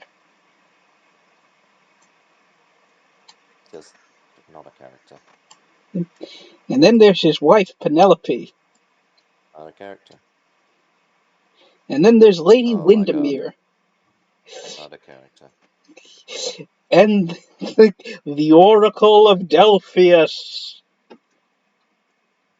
Do you get it, Tyler? I wasn't paying attention. The Oracle of Delphius. The Oracle of Delphi. The Oracle of Delphius. Yes. Thanks, I hate it. Oh, they get worse about it. Oh, dude. Oh, wow. I almost can't believe that. Yeah. Let me tell you about Mobadoon here for a second. Moby-Doo. Why I do that? Tyler, do you know about one of the worst musicals ever produced, Brigadoon? No, I do not actually. Wow. Yeah, Oh, you're getting cancelled. I don't care. They made an entire episode of Sonic Underground based on it called Mobadoon. Moby-Doo. Jeez, Underground's just a mess, and we're getting close to the character I can just unleash upon. Next up is Wes Weasley.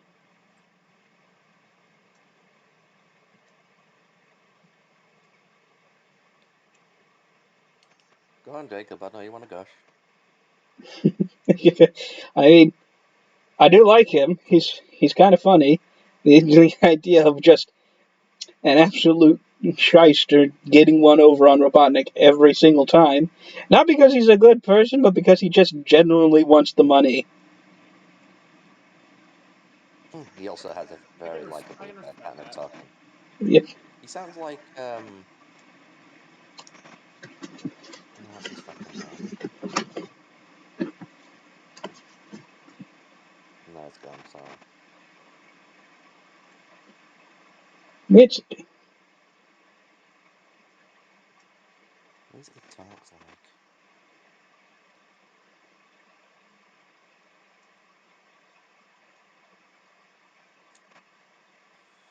It's not knowing me now.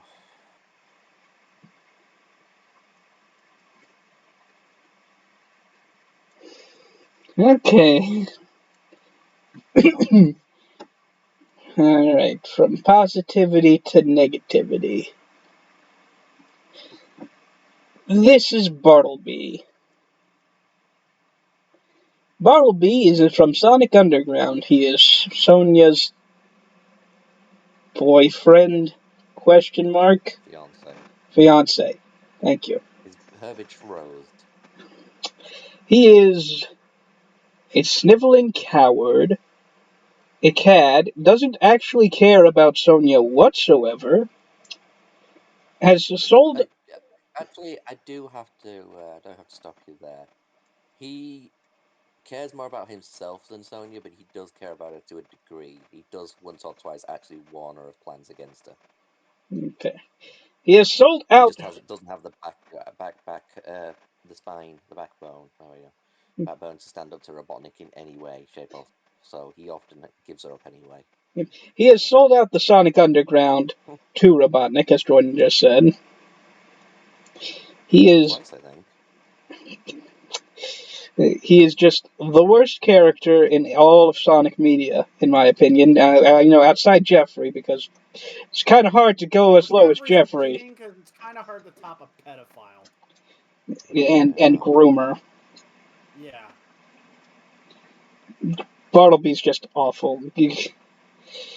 And he's just. This is the show trying to be Sat AM with its characters, trying to be the mystique that Sat AM tried to have, but failing because Sat AM was lightning in a bottle. It was never going to happen again. Well, that and the production was genuinely just so much. Yeah. I'm going to say this right now. The people working on Sat AM Season 3 are trying to capture lightning in a bottle again. It's There's people working on that? Yes, there are. This is news to me. It's a fan project. It's not going to be as good as they think it will. Because nobody has a solid expectation for what they want from Season 3. They have Ben Hurst's notes on what might have happened, but there's no way to know how the execution would have gone down, how they would have done it, if it would have been good or not. It's just a crapshoot. Plain and simple. If it's good, it's good. And I'll give credit. They are doing something very, very time consuming, difficult, and that requires a lot of talent. Let's just hope they actually have it. Yep. And let's just hope they're not, involved with anybody that is, let's say, less than desirable to have in a project. Because there are a bunch of people in that side, in the fan base that you really don't want to be associated with. That tend to hang around that section of the fan base.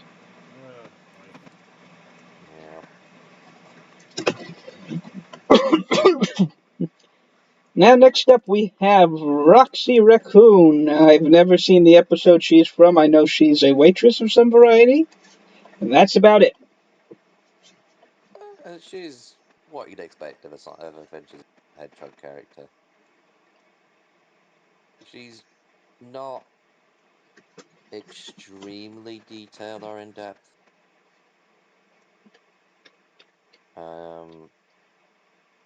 But she is a fairly caring person, quite happy to try and trick Robotnik and his goon to help Sonic. Well, she's got a backbone at She least. gets one episode. One episode. I'll put her at the top of not a character. Next More to Goodest importantly, Boy. good though. Yeah. And next up is the. I know her name. Don't tell me. Starts with a C. Colleen?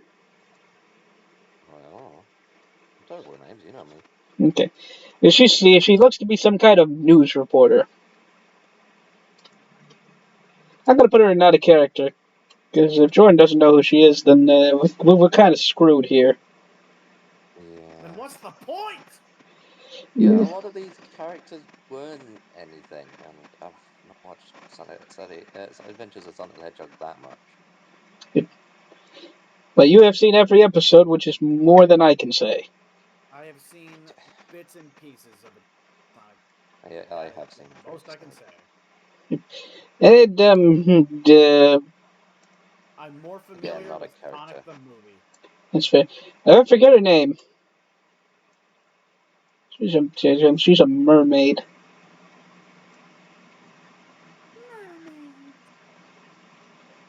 Uh, Again, and not really a character. this was those country singer cat, the one that sang the Sonic the Hedgehog theme song that gets stuck in my head every so often. Yep. And that gets. It's also the episode where she is forced to play the Oh god, wrong line. Xylophone. No, it's not xylophone. It's fucking. Help me out here. Stereotypical French one. Accordion. I thought accordions were German. Maybe they are French? I don't actually know. So not a character, or Well, she does have some character. She appears once or twice. She's pretty much the generic woman from Adventures of Sonic the Hedgehog. Everyone who's a background character is basically the same thing. Someone that Sonic sort of half falls for.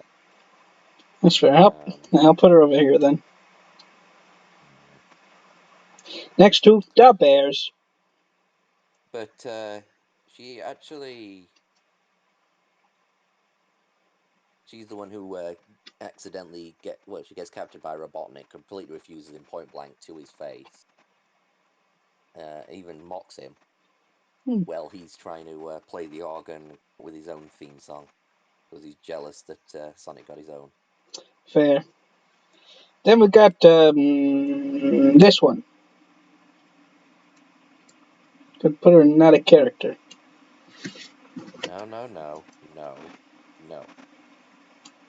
No. Who is it? You and I both know where she goes. Who is it? It's the squirrel that blows the bubbles. Oh, fuck that.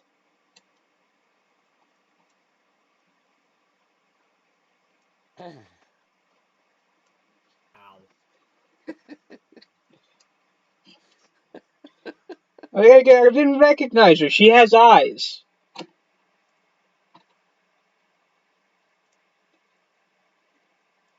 Yeah, fuck that character. No. Is this Napoleon Bonaparte?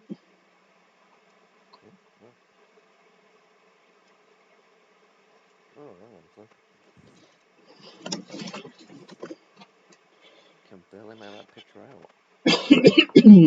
Let's zoom in for a better look. Enhance. Well, that didn't help at all.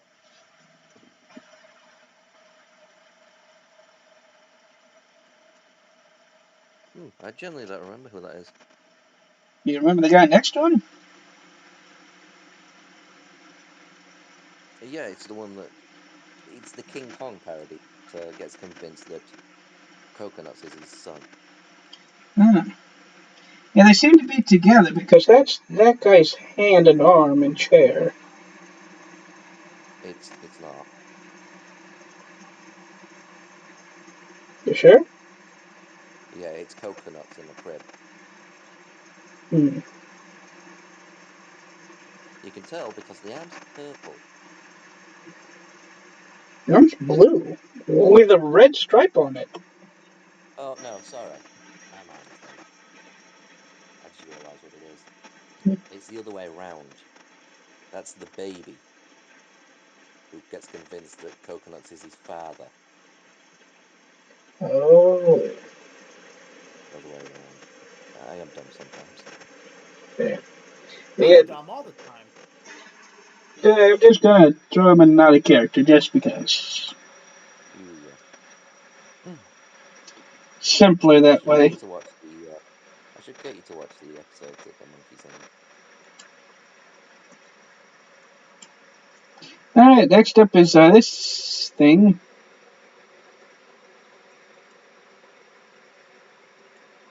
That's another character from Underground. Yep, don't know who it is. It's somebody they run into in an episode. That's fair. It shows them the underground world and flirts with Sony. Fair. As most males in that series do. That's fair.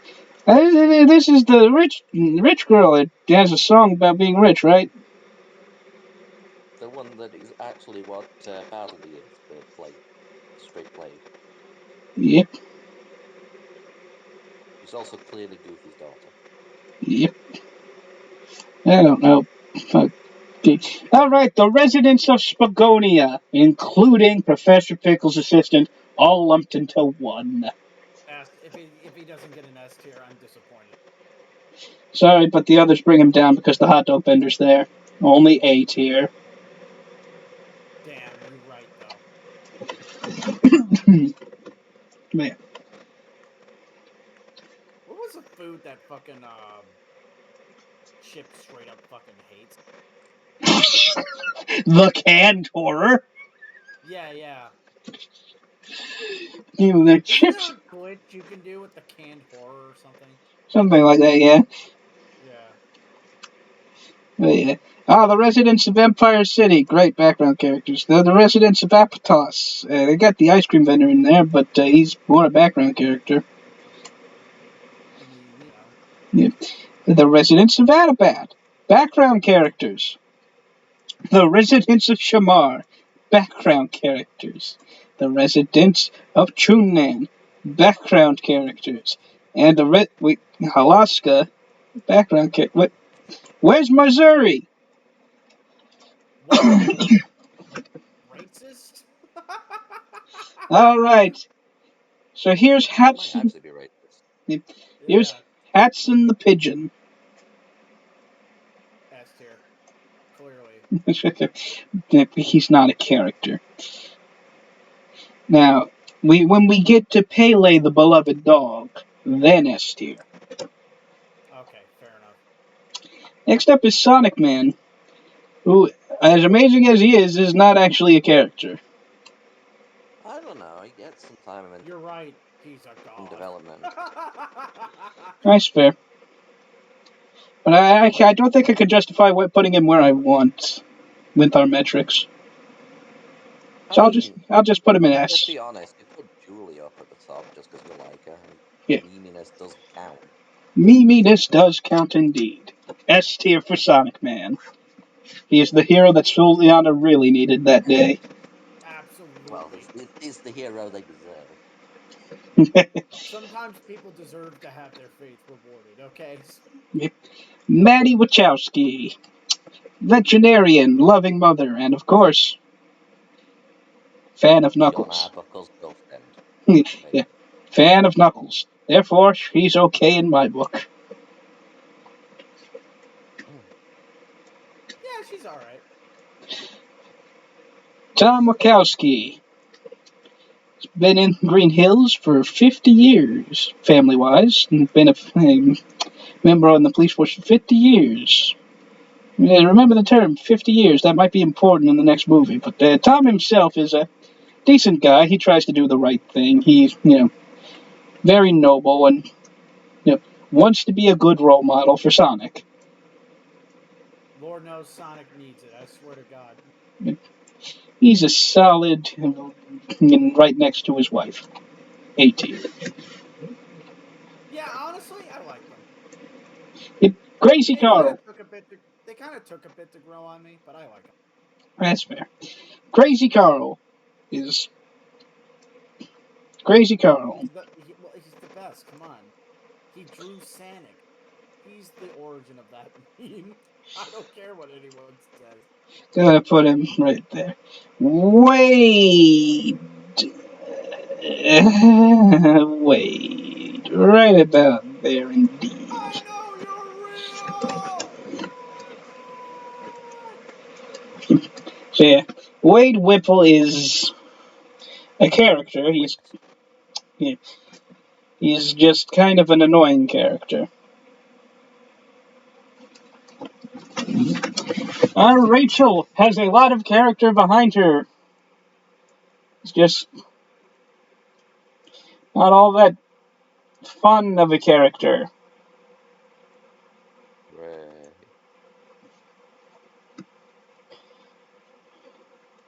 JoJo. Baby, don't hurt. JoJo, she gives Sonic his Yeah. She gives Sonic his sneakers. Those are pretty fly sneakers. Yeah, that's and then she's the ring. Yeah, she's the ring girl in the wedding in the second movie. That's about the extent of her. Yeah, she doesn't really do a whole lot, which is fair. She's a child. Yep. All right, here we come. It's time. Oh boy, it's time for Mr. Tanaka. Oh God. Oh boy. So your experience with Tanaka will change depending on what dub you watch. In the English dub, he is insufferable and kind of racist. Kind of. Very racist. Yes, thank you. Very good. In the Japanese dub, he is tolerable and not at all racist. Mostly because he's actually, the quote unquote race that the people who created it are. Mhm. He also gets some pretty, moments to show just how competent he thinks he is as a fighter. When he's really not. Really not. He usually gets taken out by something that he's not even fighting. But I can put him right next to these ones. He's okay, at least. A D.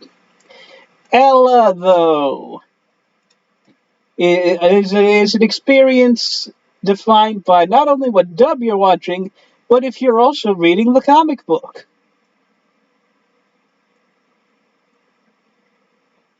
I like how they just told Mike Pollock, "Hey, do a girl voice."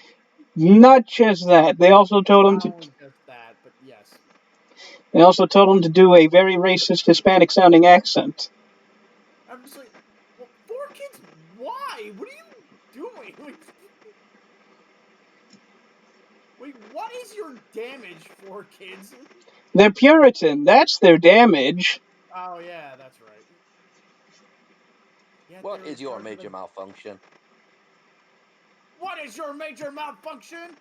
So yeah, the weirdness comes in with Ella's character when you start reading the comic, where Robotnik has a crush on her, and she has a crush on his masked wrestler's secret identity.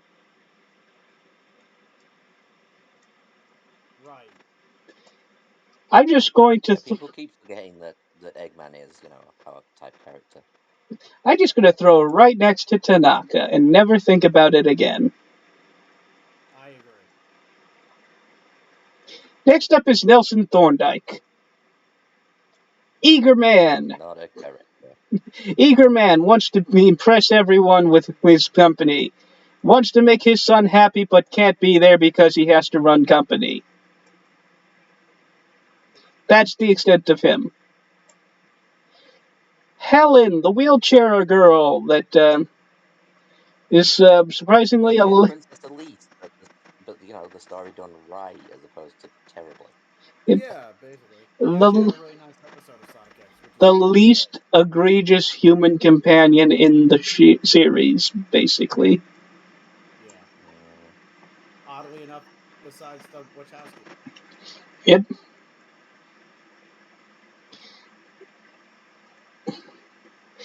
The baseball manager who loves baseball and Oh, doesn't carrot. doesn't want the stadium to get bulldozed. Then he found a Chaos Emerald. All Well, right, solves that problem. now we got to stop and to actually discuss this guy. This is Mr. Schmidt. He is on his own, unassuming. Looks like he wouldn't be a character. This is the man who shot Maria. Oh yeah. God. Oh Twice. yeah. In the Japanese dub, didn't he wasn't he actually pretty repentant in the Japanese dub? He's repentant in both. Oh yeah, they just showed more in the Japanese dub. They actually show the No, shot. no, I'm serious. She was shot twice. Yeah, because the aftermath of her getting shot is in an entirely different room than the room he shot her in. And she gets shot again when, Shadow is launched. Yeah. Well, yeah. So yeah, Schmidt is the one who fired the bullet, and it still haunts him to this day. He is very regretful. He has not lived a satisfying life knowing that he did something so horrible.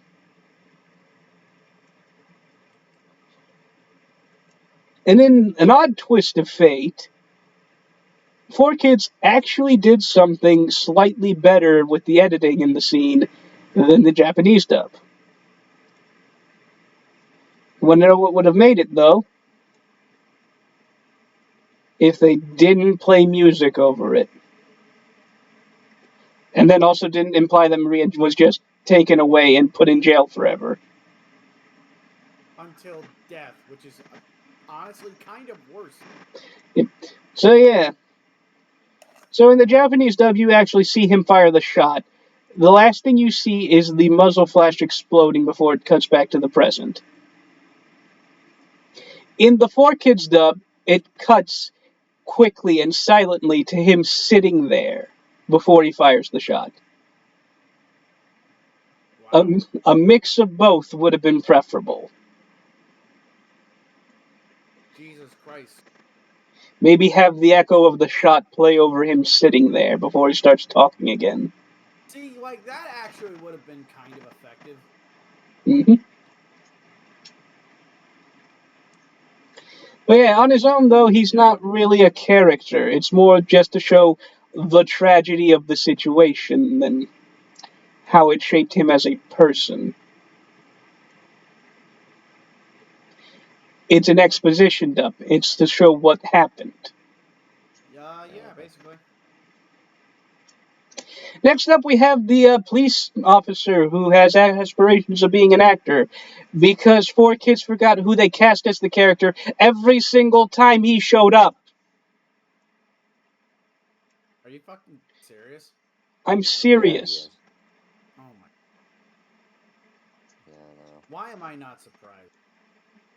You shouldn't be.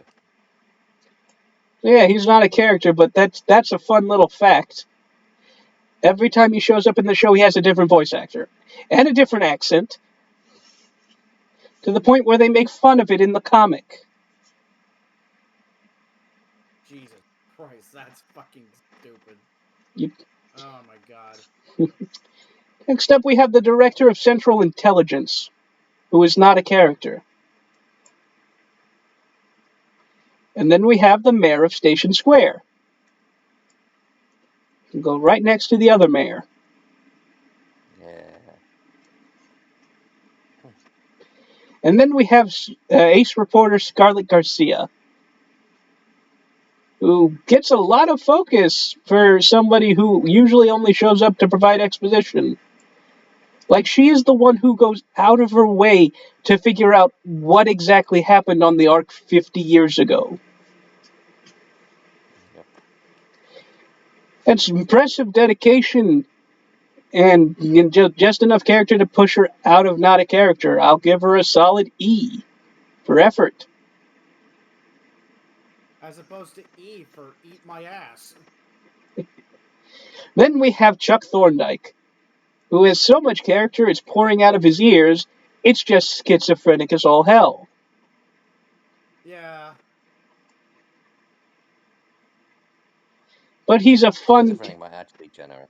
He's a fun character to watch, so I'll give him a C. Like,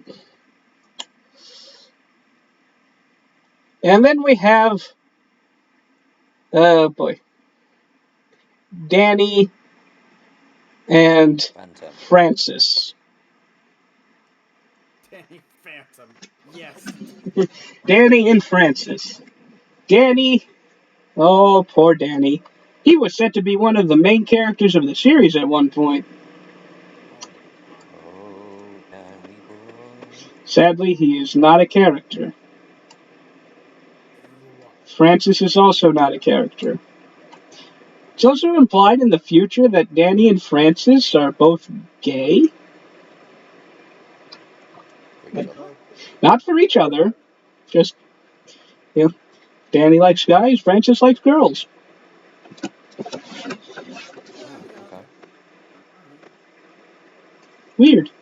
And then we have Lindsay Thorndike, a caring mother whose high demand job as an actress takes her away from the boy she wants to see grow up so badly that it causes her to break down crying when she thinks she's alone.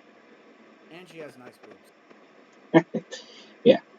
And this is This is reason number one why people think Chris is an insufferable brat. Go on. I mean, he kind of is, but Yeah. go on. Chris, Mr. I have nobody in my life, I'm all alone Thorndyke, has loving parents who try their best to be there for him, even though their jobs are very demanding. He is surrounded by Ella and Tanaka, who, treat him with respect, not as, like their employer, but like a child needs, like someone they're raising. He has his grandfather there the whole time. His Right? grandpa works from home. Chris is just a brat. Like, let's be honest. Yep. Yeah. Not to mention his uncle, the super cool speed cop, makes regular, unannounced surprise visits just to see Chris. Like, if he were actually alone, but just, like, obnoxious, because sometimes, like, really alone people are just obnoxious to get attention. Like, that would actually be kind of interesting. Nope. Nope. And she doesn't have a lot of character beyond what I just said, so she's not a character. But yeah, no, Chris, I'm just gonna grab him right now. Yeah, just get him out of the way. Get him out of the way. He is not F, surprisingly, but D. His more mature self in season 3, where he realizes that he was kind of annoying and bad and tries to better himself, kind of saves him from the trash heap. But only just. Only just. Just. Then we have Molly, who only exists to be a parallel to Maria for Shadow to get angsty about. I'm sorry, but it's true. Yeah, it is. Why are you sorry? Why are you booing? I'm right. Then we have Sam Speed. He's a police officer who drives a Sam Formula One Speed. race car. He is obsessed with beating Sonic in a race. That is his character. My full name is. Red because something's fast. Yep. My name is Samuel. My full name is Spamuel. My full name is Samuel Spamuel Speed.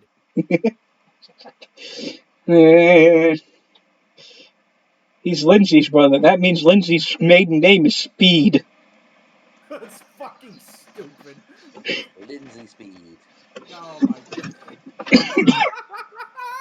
Yeah, if I Lindsay fucking Speed.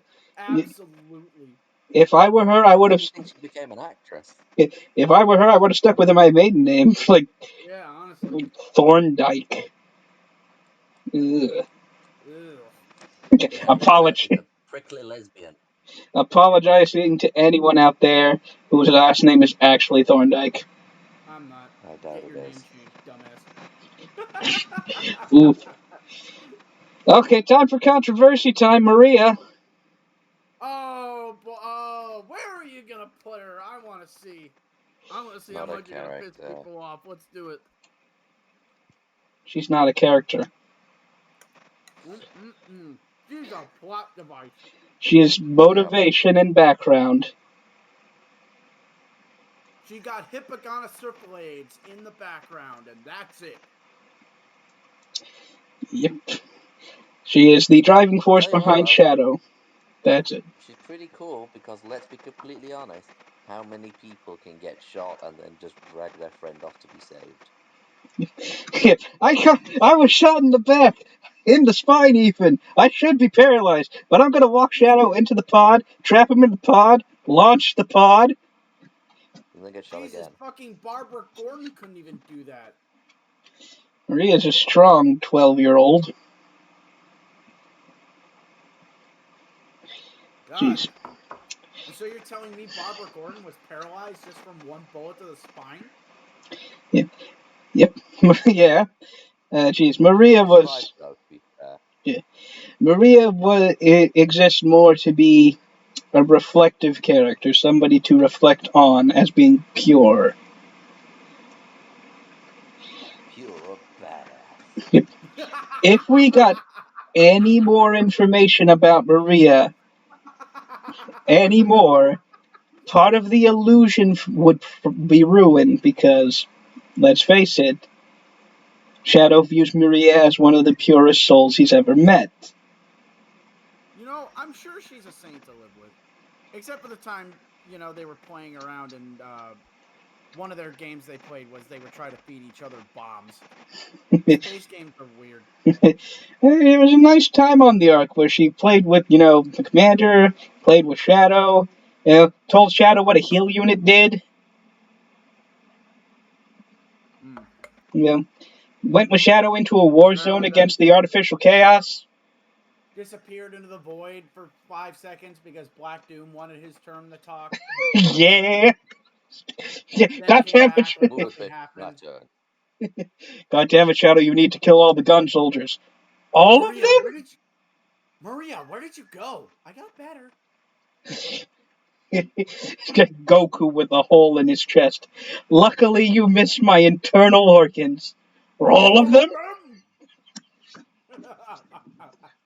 Maria.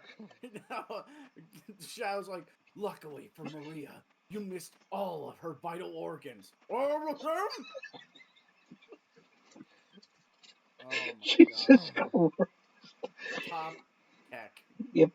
And next we have Emerald, who is controversial. Well, Emerald, but the same fucking character. Let's be honest here. Yeah. Where's Emerald? Where'd Emerald go? Where'd he go? I put him in here, didn't I? I thought you did. Oh, there he is. There he is.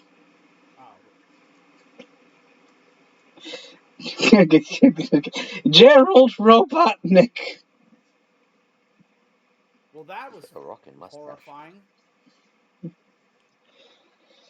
So, Gerald is complicated. Yeah, to say the fucking least, dude. Gerald was a man with a noble goal at heart. He wanted to create the alternate life form to cure the disease that ravaged his granddaughter. And then made a deal with an alien so that way he could cure the disease, and then years later, to stop the alien invasion, he made the Eclipse Cannon, but then decided after Gunn fucked with his life a little too much to use the Eclipse Cannon on Earth. It's a whole thing. You can make 30 games out of it. The Eclipse Cannon being made to stop Black Doom and him not telling anyone that is part of what led to the raid on the Ark. Yeah. Because they thought Now, why you needed to kill an 11-year-old with AIDS to get to that weapon is beyond me, but... Tyler, it's a military force. When they do that, they're operating under the same procedures that the police do when they raid a complex. I know. I'm mostly just giving shit to the story. That's right. So yeah, Gerald, in his attempt to keep the world safe, caused the death of his granddaughter. And then he went batshit insane. And in the course of his grief, he went insane, yes. To be fair, he didn't cause the death of his granddaughter. He caused people to come on who caused the death of his daughter. The breath of his daughter. Death of his granddaughter, well, yeah. The lack of breath of his daughter. Yep, and, his grief over her loss and his, and his guilt at having his creations taken away because they were deemed dangerous. This drove him over the edge. Man was executed by a firing squad live on TV in the game. Yeah, why did they have a firing squad live on TV? Why not? I guess it's the olden times, you got bored. Yep. So, yeah. It's just oof. It's a really weird situation. Gerald is definitely not a character.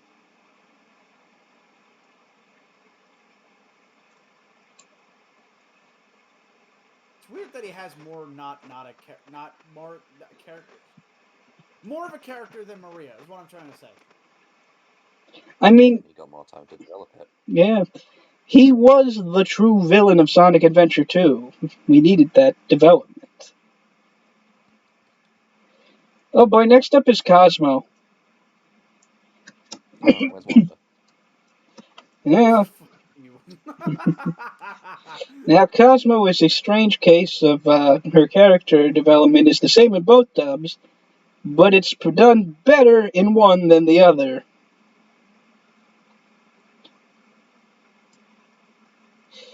As opposed to being done better in one than the other and being completely different like every other character we've discussed so far. So yeah, she's not terrible as a character. Her motivations are understandable, and the absolute shit she gets put through is heartbreaking. But if she were to come back, that would undermine everything that she did in the course of the series.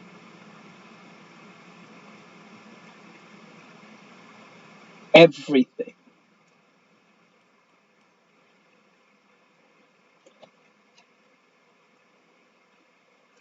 I'm saying that specifically for that group that wants Cosmo to come back in some form or fashion. I mean, Sonic X is over, isn't it? Like, how can she come back? Well, at the end of the show, Sonic gives Tails a seed from Cosmo.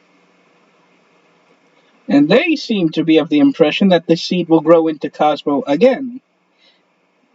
Despite the fact that's not how seeds work. That's something I taught him. So yeah. The next two, Cosmo's mother and sister, are not characters. They exist to die and provide motivation. Motivation. Yep. Next up, we have the Animal Buddies. Flicky, Ricky, Picky, Joe Sushi, Clucky, Flip, Dave. Dave. They are Everyone not loves Dave. characters, though. Nor are the Flickies. Nor are the Flickies from Sonic 3D Blast, but because they're from 3D Blast, I'm going to put them up here. That's fair. Hooray. Especially the I green agree with one. that assessment. Especially the green one. Fucking green. Next up Oh are the. no, it's Sonic. Run. Why is he so fast Fair, for if a you saw fat a fuck? one-eyed. To be fair, if you saw a speeding, one-eyed fucking with two pupils, fucking demon coming right at you, I'd be fearful. I'd shit my pants too. Next up is the Chow. Not characters. I Wisps. mean, I actually have to disagree with that. Hmm. As a group, they're not characters, but you can actually raise Chow to have their own individual personalities. Yeah, That's that's technically true. that's true. So I'll put them higher. Maybe in maybe make a new category and just I'll just put in there not really a singular character. And now we got too many. Make a new category and name it Spow. How about that? Nah. Okay. Wisps. Wisps. They are not characters. Oh, there's Yacker, so we can say he's a character. Yacker, he communicates with Sonic and Tails. He explains the plight that the Whisper in and begs for help. He doesn't actually have a character, though. And he gets shot into space. Hooray! Wait. Because Tails told 3 lies. But now it's 4. Okay. The Wisp Mother is not a character. Not really, no. No. I have to disagree. Get the fuck out. We don't want the Wisps back, okay? We just don't. Fair. Alright. Alright. Elder Coco, Cocos, and Hermit Cocos. Red You know what? Coco. I'm gonna say they do have a character. You know what that character is? Get the fuck I am out. old man that gives you power ups. That's their character. I'm a Korok, but that name's legally distinct. Yes, legally distinct Korok. The best kind of distinct Korok. So, it's weird. Individually on their own, Cocos do technically represent a character, a person. They are the memories of an ancient animating the totem. But we don't really get much character out of them beyond what they were doing in their final moments.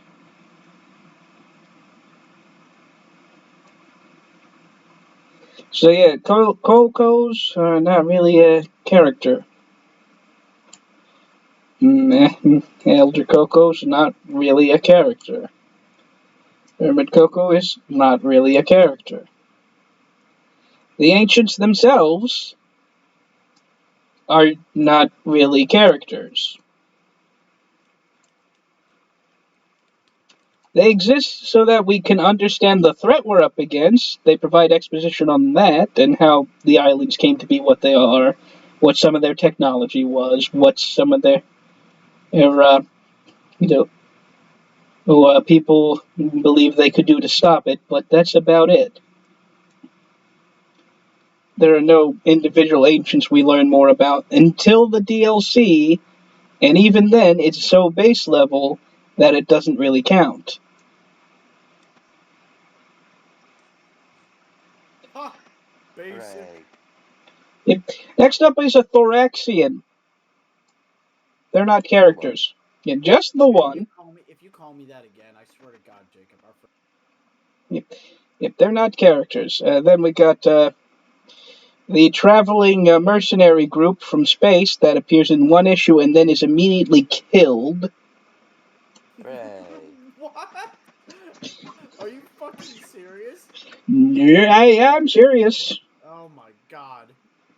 You need to stop asking whether we're serious. We're I making jokes. know, but it's like the shit that comes out of it is so unbelievable that I have to ask.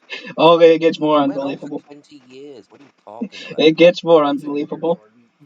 Next up, we have the trade ship captain who gave Sonic an implant that lets him understand every single language in the universe. And then died going down with his ship when it was attacked. Oh, big deal. Fucking, that's a plot point. That's probably a cut plot point in the draft of fucking Hitchhiker's Guide to the Galaxy. Tyler, you don't understand. He gave him an implant that lets him understand every language in the universe, even dog. Especially dog. But that's the worst one because all they say is sausage. No. It reveals that Mutsky is actually kind of a jackass. What a prick. It's like Sonic is during his time in space. It's revealed to Sonic the reason his dad didn't get turned back into a flesh and blood Mobian, and the family commiserates over this. And Mutsky, with a satisfied look on his face, says, "Well, that solves that." Wow. What a jerk. Yep. Yeah. Like I said, he doesn't deserve to be in that house. Next I also up, want to point out, we forgot to mention about Jules that makes him the best character, best dad. He gets cold. yeah, the robot gets robot cold. Gets cold. Yeah. There's one Next, point where he's just reading with his wife, and he's just under a blanket, like an old man. Yep. Next up, we have a member of the species that evolved rapidly around Sonic's escape pod, and began to treat him as a god because they could not understand him, for he did not move as time accelerated outside of the pod, so Sonic appeared motionless. So they created a device that would slow down their flow of time so they could communicate with their god.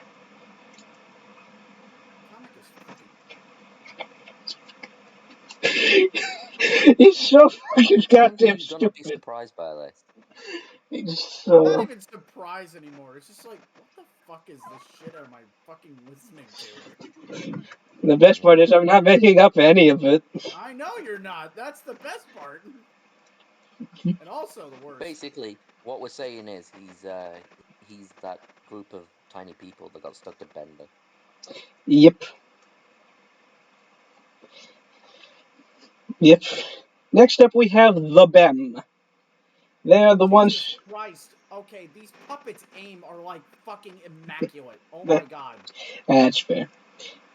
Then we got the Bem. They are the ones responsible for de-roboticizing the entire planet. Of course, they weren't supposed to do that. They were supposed to roboticize the entire planet, but one went against their wishes and did the opposite. They put that one on trial and sentenced her to death.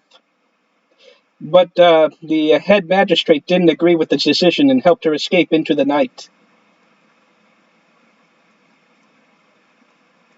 Also, the Bem is an entirely female species. And all of them are named Seneca. They are not characters. They're not even a character if you combine them all. Yep. Next up, we have Moby the Cave Bear. He's a cave bear, and also the original large enemy of Mammoth Mogul. But what we're saying is he's Captain Caveman. Like, Yep. not as cool. Yep. He is not a character, though. Then we have Monkey Kong, and this is where we get to actually discuss character again. Yay. So, Monkey Kong, or Ken as he likes to be called, is a cyborg made by Dr. Robotnik. He was captured and given cybernetic implants that gave him enhanced strength, power, speed, and the ability to shoot lightning out of his stick, which he calls the Atom Bat. The Atom Bat? Yep, he can also make a flying Nimbus. You may have noticed what he is. Oh, I know. Krillin from Dragon Ball. Oh, no. It gets better. It gets better. His introduction. So, his introduction into the comic is a rock exploding to reveal a metal egg that, upon opening, reveals Monkey Kong. A surprise hidden in every egg. So, Tyler, how much do you know about Journey to the West? I don't know anything about Journey to the West, do you? No, I know about Journey to the West. I'm fucking with you guys. Anyway, so. Yeah. Thank God. Yeah. For those who don't know. Jesus Christ, Jordan. Fucking have a little faith. Oh my God. Yeah. For those out there who don't know, we're talking about the Monkey King.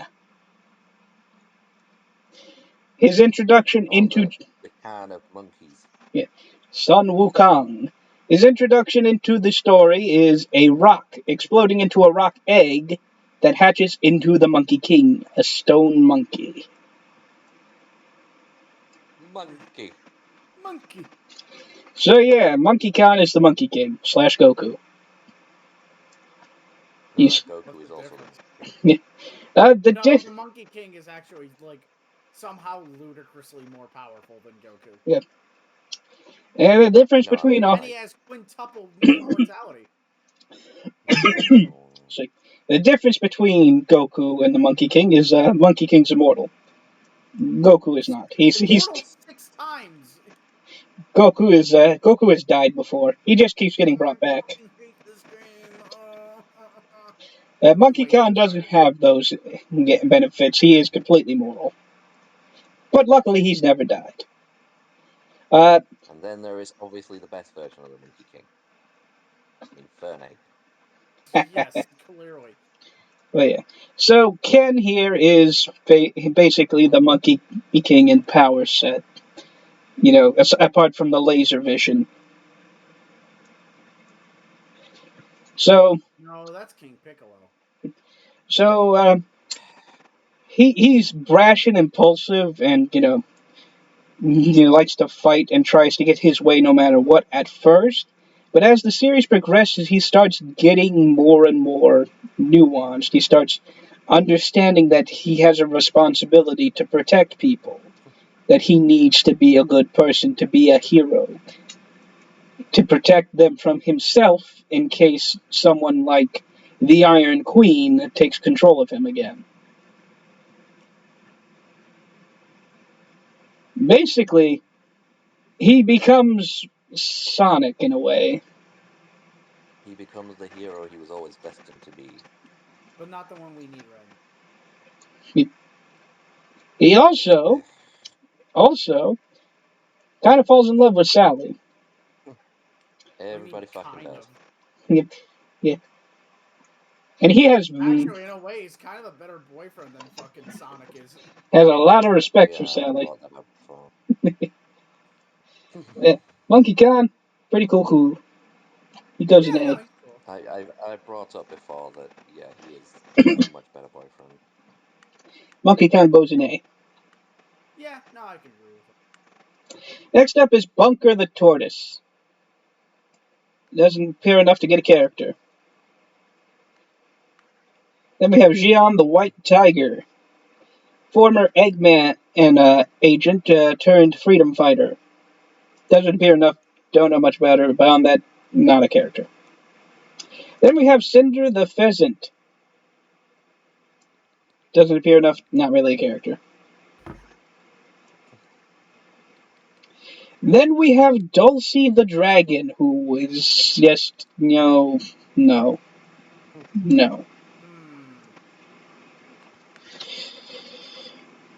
There is nothing likable. There is no saving Dulcie from what they have done to her. She was a joke in SatAM. She was given horrible implications behind every single funny thing she said in the Archie comic.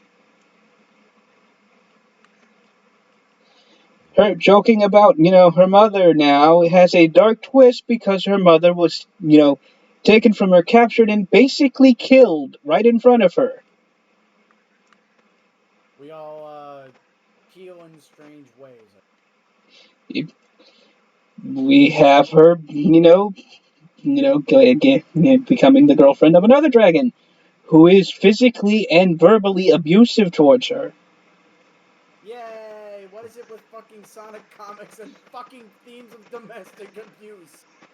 There's a joke in a later issue where she gets hit and she falls down and gets up with stars and she says, "Azan, please don't hit me again." And this is treated as a What the fucking fucking joke. fuck? That's fucking horrible! What the fuck? Yeah. Yep. Are you fucking serious? Yep. Oh my, that's so fucking bad, actually. There's an editor's note on the panel too that says that has an asterisk next to Zahn's name, and in the asterisk in the editor's box says Dulcie's abusive ex-boyfriend. Wow. Okay, so, hold on, sorry. Okay. You know what? I don't want to call out the writer because they're probably just doing their job. Writing, yes. So it's like, but Jesus Christ, what the fuck were you thinking? I don't think they were. Oh my god. Like, I don't want to call out the writer and have people fucking, calling for blood on Twitter. I'm not. What do I look like, Mysterious Mr. Enter? Mm-hmm. Jesus Christ. This Dulcie cannot be saved from what the writers did to her. Oh god.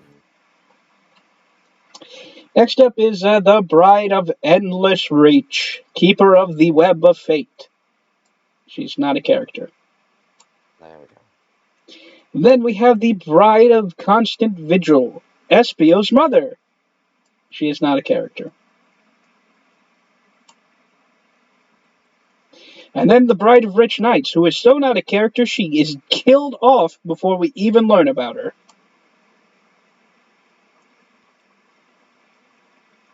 Then we have the Gaia Phoenix, who is A boss. The Gaia Phoenix. The Gaia Phoenix. Gaia. Do you not remember that boss? I do remember. Yeah. Yeah. That's not a character. That's a boss fight. She has a few speaking lines. I mean, something, right? Does it? No, it does not. Nah. Oh boy, and then we have Queen Hathor. Give me strength. How do I explain the mysterious cat country in a concise way? Lol, you can't. See ya. So what if you took crazy cat people who believed that if they wore the clothes of a fucking firefighter, they were now the firefighter? That's it. Well, Jordan, the way you make it sounds really stupid. Oh boy, is it. And that's my phone. Give me a second. She is not a character. Despite how insanely stupid all of it is, she is not a character. I don't know. Doesn't I being crazy can't count? say that I don't think she's not a character. 3 issues Yeah, I is can't not. pause because Souls games don't let you fucking pause. 3 issues does not a character really make when she has Well, maybe 15 lines. no, but we do get to know about her. It's at least something. Fair enough. She can go in D for not that much.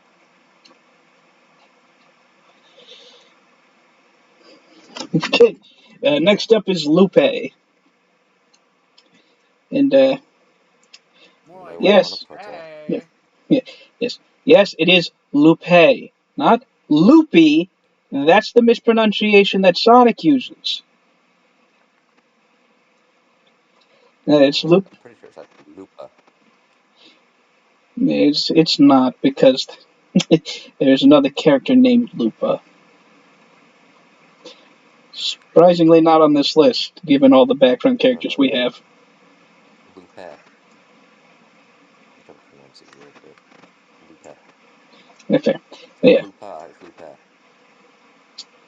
yeah, Lupe. Like how Lupin the Third is Lupin. I'm loopy. I'm loopy. So, yeah, Yes, yes, you are, Tyler. Oh, who yeah. are you? So yeah, Lupe. She is the leader of her tribe. She fights the fight. She does her best to be a good person. B tier. He is Mummy Cat. Wolf. Next up is her Is she? husband. Yes, she is a Oh my wolf. god. Yes. I was making Playing a video joke. games. What's up? That's fair. And also Aw. streaming. What's up? That's fair. Oh, okay. It's hard to tell sometimes.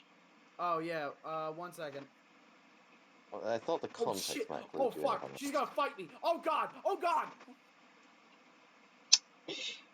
Well, I didn't know she was gonna fight me. What the fuck? Tyler has learned the first lesson. Trust no one. Alright, next up is her husband, Lobo, who is so not a character, it's kind of funny. I don't know. I quite like his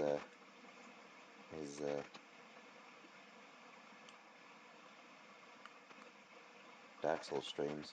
Oh, then we're going into shit. So There you go. And then there's, I believe this guy's name is Canis.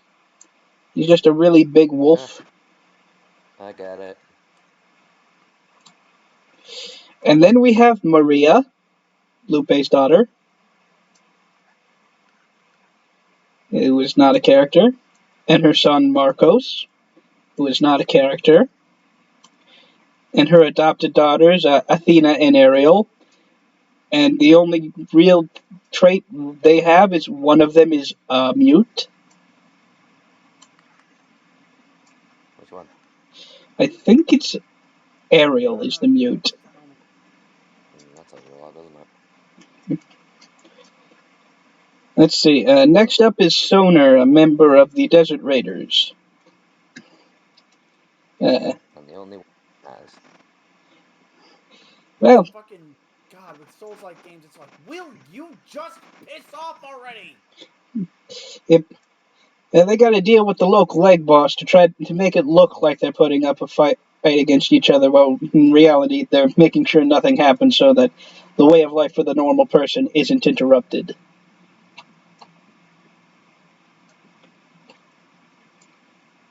Beyond that, though, we don't get to know much about them, and the book ended before we could, so not a character. Spike's a Sonic fanboy, but that doesn't really make him a character either. And Trevor is also a fan, but that also doesn't make him a character. Then we got some characters that appeared very briefly before the end of the original continuity in Alan O'Quail and Muntrat, and they're not really characters, but I am tempted just for the pun alone to move Alan a bit higher. But I won't, because that would be cheating.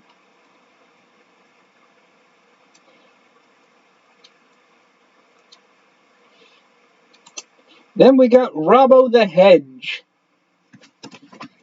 And he is Amy's cousin.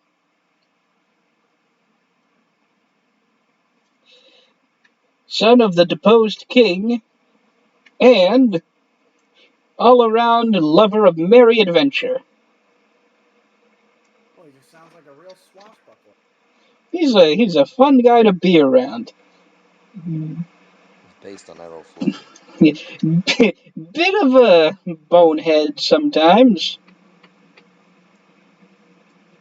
And slightly worryingly dense in other times.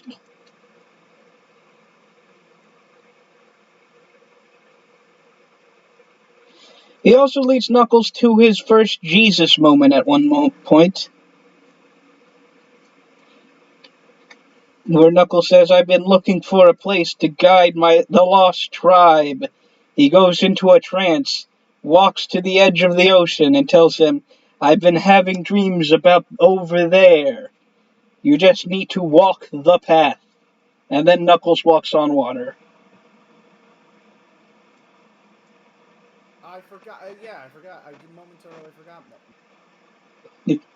Yep. Of course, everybody ends up walking on the water because it's actually an invisible bridge, but the point stands. It looks fucking stupid in context.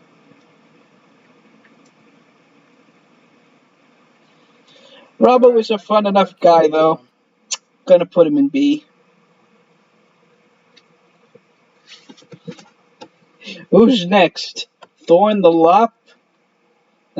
She appears in one issue, basically, and we don't really get to know her because, again, reboot. And then we got the son of Robbo and Marianne, who is a baby and doesn't even have a character.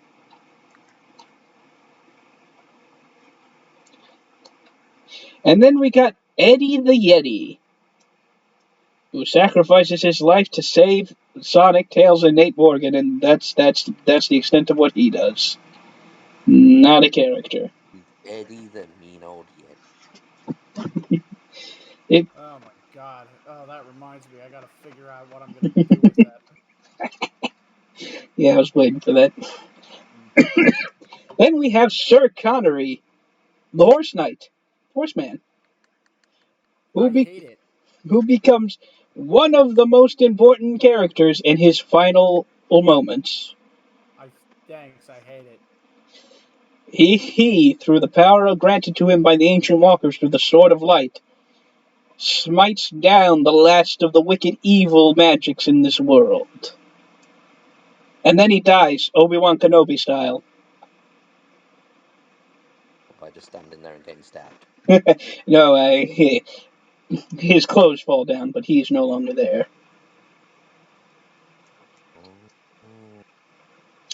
But yeah, just for the badass action alone, he gets to go in C tier. Otherwise, he only barely he only barely scrapes out of not a character.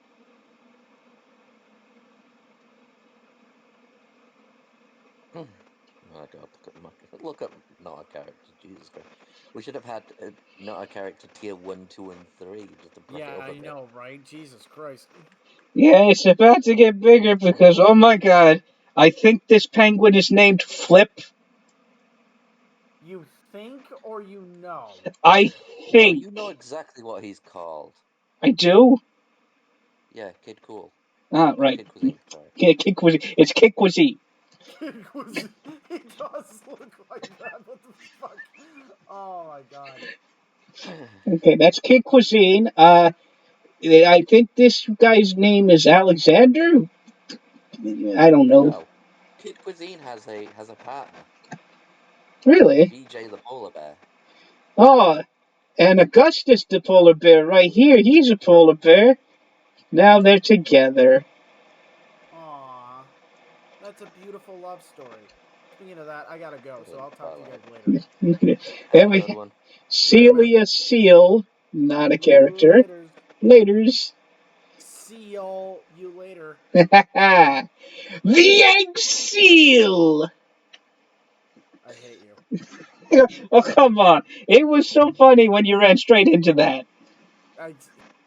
It's always funny when I run straight into bosses and instantly die. Ain't it hilarious, lads? Yeah, but you ended Yeah, up beating it. That's the point. Well, yeah, but anyway, bye.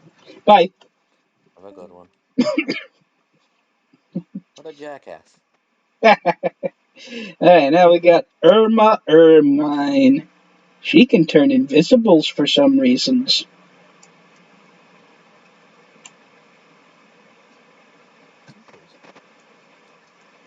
It's just her winter coat, I guess, that she can turn on and off. Maybe. And then we got Must have the anything else going on right now. the original Diamond Cutters here. Oh god. I Not a draw character. drawing a blank on any of their names. Yeah, the diamond cutters, obviously. Wait, nope. That one's name is Smithy.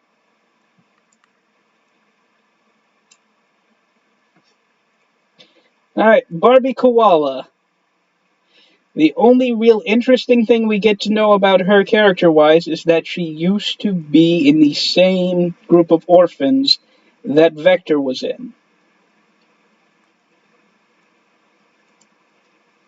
Not a character. Yeah. Wombat Stew. Not a character. Guru Emu. Annoyingly enough, he only gets to go not a character, because he doesn't get too annoying to go GTFO. And Walt Wallaby, with his bomberangs. Not a character. Oh, come on. He's Captain Boomerang. How can you call that not a character? Hmm. This is not Captain Boomerang. Captain Boomerang's cool. No, I wouldn't go that far, but fair enough. Compared to Walt, That's fair. yeah. And we have this bear from Sad AM, who is not a character. What, Barry the Bearer Bear? And definitely not a character. And we have Ari the Ram, who Sonic is convinced is a traitor because reasons, and Ari is convinced Because Sonic's a, Silver told him. and so Ari's convinced Sonic's a traitor because reasons, and they end up fighting a lot before becoming, a team. So he has enough Yeah, he's... character. I mean, it has enough character to get out of not a character, but I still don't like him. Yeah. Then we got Coral the Beta. She's unsure of herself. There, I did it for Tyler. Yep. She is super unsure of herself. Cool, because she's a beta. And don't get to know much outside of that, so she's not a character. Then we got Captain Mantis, the Pistol Shrimp. And He's also not a character, really. No surprise. And we got Princess Undina, who is also not a character, despite the fact that she is the focus, basically, of the very last Sonic Universe arc. Also got Echo the Dolphin, who is not a character. Saber of the future. And also it's not that Echo. This one's spelled like Echo, the sound phenomena, not ECCO, like the dolphin. Then we got King Pufferfish Man, who's not really a character. And Queen Angler. I'm slightly confused about that. Why it's spelled like that? Because wouldn't that be SO? Yes. Yeah, it would, actually. I don't think you can have two hard C's in a row. I think that's illegal. Yeah, it becomes like pistachio. Let's see. Queen Anglerfish Woman is not a character. Pearly the Manta Ray is not a character. Razor surprisingly avoids this by getting to be in two arcs that focus on him as a character. Wow. We get to know who he is and his motivations. He's kind of cool. He's also a shark, so bonus points for that. Security shark. I'm just Security shark. gonna put all the 40 Fathom Freedom Fighters in here because none of them are characters. Fair enough. After it's time to go. That's I'm just fair. about to come down with something. That's fair. I hope I'm not. Oh, Annoying. shit. We're nowhere near done. What, you're expected to be nearly done? We haven't even got to the future stuff. Oh, bloody hell. Future stuff yet. Yeah, okay. We're gonna do the Sandblasters and then we're gonna stop. This is gonna be a two-parter. Apparently. Yeah, at least now we can get Tyler back and we can go over all the other stupid shit that I can see on this thing. Yeah. So yeah, I'm surprised we got as far as we did. How long have we been going? over 5 hours. Really? Yes, Are you serious? I'm serious. 5 hours, 17 minutes.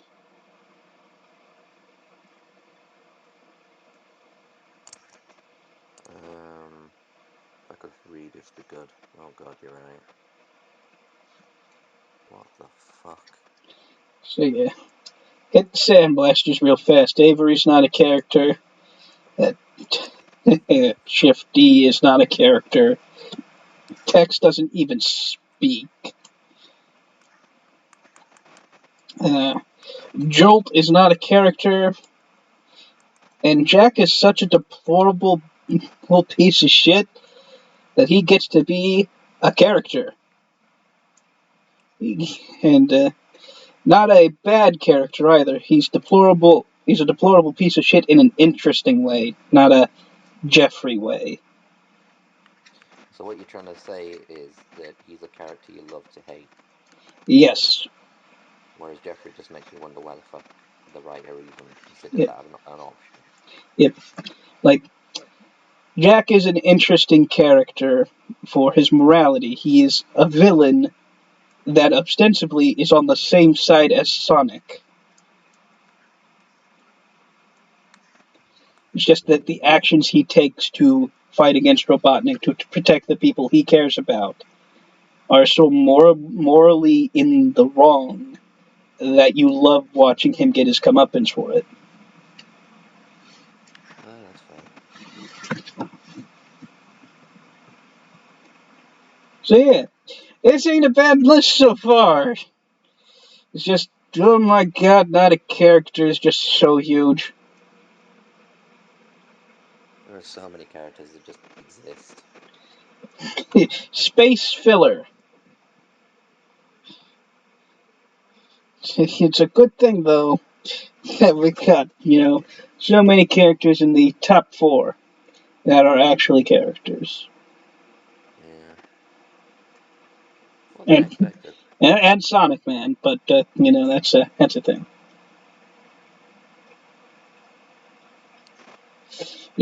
I'm honestly surprised that Hamlin actually appears and has enough character put into him to actually be a character. Yeah. But then the entire council saga basically focused on him and those around him. That's fair.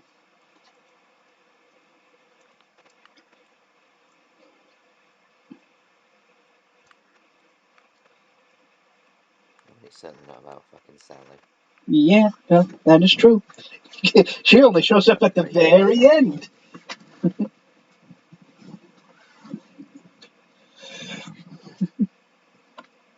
All right. So yeah, we got a pretty good thing going on, Yeah. and it's only so controversial. Well, I mean, who's gonna care? Who's gonna even see it? That's fair. Well, whoever's watching will, and we will see you for part 2 at some point in the future. Hooray! Later.